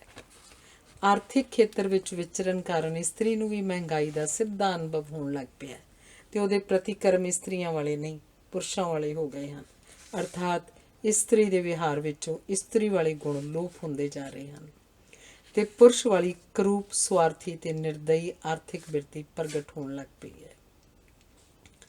ਇਹਨਾਂ ਕਾਰਨਾਂ ਕਰਕੇ ਪਤੀ ਪਤਨੀ ਦੇ ਆਪਸੀ ਸੰਬੰਧ ਨਿੱਘੇ ਹੋਣ ਦੀ ਥਾਂ ਰੁੱਖੇ ਤੇ ਠੰਡੇ, ਸੱਜਰੇ ਹੋਣ ਦੀ ਥਾਂ ਥੱਕੇ ਹੋਏ ਤੇ ਬੇਹੇ ਹੋ ਗਏ ਹਨ। ਅਜਿਹੀ ਹਾਲਤ ਵਿੱਚ ਬੱਚਿਆਂ ਦਾ ਗੁਸਤਾਖ, ਠੰਡੇ, ਗੈਰ ਜ਼ਿੰਮੇਵਾਰ, ਲਾਪਰਵਾਹ ਤੇ ਨਿਰਮੋਹੀ ਹੋਣਾ ਲਾਜ਼ਮੀ ਹੈ। ਪਿਆਰ ਦੀ ਘਾਟ ਨੂੰ ਪੂਰਾ ਕਰਨ ਲਈ ਬੱਚੇ ਆਪਣੀਆਂ ਮੰਗਾਂ ਦੀ ਸੂਚੀ ਲੰਮੀ ਕਰਦੇ ਹਨ। ਮਾਯੂਸੀਆਂ ਤੇ ਮਜਬੂਰੀਆਂ ਦੇ ਵਾਤਾਵਰਣ 'ਚ ਕੁਝ ਵੀ ਮੌਲਿਕ ਕਰਨ ਤੇ ਸੋਚਣ ਦੀ ਅਸਮਰੱਥਾ ਘਟਦੀ ਹੈ ਅਤੇ ਹਰੇਕ ਵਿੱਚ ਦੂਜਿਆਂ ਦੀ ਨਕਲ ਮਾਰਨ ਦੀ ਪ੍ਰਵਿਰਤੀ 'ਚ ਵਾਧਾ ਹੁੰਦਾ ਹੈ। ਜਦੋਂ ਰਿਸ਼ਤਿਆਂ 'ਚ ਨਿੱਘ ਨਾ ਹੋਵੇ ਤਾਂ ਆਪਣੇ ਉਦੇਸ਼ ਦੀ ਪ੍ਰਾਪਤੀ ਲਈ ਹਰ ਸਾਧਨ ਠੀਕ ਤੇ ਯੋਗ ਪ੍ਰਤੀਤ ਹੁੰਦਾ ਹੈ। ਮਹਿੰਗਾਈ ਦੇ ਯੁੱਗ ਵਿੱਚ ਸਵੇਰੇ ਜਦੋਂ ਮਨੁੱਖ ਆਪਣੇ ਘਰੋਂ ਚੱਲਦਾ ਹੈ ਤਾਂ ਉਹ ਆਪਣੇ ਆਪ ਨੂੰ ਥੱਕਿਆ ਹੋਇਆ ਸ਼ੇਰ ਸਮਝਦਾ ਹੈ ਅਤੇ ਦੂਜਿਆਂ ਦੇ ਸੰਪਰਕ ਵਿੱਚ ਵਿਚਰਦਾ ਹੋਇਆ ਉਹ ਊਠ, ਖੱਚਰ, ਖੋਤਾ, ਘੋੜਾ, ਕੁੱਤਾ, ਭੇਡ, ਬੱਕਰੀ, ਸੱਪ, ਠੂੰਹਾਂ, ਚੂਹਾ ਆਦਿ ਸਭ ਕੁਝ ਬਣਦਾ ਅਤੇ ਭਾਂਤ-ਭਾਂਤ ਦੇ ਸੰਬੰਧਾਂ ਦੀ ਦਲਦਲ ਵਿੱਚੋਂ ਲੰਘਦਿਆਂ ਗਾਲਾਂ ਕੱਢਦਿਆਂ ਹੋਇਆਂ ਘਰ ਪਰਤਦਾ ਹੈ, ਜਿੱਥੇ ਘਰ ਦੇ ਸਾਰੇ ਜੀਅ ਆਪਣੀਆਂ ਆਪਣੀਆਂ ਸ਼ਿਕਾਇਤਾਂ ਤੇ ਮੰਗਾਂ ਸੁਣਾਉਂਦੇ ਹਨ। ਇਵੇਂ ਘਰੋਂ ਬਾਹਰੀ ਥਕਾਵਟ ਨੂੰ ਘਰ ਅੰਦਰਲੀ ਉਪਰਾਮਤਾ ਮਿਲਦੀ ਹੈ। ਇਸ ਸਥਿਤੀ ਵਿੱਚ ਸਹਿਣਸ਼ੀਲਤਾ ਘਟਦੀ ਹੈ। ਮਹਿੰਗਾਈ ਮਨੁੱਖ ਨੂੰ ਦੂਜਿਆਂ ਨਾਲੋਂ ਤੋੜ ਕੇ ਇਕੱਲਾ ਕਰ ਦਿੰਦੀ ਹੈ। ਇਸ ਇਕੱਲ ਕਾਰਨ ਮਨੁੱਖ ਵਿੱਚ ਆਪਣੇ ਹਾਰ ਜਾਣ, ਪਛੜ ਜਾਣ ਤੇ ਅਸਫਲ ਹੋਣ ਦੇ ਅਹਿਸਾਸ ਨਾਲ ਹੀਨਤਾ ਦੀ ਭਾਵਨਾ ਜਾਗਦੀ ਹੈ। ਇਸ ਸਥਿਤੀ ਵਿੱਚ ਉਹ ਆਪਣੇ ਡਿੱਗਦੇ ਜਾਂਦੇ ਹੌਸਲੇ ਨੂੰ ਨਵੇਂ ਨਸ਼ਿਆਂ ਦਾ ਠੁੰਮਣਾ ਦਿੰਦਾ ਹੈ ਅਤੇ ਆਲੇ ਦੁਆਲੇ ਵਿੱਚੋਂ ਗੈਰ ਹਾਜ਼ਰ ਹੋ ਜਾਂਦਾ ਹੈ।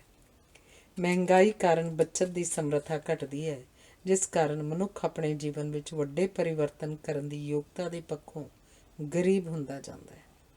ਨਿਰਸੰਦੇਹ ਘਰ ਵਿੱਚ ਪਿਤਾ ਦੀ ਡਾਵਾਂਡੋਲ ਮਾਨਸਿਕ ਸਥਿਤੀ ਦਾ ਪਰਿਵਾਰ ਦੇ ਸਾਰੇ ਜੀਆਂ ਦੇ ਵਿਹਾਰ 'ਤੇ ਸਿੱਧਾ ਪ੍ਰਭਾਵ ਪੈਂਦਾ ਹੈ। ਮਹਿੰਗਾਈ ਕਾਰਨ ਵਧੇਰੇ ਵਿਅਕਤੀ ਵਧੇਰੇ ਲੰਮੇ ਸਮੇਂ ਤੱਕ ਬਿਮਾਰ ਹੁੰਦੇ ਹਨ। ਮਨ ਜਦੋਂ ਅਸ਼ਾਂਤ ਹੋਣ ਤਾਂ ਬਿਮਾਰੀਆਂ ਲੰਮੀਆਂ ਹੋ ਜਾਂਦੀਆਂ ਹਨ ਅਤੇ ਉਹਨਾਂ ਨਾਲ ਲੜਨ ਦੀ ਸ਼ਕਤੀ ਘਟਦੀ ਹੈ। ਮਹਿੰਗਾਈ ਦੇ ਦੌਰ ਵਿੱਚ ਪੁਸਤਕਾਂ ਵੀ ਮਹਿੰਗੀਆਂ ਹੋ ਜਾਂਦੀਆਂ ਹਨ ਅਤੇ ਇਸ ਸਥਿਤੀ ਦਾ ਸਮੁੱਚੇ ਸਮਾਜ ਦੇ ਭਾਵਕ, ਬੌਧਿਕ ਤੇ ਮਾਨਸਿਕ ਵਿਕਾਸ 'ਤੇ ਮਾੜਾ ਤੇ ਚਿਰਸਥਾਈ ਅਸਰ ਪੈਂਦਾ ਹੈ। ਜਦੋਂ ਮਹਿੰਗਾਈ ਕਾਰਨ ਜ਼ਿੰਦਗੀ ਦੀ ਦੌੜ ਤੇਜ਼ ਹੋ ਜਾਂਦੀ ਹੈ ਤਾਂ ਮੰਜ਼ਿਲ ਅਕਸਰ ਗੁਆਚ ਜਾਂਦੀ ਹੈ ਅਤੇ ਭਟਕਣ ਵੱਧ ਜਾਂਦੀ ਹੈ।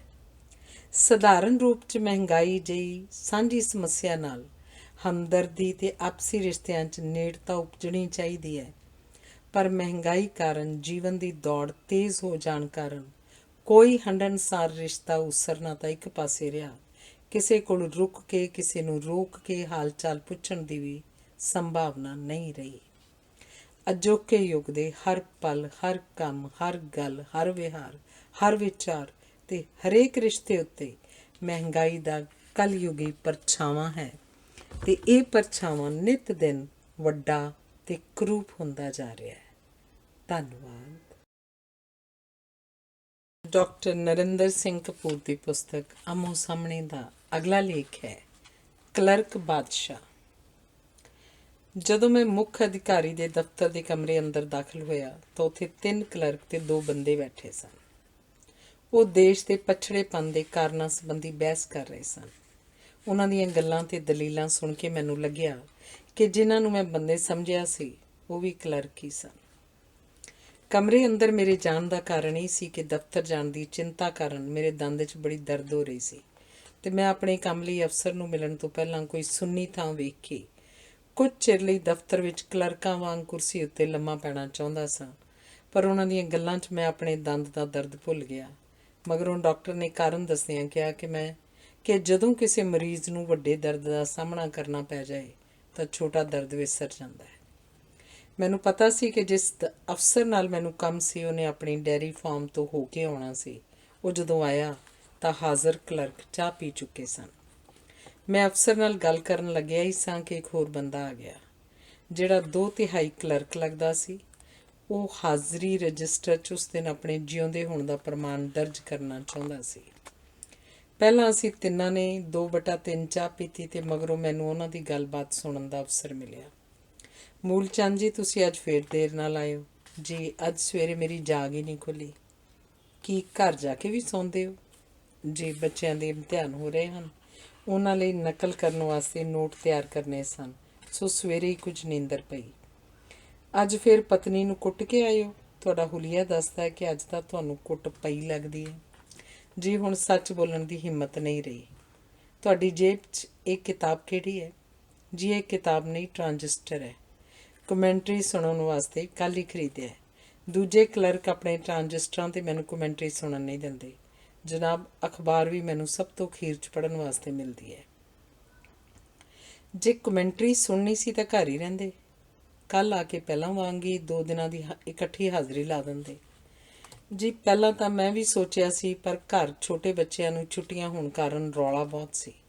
ਜੀ, ਅੱਜ ਇਸ ਕਰਕੇ ਵੀ ਆਉਣਾ ਜ਼ਰੂਰੀ ਸੀ ਕਿਉਂਕਿ ਅੱਜ ਚਾਵਲਾ ਜੀ ਦੇ ਤਲਾਕ ਦੀ ਖੁਸ਼ੀ 'ਚ ਚਾਹ ਪਾਰਟੀ ਹੈ। ਨਾਲੇ ਕੂਲਰ ਦੇ ਸਾਹਮਣੇ ਲੇਟਣ ਦੀ ਅੱਜ ਮੇਰੀ ਵਾਰੀ ਹੈ। ਨਾਲੇ ਜੀ, ਕਈ ਦਿਨਾਂ ਤੋਂ ਤੁਹਾਡੇ ਵੀ ਦਰਸ਼ਨ ਨਹੀਂ ਸੀ ਕਰ ਸਕਿਆ। ਨਾਲੇ ਸੋਚਿਆ ਦਫ਼ਤਰ ਦੇ ਸਮੇਂ 'ਚ ਦਰਜੀ ਤੋਂ ਘਰਵਾਲੀ ਦਾ ਸੂਟ ਵੀ ਠੀਕ ਕਰਵਾ ਲਿਆਵਾਂਗਾ। ਤੁਸੀਂ ਪਠਾਨਕੋਟ ਜਾਣਾ ਸੀ, ਜਾ ਆਏ ਹੋ? ਜੀ ਨਹੀਂ, ਅਜੇ ਮੇਰੇ ਸਹੁਰੇ ਨੂੰ ਪੈਨਸ਼ਨ ਦਾ ਬਕਾਇਆ ਨਹੀਂ ਮਿਲਿਆ। ਮਿਲਣ ਉੱਤੇ ਹੀ ਪਤਨੀ ਨੂੰ ਨਾਲ ਲੈ ਕੇ ਜਾਵਾਂਗਾ। ਅੱਛਾ, ਠੀਕ ਹੈ। ਜਾਓ ਤੇ ਸੱਜਣ ਸਿੰਘ ਨੂੰ ਮੇਰੇ ਕੋਲ ਭੇਜਣਾ। ਜੀ, ਉਹ ਤਾਂ ਕਾਨਪੁਰ ਗਿਆ ਹੋਇਆ ਚਮੜਾ ਖਰੀਦਣ। ਮੈਨੂੰ ਪੁੱਛ ਕੇ ਤਾਂ ਗਿਆ ਨਹੀਂ। ਜੀ, ਤੁਹਾਨੂੰ ਕਈ ਦਿਨ ਉਡੀਕਦਾ ਰਿਹਾ। ਉਹ ਮੈਨੂੰ ਕਹਿ ਗਿਆ ਸੀ ਕਿ ਜੇ ਲੋੜ ਪਈ ਤਾਂ ਆ ਕੇ ਅਰਜ਼ੀ ਦੇ ਦੇਵਾਂਗਾ। ਅੱਛਾ, ਦੀਨਾਨਾਥ ਨੂੰ ਭੇਜ ਦਿਓ। ਜੀ, ਉਹ ਆਪਣੀ ਸੀਟ 'ਤੇ ਨਹੀਂ, ਸ਼ਾਇਦ ਕਿਸੇ ਨੂੰ ਪਲਾਟ ਵਿਖਾਉਣ ਗਿਆ ਹੋਇਆ। ਇੱਕ ਹੋਰ ਗਾਹਕ ਵੀ ਉਹਨੂੰ ਉਡੀਕ ਰਿਹਾ। ਜੇ ਕੋਈ ਵੀ ਨਹੀਂ ਤਾਂ ਭਾਟੀਏ ਨੂੰ ਤੁਸੀਂ ਦੱਸ ਦਿਓ ਕਿ ਅੱਜ ਕਮੇਟੀ ਦੀ ਬੋਲੀ 1 ਵਜੇ ਦੀ ਬਜਾਏ 12 ਵਜੇ ਹੋਏਗੀ। ਅੱਜ ਸਾਡੀ ਮੱਝ ਸੂਣ ਵਾਲੀ ਹੈ, ਜਿਸ ਕਾਰਨ ਮੈਂ ਜਲਦੀ ਘਰ ਜਾਣਾ ਹੈ। ਇਸ ਗੱਲਬਾਤ ਮਗਰੋਂ ਜਦੋਂ ਕੁਝ ਚਿਰ ਚੁੱਪ ਵਰਤੀ ਤਾਂ ਨਾਲ ਦੇ ਕਮਰੇ ਵਿੱਚੋਂ ਕਿਸੇ ਨੇ ਮੱਧਮ ਸੁਰ ਵਿੱਚ ਗਰਜਨ ਦੀ ਆਵਾਜ਼ ਆਈ। ਅਸੀਂ ਅੰਦਰ ਜਾ ਕੇ ਵੇਖਿਆ ਕਿ ਸੁਪਰਡੈਂਟ ਕੁਰਾੜੇ ਮਾਰ ਰਿਹਾ ਸੀ। ਉਹਨੇ 2 ਮੇਜ਼ ਇਕੱਠੇ ਕਰਕੇ ਫਾਈਲਾਂ ਦਾ ਸਿਰਹਾਣਾ ਬਣਾਇਆ ਹੋਇਆ ਸੀ। ਅਫਸਰ ਨੇ ਡਰਦਿਆਂ ਤੇ ਘਬਰਾਉਂਦਿਆਂ ਪੁੱਛਿਆ, ਕਿਧਰੇ ਮਰ ਤਾਂ ਨਹੀਂ ਗਿਆ? ਜੇ ਮਰ ਜਾਵੇ ਤਾਂ ਸਰੂਪ ਸਿੰਘ ਜਲਦੀ ਸੁਪਰਡੈਂਟ ਬਣ ਜਾਏਗਾ। ਇਹ ਸ਼ਰਮਾ ਜੀ ਲਾਵਾਂ ਫੇਰੇ ਕਰਵਾਉਣ ਕਰਕੇ ਰਾਤੀ ਸੁੱਤੇ ਨਹੀਂ ਹੋਣੇ। ਮੈਂ ਪੁੱਛਿਆ, ਇਹਨਾਂ ਨੂੰ ਜਗਾਵਾਂ? ਉਹਨਾਂ ਕਿਹਾ, ਨਹੀਂ, ਸੁੱਤਾ ਰਹਿਣ ਦਿਓ। ਜੇ 5 ਵਜੇ ਤੱਕ ਨਾ ਜਾਗਿਆ ਤਾਂ ਰਾਮਚੰਦਰ ਜਗਾ ਦੇਵੇਗਾ। ਇੰਨੇ ਨੂੰ ਉਹਨਾਂ ਨੂੰ ਟੈਲੀਫੋਨ 'ਤੇ ਮੱਝ ਦੇ ਸੂਹ ਪੈਣ ਦੀਆਂ ਮੁਬਾਰਕਾਂ ਮਿਲੀਆਂ ਤੇ ਉਹਨਾਂ ਦੇ ਚਿਹਰੇ 'ਤੇ ਮਾਲ ਗੱਡੀ ਜਿੰਨੀ ਲੰਮੀ ਮੁਸਕਰਾਹਟ ਪਸਰ ਗਈ। ਮੈਂ ਕਿਹਾ, ਹੁਣ ਤਾਂ ਤੁਸੀਂ ਘਰ ਜਾਣਾ ਹੋਏਗਾ, ਮੈਂ ਕੱਲ੍ਹ ਆ ਜਾਵਾਂਗਾ। ਉਹਨਾਂ ਕਿਹਾ, ਤਕਲੀਫ ਮਾਫ਼ ਕਰਨਾ। ਮੈਂ ਕਿਹਾ, ਤਕਲੀਫ ਕਾਹਦੀ ਜੀ? ਜਦੋਂ ਵੀ ਮੇਰੀ ਪਤਨੀ ਕਹਿੰਦੀ ਹੈ ਜਾਓ ਜਹੰਨਮ 'ਚ ਤਾਂ ਮੈਂ ਸਿੱਧਾ ਤੁਹਾਡੇ ਦਫ਼ਤਰ ਆ ਜਾਂਦਾ।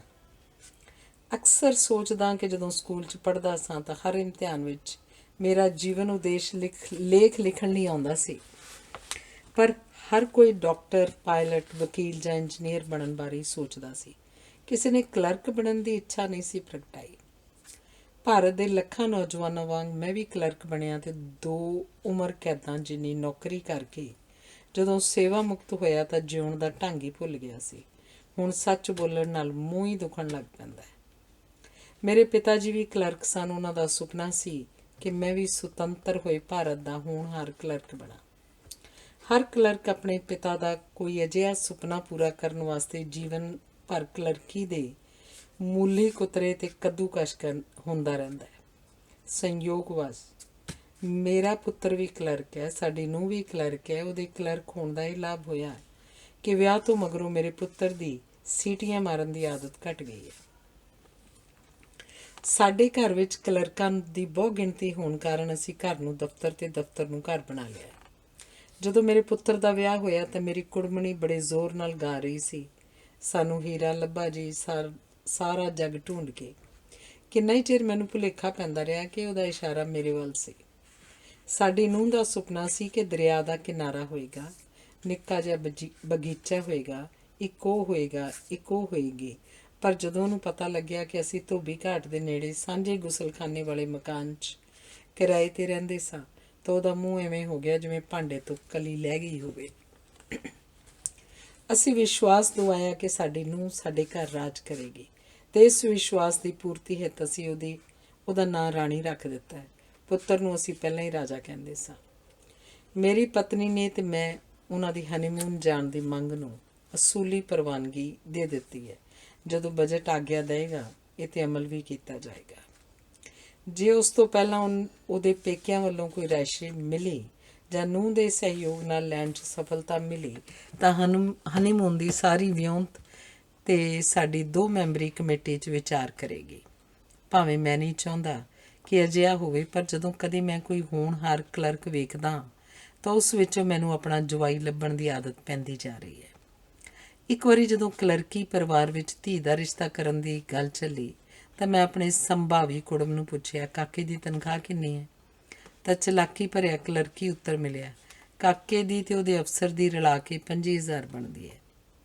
ਸ਼ਾਇਦ ਮੇਰੇ ਕੁੜਮ ਨੂੰ ਵੀ ਕ੍ਰਿਕਟ ਦਾ ਸ਼ੌਕ ਹੈ, ਕਿਉਂਕਿ ਉਹਨੇ ਆਪਣੇ ਪੁੱਤਰ ਦੀ ਉਮਰ ਦੱਸਦਿਆਂ ਕਿਹਾ ਸੀ 2 ਛੱਕੇ 3 ਚੌਕੇ। ਮੇਰੀ ਪਤਨੀ ਮੈਨੂੰ ਅਕਸਰ ਕਹਿੰਦੀ ਹੈ, ਤੁਹਾਡੇ ਨਾਲ ਵਿਆਹ ਕਰਵਾਉਣ ਦਾ ਮੈਨੂੰ ਸਦਾ ਪਛਤਾਵਾ ਰਹੇਗਾ। ਉਹ ਆਪਣੇ ਜਨਮ ਦਿਨ ਨੂੰ ਅਕਸਰ ਭੁੱਲ ਜਾਂਦੀ ਹੈ, ਪਰ ਆਪਣੇ ਵਿਆਹ ਦੇ ਦਿਨ ਨੂੰ ਨਹੀਂ ਭੁੱਲਦੀ। ਸ਼ਾਇਦ ਕਾਰਨ ਇਹ ਹੈ ਕਿ ਦਰਦਨਾਕ ਘਟਨਾਵਾਂ ਵਿੱਚ ਯਾਦ ਰਹਿਣ ਦੀ ਵਧੇਰੇ ਯੋਗਤਾ ਹੁੰਦੀ ਹੈ। ਸਾਰੀ ਉਮਰ ਆਪ ਕਲਰਕ ਰਹਿਣ ਕਰਕੇ ਮੇਰੇ ਮਨ 'ਚ ਉਹਨਾਂ ਕਲਰਕਾਂ ਪ੍ਰਤੀ ਵਿਸ਼ੇਸ਼ ਸਤਿਕਾਰ ਹੈ ਜਿਹੜੇ ਘਰ ਵਿੱਚ ਵੀ ਕਲਰਕਾਂ ਵਾਂਗ ਵਰਤਾਰਾ ਕਰਦੇ ਹਨ। ਉਹ ਮੰਜੇ ਉੱਤੇ ਵੀ ਐਵੇਂ ਬੈਠਦੇ ਹਨ ਜਿਵੇਂ ਕੁਰਸੀ 'ਤੇ ਬੈਠੇ ਹੋਣ, ਰਸੋਈ 'ਚ ਐਵੇਂ ਵਿਚਰਦੇ ਹਨ ਜਿਵੇਂ ਇਤਰਾਜ਼ ਲਾਉਣ ਦਾ ਕੋਈ ਆਧਾਰ ਲੱਭ ਰਹੇ ਹੋਣ, ਕੱਪੜੇ ਇੰਝ ਪਾਉਂਦੇ ਹਨ ਜਿਵੇਂ ਬਰਾਤੀ ਬਣ ਰਹੇ ਹੋਣ। ਜੇ ਬਰਾਤ 'ਤੇ ਜਾਣਾ ਹੋਵੇ ਤਾਂ ਹਰ ਕਲਰਕ ਆਪ ਜਾਂਦਾ, ਪਰ ਜੇ ਅਫਸੋਸ ਕਰਨ ਜਾਂ ਕਿਸੇ ਦੇ ਭੋਗ 'ਤੇ ਜਾਣਾ ਹੋਵੇ ਤਾਂ ਪਤਨੀ ਨੂੰ ਭੇਜਿਆ ਜਾਂਦਾ ਹੈ। ਭੋਗਾਂ 'ਤੇ ਜਾ ਕੇ ਮੇਰੀ ਪਤਨੀ ਦੇ ਨੈਣ ਨਕਸ਼ੀ ਅਜਿਹੇ ਹੋ ਗਏ ਹਨ ਕਿ ਮੈਨੂੰ ਕਈ ਵਾਰੀ ਪੁੱਛਣਾ ਪੈਂਦਾ, ਰੋ ਕਿਉਂ ਰਹੀ ਹੈ? ਉਹ ਕਹਿੰਦੀ ਹੈ, ਮੈਂ ਕਿੱਥੇ ਰੋ ਰਹੀ ਹਾਂ, ਸੋਚ ਰਹੀ ਹਾਂ ਕਿ ਤੁਹਾਡੇ ਦੋਸਤ ਸਾਨੀ ਨੇ ਕੁਝ ਦਿਨਾਂ 'ਚ ਮਰ ਜਾਣਾ, ਜੇ ਕਹੋ ਤਾਂ ਪਹਿਲਾਂ ਹੀ ਅਫਸੋਸ ਕਰਨ ਦੀ ਕਾਰਵਾਈ ਪੂਰੀ ਕਰਾਂ।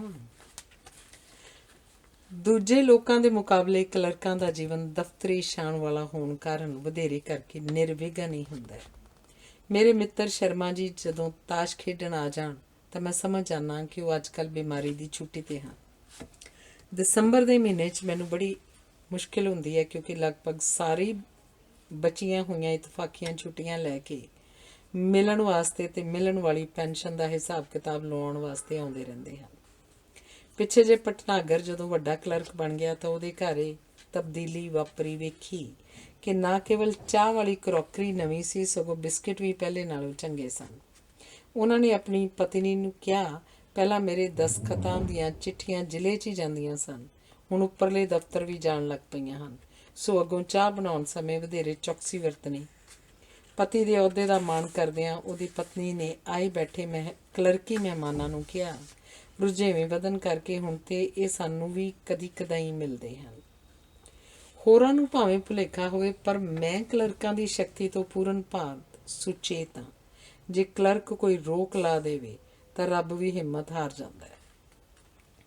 ਜਦੋਂ ਸੋਵੀਅਤ ਸੰਘ ਦੇ ਟੁੱਟਣ 'ਤੇ ਖੇਰੂ ਹੋਣ ਦੀ ਇਤਿਹਾਸਿਕ ਪੜਤਾਲ ਕੀਤੀ ਜਾਏਗੀ ਤਾਂ ਅੰਤ ਨੂੰ ਇਹੀ ਸਿੱਟਾ ਨਿਕਲੇਗਾ ਕਿ ਕਲਰਕਵਾਦ ਨੇ ਮਾਰਕਸਵਾਦ ਨੂੰ ਅਜਿਹੀ ਠਿੱਬੀ ਲਾਈ ਕਿ ਸੰਸਾਰ ਦਾ ਨਕਸ਼ਾ ਬਦਲ ਗਿਆ। ਜੇ ਕਲਰਕਾਂ ਦੀ ਚੱਲੀ ਤਾਂ ਭਾਰਤ ਦਾ ਨਕਸ਼ਾ ਵੀ ਉਹ ਬਦਲ ਦੇਣਗੇ। ਪਹਿਲਾਂ ਕਲਰਕ ਕੁਰਸੀਆਂ 'ਤੇ ਮਿਲਦੇ ਸਨ, ਹੁਣ ਕਲਰਕ ਜੇ ਉਸ ਸਬੱਬ ਨਾਲ ਹਾਜ਼ਰ ਹੋਵੇ ਤਾਂ ਫਾਈਲਾਂ 'ਤੇ ਬੈਠਾ ਹੀ ਮਿਲਦਾ ਹੈ। ਕਈ ਦਫ਼ਤਰਾਂ ਵਿੱਚ ਤਾਂ ਇੱਕ ਇੱਕ ਫਾਈਲ ਉੱਤੇ ਦੋ ਦੋ ਕਲਰਕ ਬੈਠੇ ਆਪਣੀ ਸੀਨੀਅਰਤਾ ਬਾਰੇ ਅਰਜ਼ੀਆਂ ਲਿਖਦੇ ਮਿਲ ਜਾਂਦੇ ਹਨ। ਜਦੋਂ ਇਹ ਕਲਮ ਛੋੜ ਹੜਤਾਲ ਕਰਦੇ ਹਨ ਤਾਂ ਲੋਕ ਅਕਸਰ ਪੁੱਛਦੇ ਹਨ, ਇਹਨਾਂ ਨੇ ਕਲਮ ਫੜੀ ਕਦੋਂ ਸੀ? ਜਦੋਂ ਇਹ ਹੜਤਾਲ ਦੌਰਾਨ ਨਾਅਰੇ ਮਾਰਦੇ ਹਨ ਤਾਂ ਪਤਾ ਹੀ ਨਹੀਂ ਲੱਗਦਾ ਕਿ ਭੰਗੜਾ ਪਾ ਰਹੇ ਹਨ ਕਿ ਭਜਨ ਗਾ ਰਹੇ ਹਨ, ਪਰ ਇੰਨਾ ਜ਼ਰੂਰ ਪਤਾ ਲੱਗ ਜਾਂਦਾ ਹੈ ਕਿ ਇਹ ਕੁਝ ਮੰਗ ਰਹੇ ਹਨ। ਉਹ ਦਿਨ ਨੇੜੇ ਹਨ ਜਦੋਂ ਧੁੱਪ ਸੇਕਣ 'ਤੇ ਦਫ਼ਤਰ ਦੇ ਸਮੇਂ 'ਚ ਉਂਘਣ ਦਾ ਅਲਾਊਂਸ ਮੰਗਿਆ ਜਾਏਗਾ ਅਤੇ ਮਿਲ ਵੀ ਜਾਏਗਾ। ਜੇ ਇੰਨੇ ਕਲਰਕਾਂ ਦੇ ਬੋਝ ਨਾਲ ਸਾਡਾ ਦੇਸ਼ ਡੁੱਬਿਆ ਨਹੀਂ ਤਾਂ ਇਸ ਪਿੱਛੇ ਜ਼ਰੂਰ ਕਿਸੇ ਕਲਰਕ ਦੇਵਤੇ ਦਾ ਹੱਥ ਹੋਏਗਾ। ਮੇਰਾ ਕਲਰਕ ਪੁੱਤਰ ਦੱਸਦਾ ਹੈ ਕਿ ਜੇ ਉਹਨੂੰ 12 ਵਜੇ ਭੁੱਖ ਲੱਗੇ ਤਾਂ ਉਹ ਦਫ਼ਤਰ ਦਾ ਇੱਕ ਚੱਕਰ ਲਾਉਂਦਾ ਹੈ ਅਤੇ ਗਰਮ ਹੋ ਰਹੀ ਟਿਫਨਾਂ ਦੀ ਖੁਸ਼ਬੂ ਨਾਲ ਹੀ ਰੱਜ ਜਾਂਦਾ ਹੈ। ਉਹ ਕਾਂਤਾ ਭੈਣ ਜੀ ਨੂੰ ਕਈ ਵਾਰ ਕਹਿ ਚੁੱਕਾ ਕਿ ਦਫ਼ਤਰ ਦੇ ਸਮੇਂ 'ਚ ਉਹਨੂੰ ਵੀ ਇੱਕ ਸਵੈਟਰ ਬਣਾ ਦੇਣ, ਪਰ ਕਾਂਤਾ ਭੈਣ ਕਹਿੰਦੀ ਹੈ ਕਿ ਛੁੱਟੀਆਂ ਬਹੁਤੀਆਂ ਹੋਣ ਕਰਕੇ ਵਕਤ ਹੀ ਨਹੀਂ ਮਿਲਦਾ। ਜੇ ਕਦੀ ਓਵਰ ਟਾਈਮ ਲੱਗਿਆ ਤਾਂ ਉਹ ਉਸ ਵਿੱਚ ਬਣਾ ਦੇਗੀ। ਮੈਂ ਵੇਖਿਆ ਕਿ ਅਦਾਲਤਾਂ ਵਿੱਚ ਚੱਲ ਰਹੇ ਤਲਾਕ ਦੇ ਬਹੁਤੇ ਮੁਕੱਦਮਿਆਂ ਵਿੱਚ ਇੱਕ ਧਿਰ ਸਿਫਾਰਸ਼ੀ ਕਲਰਕ ਦੀ ਹੁੰਦੀ ਹੈ। ਇਹ ਮੁਕੱਦਮੇ ਨਾ ਕੇਵਲ ਬਾਕੀ ਕਲਰਕਾਂ ਲਈ ਮਨ ਪਰਚਾਵੇ ਦਾ ਸਾਧਨ ਬਣਦੇ ਹਨ, ਸਗੋਂ ਦੂਜੇ ਕਲਰਕਾਂ ਲਈ ਪ੍ਰੇਰਨਾ ਸਰੋਤ ਵੀ ਸਿੱਧ ਹੁੰਦੇ ਹਨ। ਹਰ ਦਫ਼ਤਰ 'ਚ ਕੋਈ ਨਾ ਕੋਈ ਸ਼ਾਖਾ ਅਜਿਹੀ ਹੁੰਦੀ ਹੈ ਜਿਹੜੀ ਜ਼ਨਾਨਾ ਵਾਰਡ ਦੀ ਪ੍ਰਤੀਤ ਹੁੰਦੀ ਹੈ ਅਤੇ ਜਿੱਥੇ ਭੈਣਾਂ ਦਾ ਪ੍ਰੋਗਰਾਮ ਨਿਰੰਤਰ ਚੱਲਦਾ ਹੈ। ਅਜਿਹੀ ਇੱਕ ਸ਼ਾਖਾ ਦਾ ਮੈਨੂੰ ਪਤਾ ਹੈ ਜਿਸ ਵਿਚਲੀਆਂ 5 ਭੈਣਾਂ ਵਿੱਚੋਂ 4 ਤਲਾਕ ਲੈ ਕੇ ਆਜ਼ਾਦ ਹੋ ਗਈਆਂ ਹਨ ਅਤੇ 5ਵੀਂ ਭੈਣ ਦੇ ਮੁਕੱਦਮੇ ਦਾ ਫੈਸਲਾ ਹੋਣ ਹੀ ਵਾਲਾ ਹੈ। ਅਕਸਰ ਇਹ ਭੈਣਾਂ ਆਪਣੀਆਂ ਅੱਖਾਂ ਦੇ ਤਾਰਿਆਂ ਨੂੰ ਵੀ ਦਫ਼ਤਰ ਵਿੱਚ ਲੈ ਆਉਂਦੀਆਂ ਹਨ। ਇਹ ਬੱਚੇ ਜਦੋਂ ਦਫ਼ਤਰ 'ਚ ਪੀਚੋ ਖੇਡਦੇ ਹਨ ਤਾਂ ਉਹਨਾਂ ਦੀਆਂ ਟਪੂਸੀਆਂ ਵਿੱਚੋਂ ਭਾਰਤ ਦਾ ਧੁੰਦਲਾ ਉਜਲਾ ਭਵਿੱਖ ਸਾਫ਼ ਦਿਖਾਈ ਦਿੰਦਾ ਹੈ।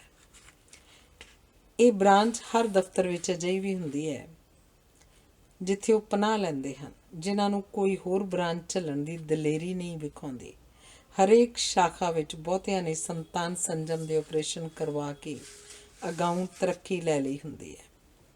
ਹੁਣ ਸਾਡੇ ਦਫ਼ਤਰਾਂ ਵਿੱਚ ਉਹਨਾਂ ਦੇਵੀਆਂ ਦੀ ਗਿਣਤੀ ਵੱਧ ਰਹੀ ਹੈ ਜਿਹੜੀਆਂ ਆਪਣਾ ਕੰਮ ਦੂਜਿਆਂ ਨੂੰ ਸੌਂਪ ਕੇ ਆਪ ਮਾਡਲ ਬਣ ਕੇ ਬੈਠਦੀਆਂ ਹਨ ਅਤੇ ਉਹਨਾਂ ਦਾ ਕੰਮ ਕਰ ਰਿਹਾ ਵਿਅਕਤੀ ਜਦੋਂ ਗਰਦਨ ਉੱਚੀ ਕਰਦਾ ਤਾਂ ਉਸ ਵੱਲੋਂ ਉਬਾਸੀ ਲੈਣ ਮਗਰੋਂ ਮੁਸਕਰਾ ਕੇ ਵੇਖ ਛੱਡਦੀਆਂ ਹਨ। ਸਾਡੇ ਦਫ਼ਤਰਾਂ ਵਿੱਚ ਸੰਪੂਰਨ ਲੋਕਤੰਤਰ ਹੈ। ਇੱਥੇ ਨਾ ਕੇਵਲ ਇਸਤਰੀ ਪੁਰਸ਼ ਦੇ ਹੱਕ ਬਰਾਬਰ ਹਨ, ਸਗੋਂ ਕੰਮ ਕਰਨ ਅਤੇ ਨਾ ਕਰਨ ਵਾਲਿਆਂ ਦੋਹਾਂ ਨੂੰ ਤਨਖਾਹ ਵੀ ਬਰਾਬਰ ਮਿਲਦੀ ਹੈ। ਇੱਥੇ ਦਫ਼ਤਰ ਦੇਰ ਨਾਲ ਆਉਣ ਵਾਲਿਆਂ ਅਤੇ ਜਲਦੀ ਜਾਣ ਵਾਲਿਆਂ ਵਿੱਚ ਪੂਰਨ ਸਹਿਯੋਗ ਹੁੰਦਾ ਹੈ। ਮੈਂ ਕਈਆਂ ਨੂੰ ਪੁੱਛਿਆ ਕਿ ਕੀ ਵਿਹਲੇ ਰਹਿ ਕੇ ਅਕੇਵਾਂ ਨਹੀਂ ਹੁੰਦਾ? ਇੱਕ ਵਿਹਲੇ ਕਲਰਕ ਨੇ ਆਪਣੇ ਲੰਮੇ ਤਜਰਬੇ ਦੇ ਆਧਾਰ 'ਤੇ ਕਿਹਾ ਕਿ ਅਕੇਵਾਂ ਤਾਂ ਹੀ ਹੁੰਦਾ ਜੇ ਕੁਝ ਵਿਹਲੇ ਹੋਣ ਅਤੇ ਕੁਝ ਕੰਮ ਕਰਨ, ਪਰ ਜੇ ਸਾਰੇ ਵਿਹਲੇ ਹੋਣ ਤਾਂ ਉਹ ਇੱਕ ਦੂਜੇ ਦਾ ਮਨ ਲਾਈ ਰੱਖਦੇ ਹਨ। ਉਸ ਨੇ ਮੱਖਣੀ ਮੁਸਕਰਾਹਟ ਨਾਲ ਇਹ ਵੀ ਦੱਸਿਆ ਕਿ ਹੁਣ ਦਫ਼ਤਰਾਂ ਵਿੱਚ ਇਸਤਰੀਆਂ ਦੀ ਗਿਣਤੀ ਵੱਧ ਗਈ ਹੈ, ਸੋ ਇੱਕ ਦੂਜੇ ਨੂੰ ਮਿਲਦਿਆਂ, ਹਾਲ ਚਾਲ ਪੁੱਛਦਿਆਂ, 4 ਵਾਰੀ ਬਣਨ ਵਾਲੀ ਚਾਹ ਪੀਂਦਿਆਂ, ਚੋਰ ਨਜ਼ਰਾਂ ਨਾਲ ਇੱਕ ਦੂਜੇ ਨੂੰ ਵੇਖਦਿਆਂ ਅਤੇ ਗੁੱਝੇ ਇਸ਼ਾਰੇ ਕਰਦਿਆਂ ਵਕਤ ਦਾ ਪਤਾ ਹੀ ਨਹੀਂ ਲੱਗਦਾ। ਮੇਜ਼ ਨਾਲ ਬੰਨੀ ਕੁਰਸੀ 'ਤੇ ਬੈਠੀ ਇੱਕ ਇਸਤਰੀ ਕਲਰਕ ਨੇ ਦੱਸਿਆ ਕਿ ਜੇ ਅਕੇਵਾਂ ਹੋ ਵੀ ਜਾਏ ਤਾਂ ਪੁਰਸ਼ ਆਪਣੀ ਐਨਕ 'ਤੇ ਇਸਤਰੀ ਆਪਣਾ ਪੁਰਾਣਾ ਖਾਲੀ ਪਰਸ ਦਰਾਜ ਵਿੱਚੋਂ ਕੱਢ ਕੇ ਮੇਜ਼ ਉੱਤੇ ਰੱਖ ਕੇ ਆਪਣਾ ਮਾਇਕ ਯੋਗਦਾਨ ਪਾ ਕੇ ਖਾਣ ਪੀਣ ਰਾਹੀਂ ਅਕੇਵਾਂ ਦੂਰ ਕਰਨ ਕੰਟੀਨ ਜਾਂ ਬਾਜ਼ਾਰ ਜਾ ਸਕਦੇ ਹਨ ਅਤੇ ਉਹਨਾਂ ਦੀ ਗੈਰ ਹਾਜ਼ਰੀ 'ਚ ਜੋ ਵੀ ਕੋਈ ਹਾਜ਼ਰ ਹੋਵੇ ਉਹ ਉਹਨਾਂ ਦੇ ਮਾਣ ਸਤਿਕਾਰ ਦੀ ਰੱਖਿਆ ਕਰਦਾ ਹੈ। ਅਜਿਹੇ ਆਪਸੀ ਮੇਲ ਮਿਲਾਪ ਅਤੇ ਮਿਲਵਰਤਨ ਦੀ ਭਾਵਨਾ ਤੁਹਾਨੂੰ ਸਰਕਾਰੀ ਦਫ਼ਤਰਾਂ ਤੋਂ ਇਲਾਵਾ ਹੋਰ ਕਿਧਰੇ ਨਹੀਂ ਮਿਲੇਗੀ। ਦਫ਼ਤਰਾਂ ਵਿੱਚ ਕੰਮ ਕਰਨ ਵਾਲੇ ਪੁਰਸ਼ ਅਤੇ ਇਸਤਰੀਆਂ ਅਕਸਰ ਕਲਰਕੀ ਵੀ ਹੋ ਜਾਂਦੇ ਹਨ, ਫਿਰ ਇਹਨਾਂ ਦੇ ਜੀਵਨ ਵਿੱਚ ਪੱਕੀਆਂ ਦੁਸ਼ਮਣੀਆਂ ਅਤੇ ਪੱਕੀਆਂ ਦੋਸਤੀਆਂ ਦੀ ਕੋਈ ਸੰਭਾਵਨਾ ਨਹੀਂ ਹੁੰਦੀ। ਕਲਰਕ ਦੀ ਜੂਨ ਹੀ ਅਜਿਹੀ ਹੈ ਕਿ ਜੇ ਇੱਕ ਵਾਰੀ ਕਲਰਕ ਲੱਗ ਗਿਆ, ਉਹ ਜ਼ਿੰਦਗੀ 'ਚ ਕੁਝ ਬਣ ਜਾਏ, ਉਹ ਕਲਰਕੀ ਬਿਰਤੀ ਤੋਂ ਮੁਕਤ ਨਹੀਂ ਹੋ ਸਕਦਾ। ਅੰਤਿਮ ਮੁਕਤੀ ਤੋਂ ਪਹਿਲੇ ਸੇਵਾ ਮੁਕਤੀ ਪ੍ਰਾਪਤ ਕਰਕੇ ਕਲਰਕ ਨੂੰ ਜਦੋਂ ਪਤਾ ਲੱਗਦਾ ਹੈ ਕਿ ਉਹਦੇ ਸੇਵਾ ਮੁਕਤ ਹੋਣ ਉਪਰੰਤ ਵੀ ਦਫ਼ਤਰ ਪਹਿਲੇ ਵਾਂਗ ਚੱਲ ਰਿਹਾ ਹੈ ਤਾਂ ਉਹਨੂੰ ਹੈਰਾਨੀ ਨਾਲੋਂ ਵਧੇਰੇ ਪਰੇਸ਼ਾਨੀ ਹੁੰਦੀ ਹੈ। ਸੇਵਾ ਮੁਕਤ ਹੋਏ ਕਲਰਕ ਲਈ ਸਭ ਤੋਂ ਵੱਡੀ ਮੁਸ਼ਕਲ ਕਲਰਕੀ ਦ੍ਰਿਸ਼ਟੀਕੋਣ ਤੋਂ ਮੁਕਤ ਹੋਣ ਅਤੇ ਸਮਾਂ ਗੁਜ਼ਾਰਨ ਦੀ ਹੁੰਦੀ ਹੈ। ਪਤੀ ਦੀ ਹਰ ਸਮੇਂ ਘਰ ਵਿੱਚ ਹਾਜ਼ਰੀ ਨਾਲ ਕਲਰਕ ਦੀ ਪਤਨੀ ਅਜੀਬ ਅਨੁਭਵ ਕਰਦੀ ਹੈ। ਕਈ ਤਾਂ ਆਪਣੇ ਜੋਟੀਦਾਰਾਂ ਦੇ ਸੇਵਾ ਮੁਕਤ ਹੋਣ ਦੀ ਉਡੀਕ ਕਰਦੇ ਹਨ, ਅਤੇ ਕਈ ਨਵੇਂ ਸ਼ੌਕ ਪਾਲਣ ਦਾ ਸਫਲ ਯਤਨ ਕਰਦੇ ਹਨ। ਜਦੋਂ ਇੱਕ ਅਜਿਹੇ ਕਲਰਕ ਨੂੰ ਸੰਗੀਤ ਦਾ ਸ਼ੌਕ ਜਾਗਿਆ ਤਾਂ ਉਹਨੇ ਆਪਣੀ ਪੋਤਰੀ ਦਾ ਨਾਂ ਸਰਗਮ ਰੱਖ ਦਿੱਤਾ। ਪਰ ਆਂਢ ਗੁਆਂਢ ਨੂੰ ਜਦੋਂ ਸਰਗਮ ਬੋਲਣਾ ਨਾ ਆਇਆ ਤਾਂ ਉਹਨੂੰ ਸ਼ਲਗਮ ਸ਼ਲਗਮ ਕਹਿਣ ਲੱਗ ਪਏ। ਸੇਵਾ ਮੁਕਤ ਹੋ ਕੇ ਜਿਨ੍ਹਾਂ ਕਲਰਕਾਂ ਕੋਲ ਵਧੇਰੇ ਸਮਾਂ ਹੁੰਦਾ ਹੈ, ਉਹ ਮਾਲਕ ਮਕਾਨ ਜਾਂ ਕਿਰਾਏਦਾਰ ਨਾਲ ਅਦਾਲਤੀ ਮੈਚ ਸ਼ੁਰੂ ਕਰ ਲੈਂਦੇ ਹਨ। ਜੇ ਇਹ ਸੰਭਵ ਨਾ ਹੋਵੇ ਤਾਂ ਗੁਆਂਢੀ ਨਾਲ ਸਾਂਝੀ ਕੰਧ ਦਾ ਝਗੜਾ ਉਹਨਾਂ ਦਾ ਮਨ ਪਰਚਾਵਾ ਬਣਦਾ ਹੈ। ਕਈ ਦੁੱਧ ਲਿਆਉਣ, ਸਬਜ਼ੀ ਖਰੀਦਣ ਤੇ ਆਉਂਦਿਆਂ ਧਰਮਸ਼ਾਲਾ ਵਿੱਚੋਂ ਅਖਬਾਰ ਪੜ੍ਹਨ 'ਚ ਰੁੱਝ ਜਾਂਦੇ ਹਨ। ਕਲਰਕਾਂ ਨੂੰ ਅਸਲ ਖੁਸ਼ੀ ਉਦੋਂ ਹੁੰਦੀ ਹੈ ਜਦੋਂ ਅਫਸਰ ਲੱਤ ਬਾਂਹ ਟੁੱਟਣ ਕਾਰਨ ਲੰਮੀ ਛੁੱਟੀ 'ਤੇ ਹੋਵੇ। ਸਾਰੇ ਵਾਰੋ ਵਾਰੀ ਪਤੀ ਜਾਂ ਪਤਨੀ ਨੂੰ ਨਾਲ ਲੈ ਕੇ ਹਾਲ ਪੁੱਛਣ ਦੇ ਬਹਾਨੇ 'ਚ ਵੇਖਣ ਜਾਂਦੇ ਹਨ ਕਿ ਉਹ ਹੋਰ ਕਿੰਨੇ ਦਿਨ ਦਫ਼ਤਰ ਨਹੀਂ ਆ ਸਕੇਗਾ। ਸਾਰੇ ਹਮਦਰਦੀ ਜਤਾਉਂਦਿਆਂ ਆਪਣੇ ਸਾਹਿਬ ਨੂੰ ਭਰੋਸਾ ਦਿਵਾਉਂਦੇ ਹਨ ਕਿ ਉਹ ਪੂਰਾ ਆਰਾਮ ਕਰਨ, ਕਿਉਂਕਿ ਦਫ਼ਤਰ ਦਾ ਕੰਮ ਠੀਕ ਠਾਕ ਚੱਲ ਰਿਹਾ ਹੈ। ਅਜਿਹੇ ਦਿਨਾਂ 'ਚ ਖੂਬ ਮੌਜ ਹੁੰਦੀ ਹੈ। ਸਾਰੇ ਖੁੱਲ੍ਹ ਕੇ ਗੱਲਾਂ ਕਰਦੇ ਹਨ। ਹਰ ਪਾਸੇ ਤੀਆਂ ਵਾਲਾ ਵਾਤਾਵਰਨ ਹੁੰਦਾ ਹੈ। ਹਿੱਸਾ ਪਾ ਕੇ ਪਾਰਟੀਆਂ ਹੁੰਦੀਆਂ ਹਨ। ਦੱਬੀਆਂ ਘੁੱਟੀਆਂ ਇੱਛਾਵਾਂ ਨੂੰ ਪ੍ਰਗਟਾਵਾ ਮਿਲਦਾ ਹੈ। ਰਾਮਪਾਲ ਕਹਿੰਦਾ ਹੈ, ਚੱਡੇ ਦੀ ਪਤਨੀ ਬੜੀ ਮਧਰੀ ਹੈ। ਗੁਪਤਾ ਦੱਸਦਾ, ਮੁਸੀਬਤ ਜਿੰਨੀ ਛੋਟੀ ਹੋਵੇ ਉਨੀ ਚੰਗੀ ਹੁੰਦੀ ਹੈ। ਸ਼ੀਲਾ ਦੱਸਦੀ ਹੈ ਕਿ ਉਹਦੇ ਪਤੀ ਨੇ ਬੀਮਾ ਕਰਵਾ ਲਿਆ। ਅਤੇ ਭਗਵਾਨ ਸਿੰਘ ਕਹਿੰਦਾ, ਜਦੋਂ ਪੈਸੇ ਹੱਥ ਲੱਗੇ ਪਾਰਟੀ ਦੇਣੀ ਨਾ ਭੁੱਲਣਾ। ਲਾਜਪਤ ਰਾਏ ਦੱਸਦਾ, ਜਦੋਂ ਵਰਮਾ ਜੀ ਡਿੱਗ ਪਏ ਤਾਂ ਮੈਂ ਕਿਹਾ, ਜਨਾਬ ਦੀ ਸ਼ਾਨ ਨੂੰ ਕਿਧਰੇ ਸੱਟ ਤਾਂ ਨਹੀਂ ਲੱਗੀ? ਵਰਮਾ ਜੀ ਬੋਲੇ, ਮੇਰੀ ਸ਼ਾਨ ਤਾਂ ਠੀਕ ਹੈ, ਸ਼ਾਇਦ ਲੱਤ ਟੁੱਟ ਗਈ ਹੈ। ਬਨਵਾਰੀ ਨੇ ਚੁੱਪ ਤੋੜਦਿਆਂ ਕਿਹਾ, ਕੱਲ੍ਹ ਮੇਰਾ ਬਾਸ ਪੁੱਛਦਾ ਸੀ ਕਿ ਕੌਣ ਸਵਰਗ ਜਾਣਾ ਚਾਹੁੰਦਾ ਹੈ।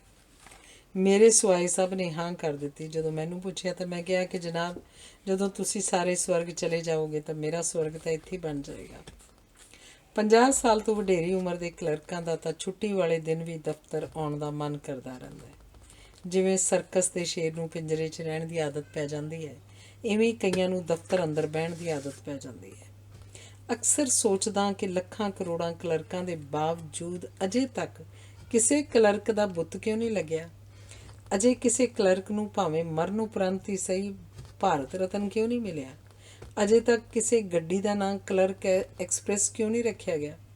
ਰੇਡੀਓ ਤੋਂ ਕਲਰਕਾਂ ਲਈ ਗਾਣਿਆਂ ਦਾ ਵਿਸ਼ੇਸ਼ ਪ੍ਰੋਗਰਾਮ ਕਿਉਂ ਨਹੀਂ ਆਉਂਦਾ? ਅਜੇ ਤੱਕ ਕਿਸੇ ਸਾਬਣ ਜਾਂ ਘਿਓ ਦਾ ਨਾਂ ਕਲਰਕ ਸੋਪ ਜਾਂ ਕਲਰਕ ਘੀ ਕਿਸੇ ਨੂੰ ਕਿਉਂ ਨਹੀਂ ਸੁੱਝਿਆ? ਸ਼ਾਇਦ ਕਾਰਨ ਇਹ ਹੋਵੇ ਕਿ ਜਿਵੇਂ ਬਾਣੀਏ ਦੀ ਨਿਰਧਨ ਵਿੱਚ, ਸਰਕਾਰ ਦੀ ਲੋਕਾਂ ਵਿੱਚ, ਦੁਕਾਨਦਾਰ ਦੀ ਮੰਗਤੇ ਵਿੱਚ ਅਤੇ ਅਧਿਆਪਕਾਂ ਦੀ ਵਿਦਿਆਰਥੀਆਂ 'ਚ ਕੋਈ ਦਿਲਚਸਪੀ ਨਹੀਂ ਹੁੰਦੀ, ਇਵੇਂ ਹੀ ਸਮਾਜ ਵਿੱਚ ਕਿਸੇ ਦੀ ਕਲਰਕਾਂ 'ਚ ਕੋਈ ਦਿਲਚਸਪੀ ਨਹੀਂ। ਪਰ ਇਹਨਾਂ ਦੀ ਹਰ ਸ਼ਹਿਰ ਵਿੱਚ ਗਿਣਤੀ ਨੂੰ ਧਿਆਨ 'ਚ ਰੱਖਦਿਆਂ ਹੋਰ ਕੁਝ ਨਹੀਂ ਤਾਂ ਘੱਟੋ ਘੱਟ ਇਹਨਾਂ ਵਾਸਤੇ ਸਸਤੀ ਅਤੇ ਜਲਦੀ ਜਲਣ ਵਾਲੀ ਲੱਕੜ ਵਾਲਾ ਵੱਖਰਾ ਸ਼ਮਸ਼ਾਨ ਘਾਟ ਤਾਂ ਬਣਾਇਆ ਹੀ ਜਾ ਸਕਦਾ ਹੈ। ਸਰਕਾਰੀ ਦਫ਼ਤਰਾਂ ਦੇ ਵਿਸ਼ਾਲ ਮਾਰੂਥਲਾਂ ਵਿੱਚ ਵੇਲੜਾਂ ਦੀਆਂ ਭੀੜਾਂ ਵਿੱਚ ਘਿਰੇ ਕੁਝ ਗੁਲਾਬ ਦੇ ਫੁੱਲ ਵੀ ਜ਼ਰੂਰ ਹੁੰਦੇ ਹਨ, ਜਿਨ੍ਹਾਂ ਨੇ ਦੇਸ਼ ਤੇ ਸਮਾਜ ਦੀ ਸਾਰੀ ਜ਼ਿੰਮੇਵਾਰੀ ਆਪਣੇ ਮੋਢਿਆਂ 'ਤੇ ਚੁੱਕੀ ਹੁੰਦੀ ਹੈ। ਮੋਟੇ ਸ਼ੀਸ਼ਿਆਂ ਵਾਲੀਆਂ ਐਨਕਾਂ ਵਾਲੇ ਇਹਨਾਂ ਕਲਰਕਾਂ ਨੂੰ ਮੈਂ ਪੂਰੇ ਸਤਿਕਾਰ ਨਾਲ ਦੋਹਾਂ ਹੱਥਾਂ ਨਾਲ ਸਲਾਮ ਕਰਦਾ ਹਾਂ। ਇਹਨਾਂ ਨੇ ਕੰਮ ਚੋਰਾਂ, ਮਗਰਮੱਛਾਂ, ਬਹਾਨੇਬਾਜ਼ਾਂ ਅਤੇ ਚਾਲਬਾਜ਼ਾਂ ਦੇ ਅਥਾਹ ਸਮੁੰਦਰ ਵਿੱਚ ਰਹਿੰਦੇ ਹੋਏ ਵੀ ਸਿਦਕ ਨਹੀਂ ਹਾਰਿਆ ਅਤੇ ਫਾਈਲਾਂ ਨੂੰ ਗੁੰਮਣ ਤੋਂ ਬਚਾਈ ਰੱਖਿਆ। ਇਹਨਾਂ ਨੇ ਆਪਣੀ ਜ਼ਿੰਮੇਵਾਰੀ ਨੂੰ ਹਰ ਕੀਮਤ 'ਤੇ ਨਿਭਾਇਆ ਅਤੇ ਮਹਾਨ ਭਾਰਤ ਦੇਸ਼ ਨੂੰ ਡੁੱਬਣ ਨਹੀਂ ਦਿੱਤਾ। ਇਹਨਾਂ ਦੇ ਦਫ਼ਤਰ ਵਿੱਚ ਦੇਰ ਨਾ ਲਾਉਣ ਅਤੇ ਪਹਿਲੇ ਚਲੇ ਜਾਣ 'ਤੇ ਦੇ ਅਣਗਿਣਤ ਅਵਸਰਾਂ ਦੇ ਬਾਵਜੂਦ ਆਪਣੀ ਹਾਜ਼ਰੀ ਨੂੰ ਕੰਮ ਦੇ ਲੇਖੇ ਲਾ ਕੇ ਸਿਰੜ ਨਿਭਾਇਆ ਅਤੇ ਇਮਾਨਦਾਰੀ ਦਾ ਲੜ ਨਹੀਂ ਛੱਡਿਆ। ਇਹ ਉਹ ਯੋਧੇ ਹਨ ਜਿਹੜੇ ਕੁਰਸੀਆਂ ਵਿੱਚ ਚਿਣੇ ਗਏ ਅਤੇ ਬਿਨਾਂ ਕਿਸੇ ਉੱਪਰਲੀ ਆਮਦਨ ਅਤੇ ਓਵਰਟਾਈਮ ਦੇ ਆਪਣੀ ਨਿੱਕੀ ਜੇਬ ਪਰ ਵੱਡੇ ਹੌਸਲੇ ਨਾਲ ਜ਼ਿੰਦਗੀ ਦੇ ਕਠਿਨ ਮਹੀਨੇ ਪਾਰ ਕਰਦੇ ਰਹੇ ਹਨ। ਇਹ ਉਹ ਜਿਉਂਦੇ ਸ਼ਹੀਦ ਹਨ ਜਿਹੜੇ 35 ਦੀ ਉਮਰ 'ਚ 50 ਦੇ ਵਿਖਾਈ ਦਿੰਦੇ ਹਨ, ਜਿਨ੍ਹਾਂ ਦੇ ਕੱਪੜਿਆਂ 'ਚ ਸਦਾ ਵੱਟ ਰਹੇ ਹਨ, ਪਰ ਜਿਨ੍ਹਾਂ ਦੀ ਨੀਅਤ ਸਿੱਧੀ, ਰਹਿਣੀ ਸਾਦੀ, ਤੱਕਣੀ ਨਿਰਮਲ ਅਤੇ ਬਿਰਤੀ ਨਿਰਛਲ ਰਹੀ। ਇਤਿਹਾਸ ਵਿੱਚ ਕੋਈ ਸਮਾਂ ਜ਼ਰੂਰ ਆਏਗਾ ਜਦੋਂ ਸਾਰਾ ਮੁਲਕ ਇਹਨਾਂ ਦੀਆਂ ਖਾਮੋਸ਼ ਅਤੇ ਵਿਸ਼ਾਲ ਕੁਰਬਾਨੀਆਂ 'ਤੇ ਮਾਣ ਕਰੇਗਾ ਅਤੇ ਇਹਨਾਂ ਪ੍ਰਤੀ ਸੱਚੀ ਸ਼ਰਧਾਂਜਲੀ ਵਿੱਚ ਕੁਝ ਮਿੰਟਾਂ ਲਈ ਸੰਨਾਟੇ 'ਚ ਵਿਚਰੇਗਾ। ਇਹ ਕਲਰਕ ਉਹੀ ਬਲਦ ਹਨ ਜਿਨ੍ਹਾਂ ਨੇ ਆਪਣੇ ਸਿੰਘਾਂ ਉੱਤੇ ਸਾਰੀ ਧਰਤੀ ਦਾ ਬੋਝ ਚੁੱਕਿਆ ਹੋਇਆ। ਜਦੋਂ ਵੀ ਤੁਹਾਨੂੰ ਅੱਖਾਂ 'ਚ ਘਿਰਿਆ ਛੁਪਿਆ ਹੋਇਆ ਅਜਿਹਾ ਗੁਲਾਬ ਦਿਸੇ ਤਾਂ ਉਸ ਕਲਰਕ ਬਾਦਸ਼ਾਹ ਨੂੰ ਆਪਣੀ ਸਲਾਮ ਨਾਲ ਮੇਰੀ ਸਲਾਮ ਵੀ ਕਹਿਣਾ। ਧੰਨਵਾਦ।